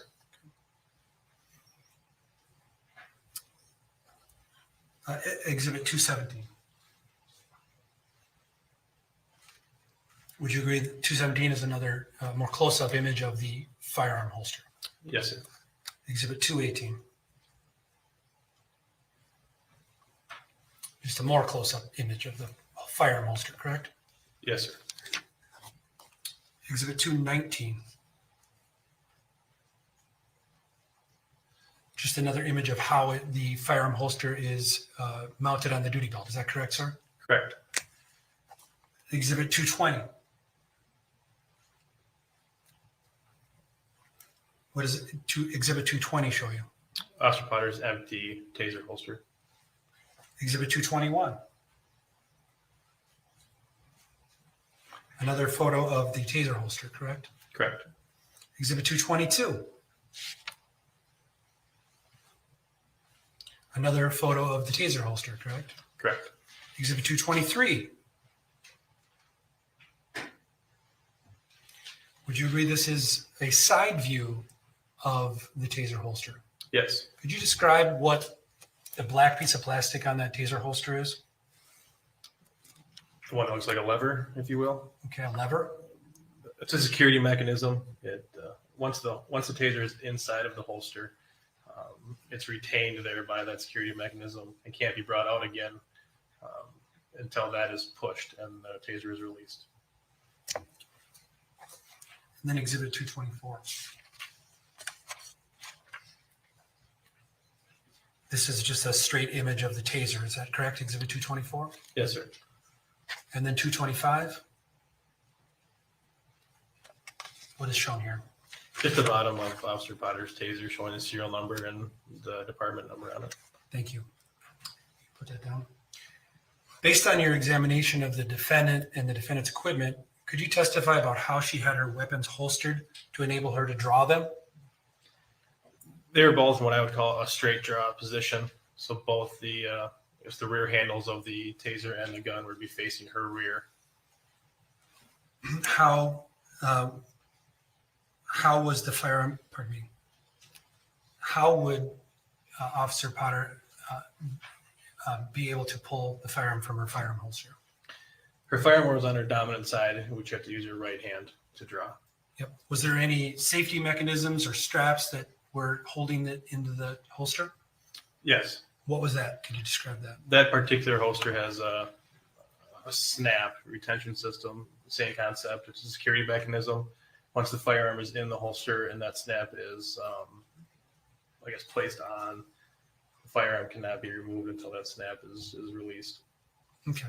And you would unsnap that snap with your dominant hand, with your right hand? Yes. Okay. What about the taser on the left side? How is that unholstered?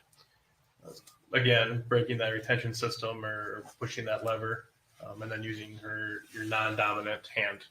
Okay. Am I correct that the defendant's duty belt and taser were stored at the BCA during the pendency of this case? Yes. When the BCA stored these items, were they altered or manipulated in any way? No.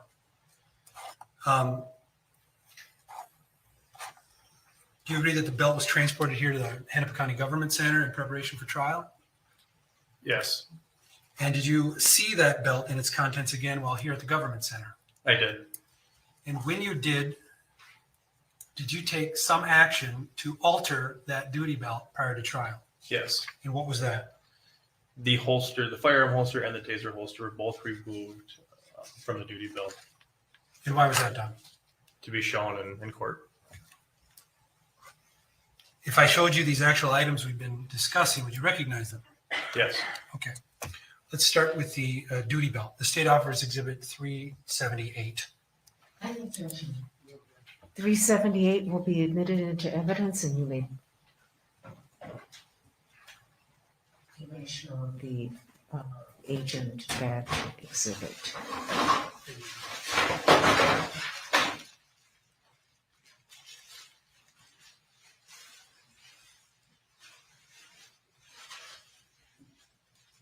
Agent McGinnis, I'm showing you Exhibit 378. You recognize this item. Yes. And what is this? Officer Potter's duty belt. Would you agree it's the duty belt, but without the two holsters? I would.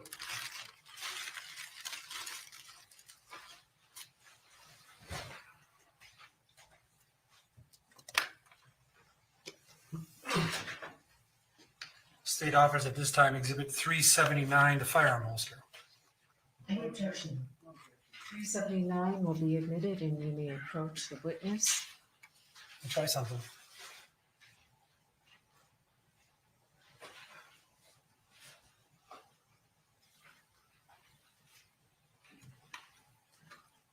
Agent McGinnis, I'm showing you on the view screen here. Exhibit 379, correct? Yes, sir. And would you agree this is the firearm holster? I would. All right, I'm gonna stop this. You testified earlier about a snap. Is this the snap that you're talking about? Yes. Okay, so when you're holding it on the right side like this is the snap that must be depressed to take the whole firearm off? To release the firearm, yes.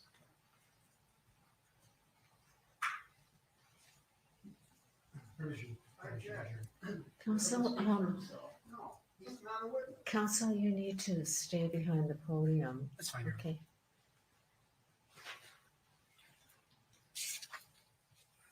Next, the state offers Exhibit 380, the taser holster. Oh, that exhibit will be admitted. Thank you, Your Honor. Agent McGinnis, you recognize this as the taser holster, Exhibit 380? Yes. And the clasp or the lever that you talked about is still functioning today? Yes.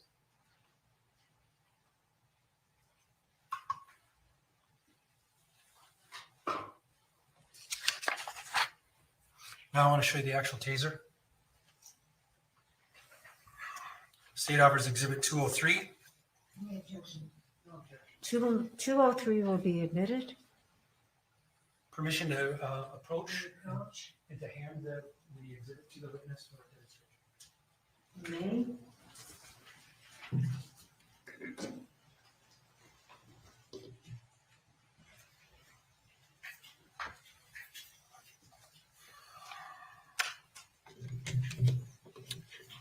I have a question first. Agent McGinnis, you now are in possession of Exhibit 203. Could you describe this taser's general features? It's a Taser 7, model Taser 7, yellow in color. It has a safety switch on it, a battery in the bottom of it. Could you hold up the taser and show the jury the safety switch? If you have that safety switch in the disarmed position, can that be fired? No. To activate it, you have to flip the safety switch. Am I correct? Correct. Okay. And one moment ago, deputy came over and provided you a live battery, correct? Correct. All right. What will happen when you turn on that battery based on your training experience? When I put the battery in and activate the taser, Yeah. it will show the, it'll arm it and show the lasers, the CID screen, and the flashlight. Okay. When you say it'll show this CID screen, could you describe where that's going to come from? From the back, it shows the information about the taser, the battery level, and the probe status. Okay. And you testified that there's also lasers? Yes. Okay. Could you tell the jury what is shot out the end of that taser once you arm it? There are aiming lasers that I guess show you where to fire. The taser probes. Okay. At this time, Agent McGinnis, I'd ask you to stand up, stay behind the witness box there, and to activate the taser to show the LED lights, the lasers, and the flashlight.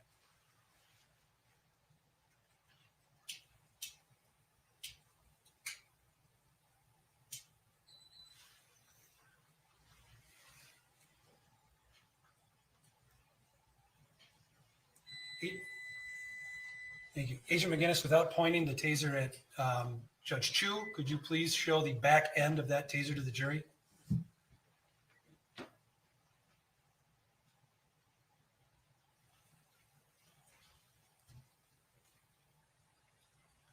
Thank you. You can please disarm that taser, and could you remove that battery so it could be collected by the deputy?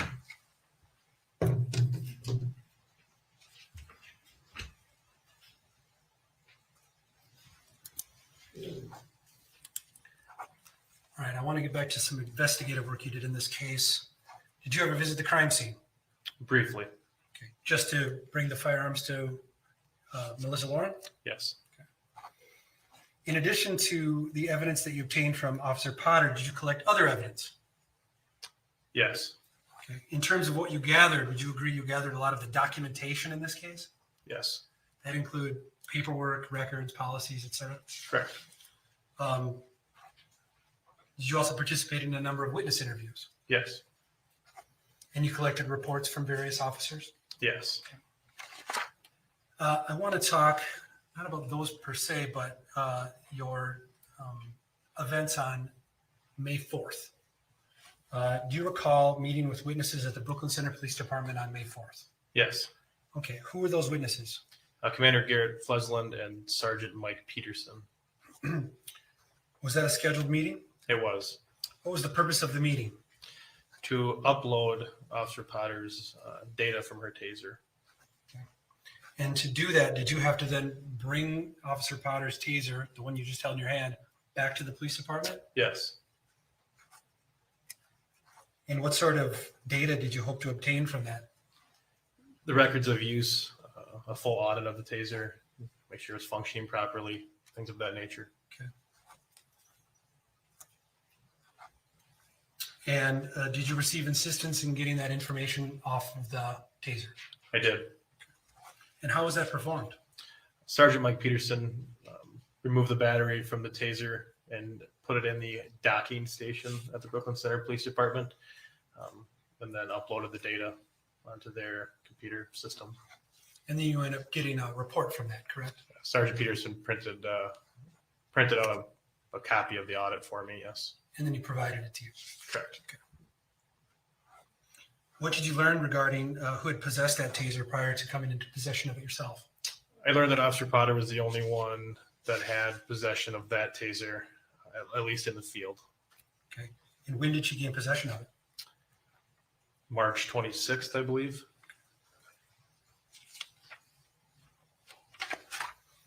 Did you receive any other information about the taser's functionality? Yes. And whether it was functioning at that time? It was. Okay. Now, was there any data that you received regarding when the taser had been function tested? Yes. What is a function test? It's a test you perform on the taser to make sure the core electronics are working properly. So an internal and external check. Are you familiar with how often an officer is supposed to perform a function test? Yes. How often? According to the Brooklyn Center Police Department taser policy, they should perform a spark test before each shift.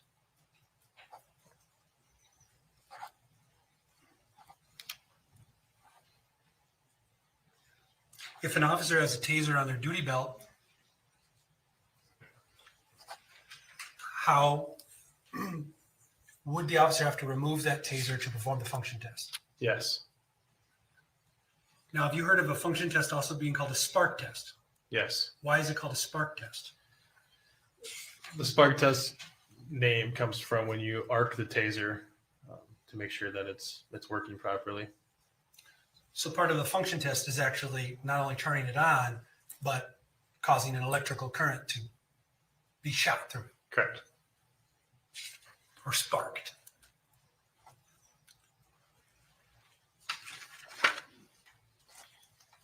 In the information that you received in the report, did the report indicate when and whether a function test was performed on particular days? Yes. All right. Slightly related topic. In addition to the taser data, did you gather information about when Officer Potter worked since March 26th? Yes. And how did you receive that information? Commander Flesland emailed me a copy the days she had worked. And do you recall how many shifts Officer Potter worked between March 26th and April 11th? Yes. How many? 10. If I showed you that email again, would you recognize it? Yes. State Offers Exhibit 226. 226 will be admitted and you may publish.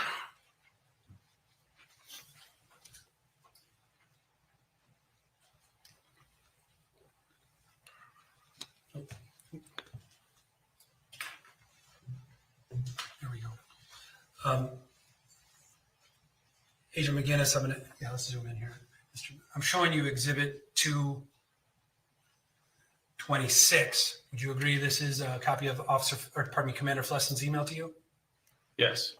And right here, we've zoomed in on the pertinent portion of the email. This would recount Officer Potter's work history from March 26th to April 11th, correct? Correct.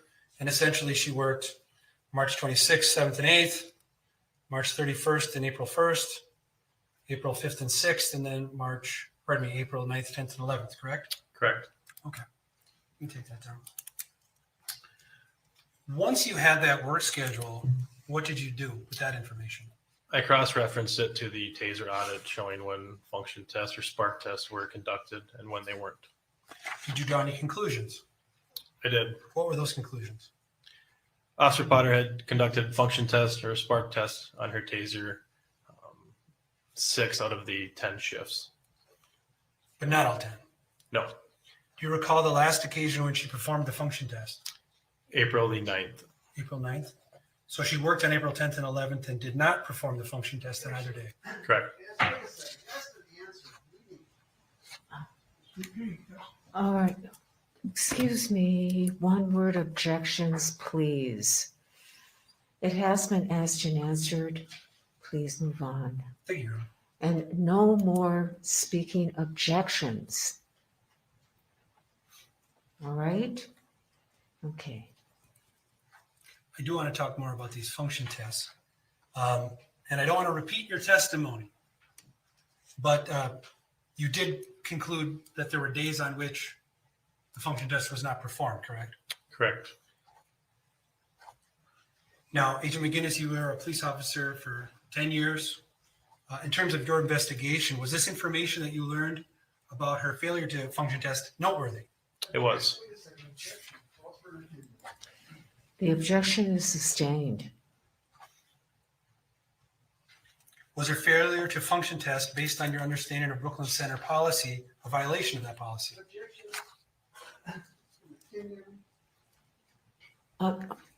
I think you need more foundation for that, counsel. I'm going to sustain the objection for lack of foundation. You previously testified that you understood, Agent McGinnis, that the function test was something that needed to be performed every day before officer shift, correct? You testified to that? Yes. Okay. And then you also testified about information about when that was not done by Officer Potter, correct? The objection is overruled. You may answer. Yes. Just doing the math here. Based on that information in your investigation, did you conclude that she violated that policy? I'm going to sustain the objection for lack of foundation. Okay.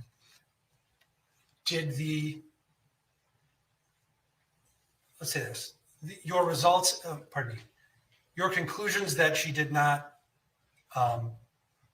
function test, those are, you found no information to the contrary, correct? Correct. Yeah. Now, earlier we discussed the collection of the firearm used by Officer Potter and that you provided that to Melissa Lauren, correct? Correct. Do you know whether after it was inventoried, there was further examination of that firearm? I'm aware that there was, yes. Yep. And that additional work was done by forensic scientists, not you? Yes. Now, you did, though, have an opportunity to view and examine that firearm on a later occasion, correct? Yes. And you'd agree that you'd be able to recognize that firearm if I showed it to you? Yes. And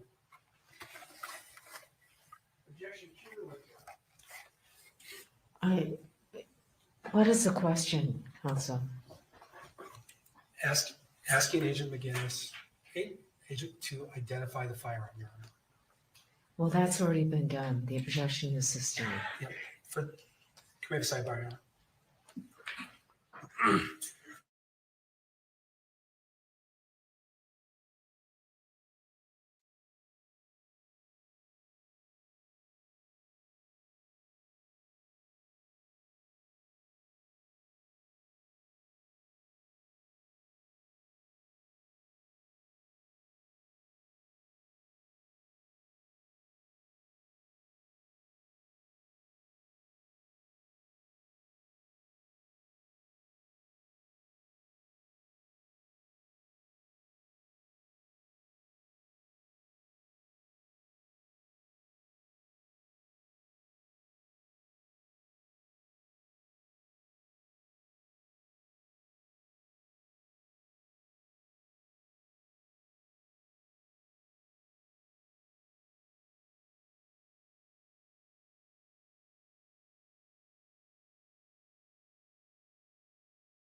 The objection is overruled.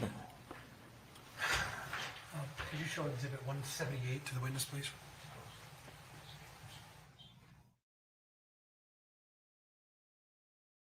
Recognize the Firearm in Exhibit 178. Yes, Is that Officer Potter's firearm?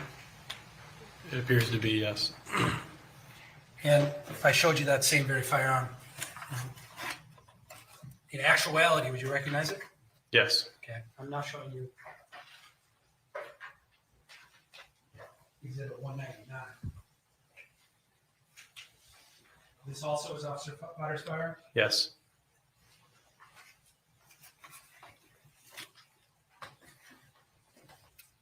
Now, do you recall taking the firearm and the Officer Potter's taser on May 6th of 2021? Yes. Okay. Describe the circumstances that prompted you to be in possession of both of those items. Myself, Melissa Lauren, and one of our crime scene photographers, one of our special agents, we're going to take pictures of the items and weigh them. And did you use a scale provided by the BCA Crime Lab? Yes. And when you weighed the firearm, what was included in that weight? Ammunition. 17 rounds of live ammunition? Correct. And why did you weigh the firearm with ammo? That would represent what was in the firearm the day of the incident. And did you, you weighed both items, correct? Correct. Did you document the weights of those items? Yes. Okay, what were the results?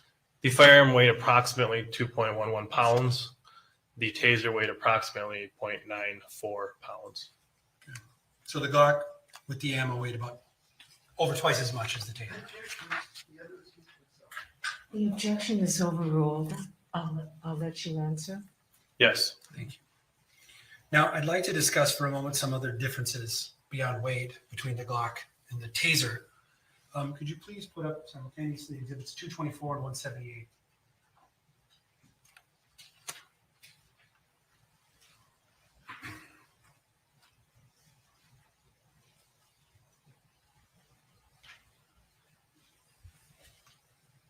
Was identifying differences between these two weapons something that you did in the course of your investigation?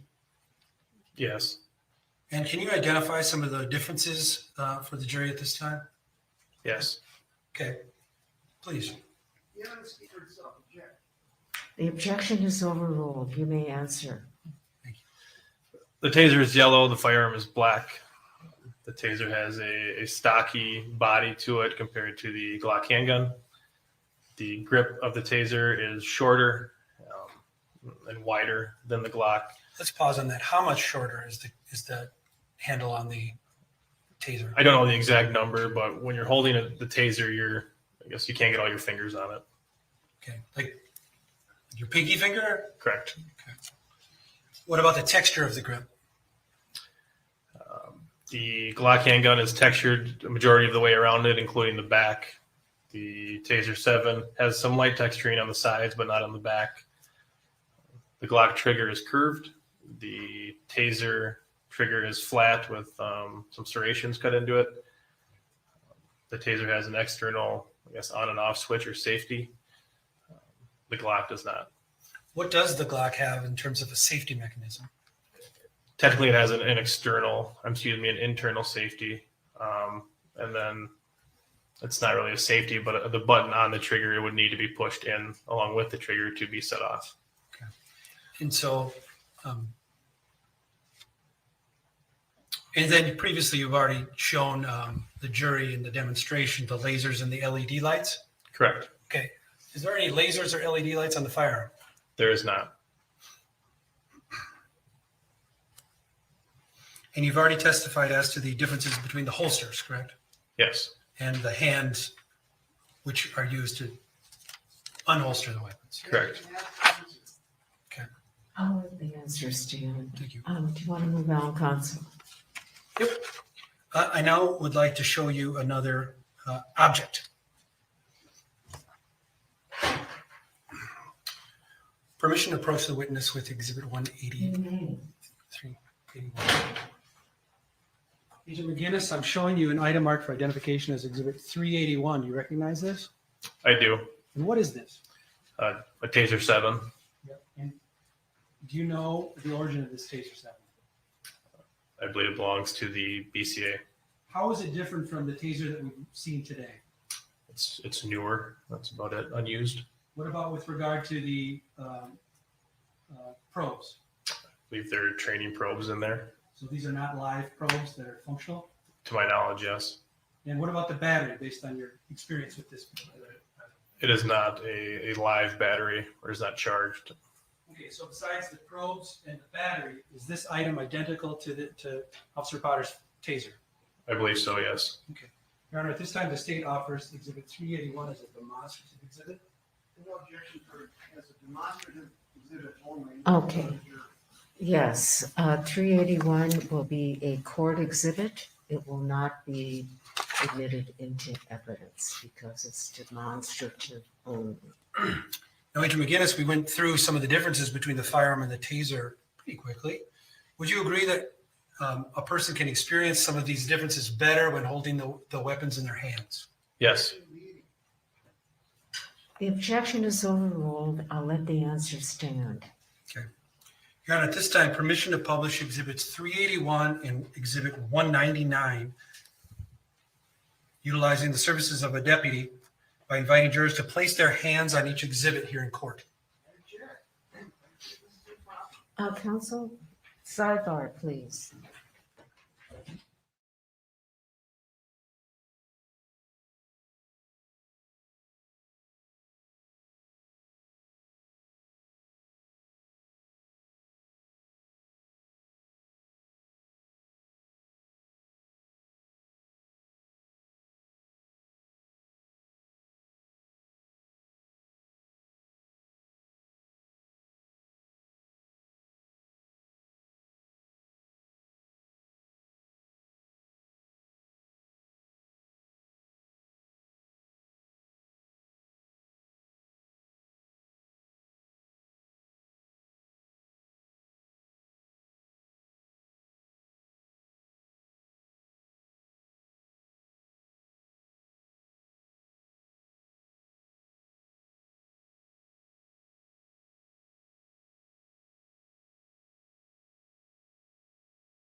The objection is sustained. I think if there was an objection, members of the jury, you're going to be able to see the taser and the handgun when you're in deliberations. It won't have a battery in it, so it won't be functional. We won't have a light battery, correct? Okay.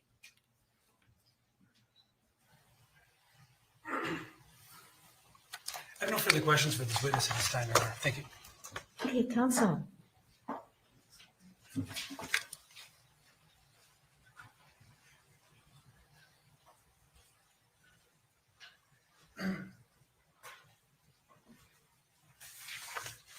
Good afternoon, Agent McGinnis. Good afternoon, sir.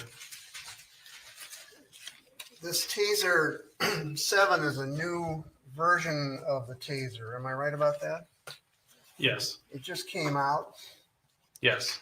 in the spring of 2021, Somewhere in that area. or it was just purchased by Brooklyn Center in March. That's what This year. I was told. Yes. In fact, the only person who had a Taser 7 was, at the time, Officer Potter in that department. Are you asking me, sir? I'm asking you, yeah. I'd have to take your word for it. I'm not sure how many they had rolled out at that time. So the Taser 7, or the Tasers in general, have a handle that is similar to a gun, correct? There are differences, of course, but it's designed so you hold it in your hand, right? Correct. It's designed so that you pull a trigger like a gun, right? They both have triggers. Yes. And it's designed so you aim at somebody, right? Yes. And while this Taser 7 is yellow in color, the top is black, is it not? Yes, there is black on the top. And the handle itself is black, right? Yes, sir.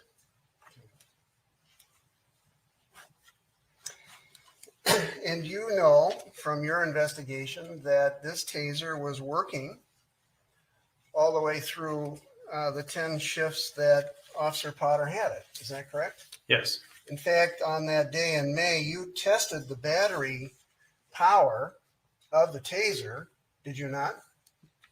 Yes. You found that the battery was 78% charge, isn't that correct? Correct. Well enough to fire the Taser, of course. Yes. Right. And it was a brand new gun, right?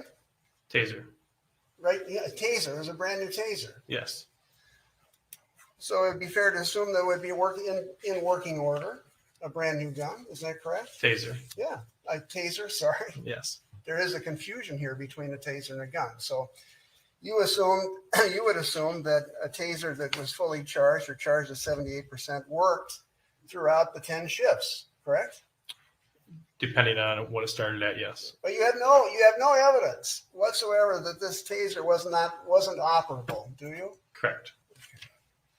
And we have Officer Potter sometimes doing the test, the charge test, or whatever it's called. What's it called again? The spark test. The spark test. Okay. But she did it 6 out of 10 times, right? Yes. And it worked, right? Yes. Do you have a percentage of the officers in Brooklyn Center who skipped that spark test? I do not.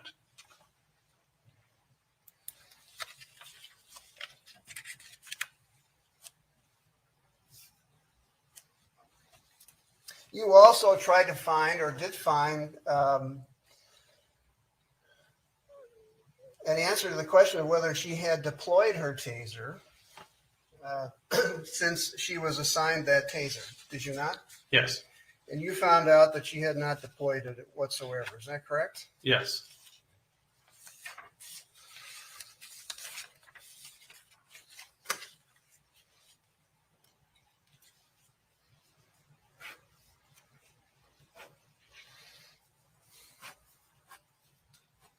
So the last spark test was on the 9th rather than the 11th. Is that right?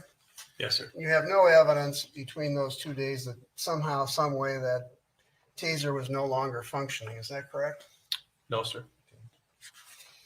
And you also took Officer Potter in for a blood sample. Is that right? Yes. And she willingly went to I believe it was North Memorial. Is that right? Yes, she did consent to the blood She draw. she consented to the blood sample, right? Yes, sir. And do you know the results of that sample? Yes, sir. There was nothing in her blood. Correct. No alcohol, no marijuana, nothing. No, sir. All the screens were taken. Is that correct? To my knowledge, yes.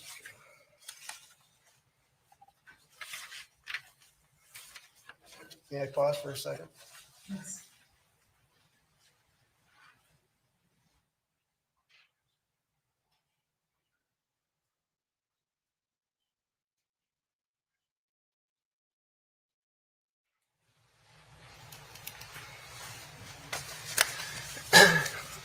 During your investigation, did you ever inquire of the taser manufacturer why the taser couldn't be shaped in a different fashion to avoid any confusion?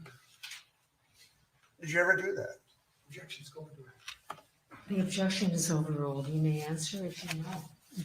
Could you repeat that Did question, you ever sir? inquire of the taser manufacturer why it has built a unit like this when they could easily have shaped it differently? I did not, and I do not know why. Thank you.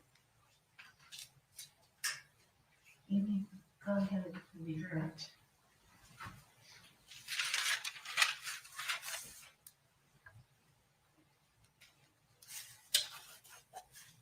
Agent McGinnis, you've testified about the Brooklyn Center function test policy. Does that policy permit an officer to not put their hands on that taser if they think it's working? Excuse me. I don't understand the question. Do you want to rephrase that? Sure. The Brooklyn Center function test policy requires that an officer test it every day, correct? Before each shift, yes. Was there any exception in that policy? No.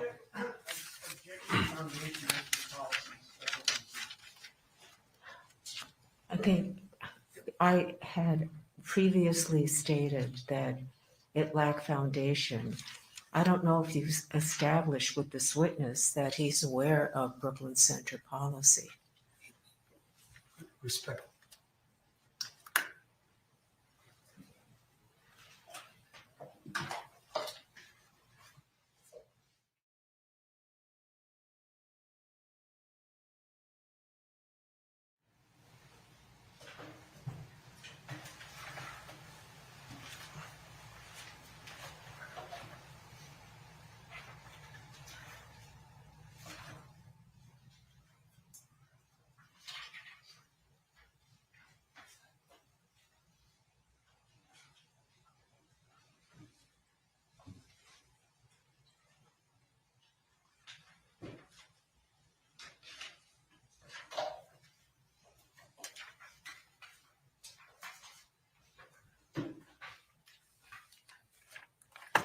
Agent McGinnis, over the course of your investigation, did you review the Brooklyn Center conductive energy device policy?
you gotta think that you gotta feel like the defense is losing before they even get started.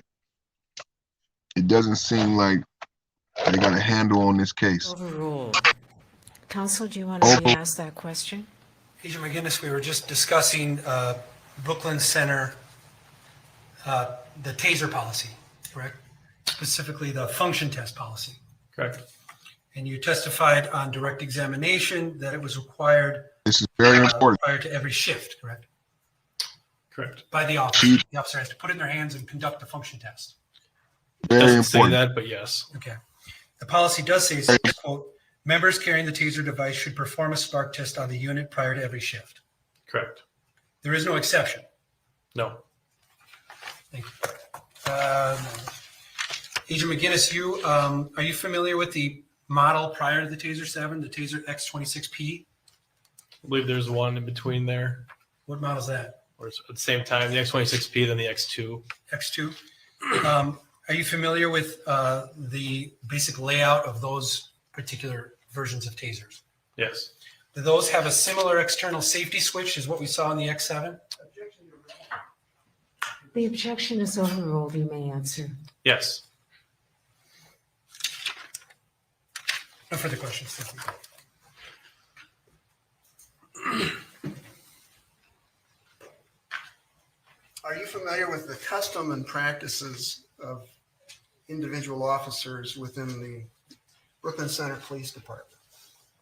I am not. Anything further? No, thank you. Okay, you may step down. Thank you. All right, members of the jury. Oh, wait. You can go ahead. Can you leave that taser? No, I'm going to excuse the jury first. Could you sit down? I'm sorry. All right, members of the jury, we're going to take our afternoon break, 20 minutes.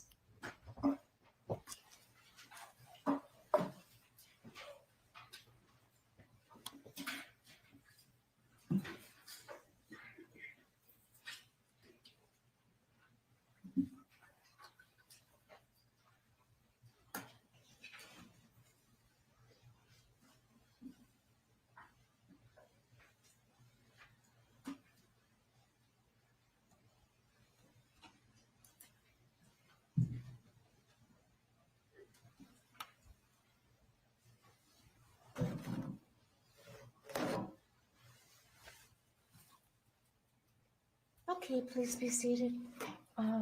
Yes, you may step down. And I think Mr. Larson. Okay, counsel. Let's take a break.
I can rain on. See the smiling faces everywhere. They stop and stare. Another Christmas. Time to celebrate with those you love. Time to count the blessings from above.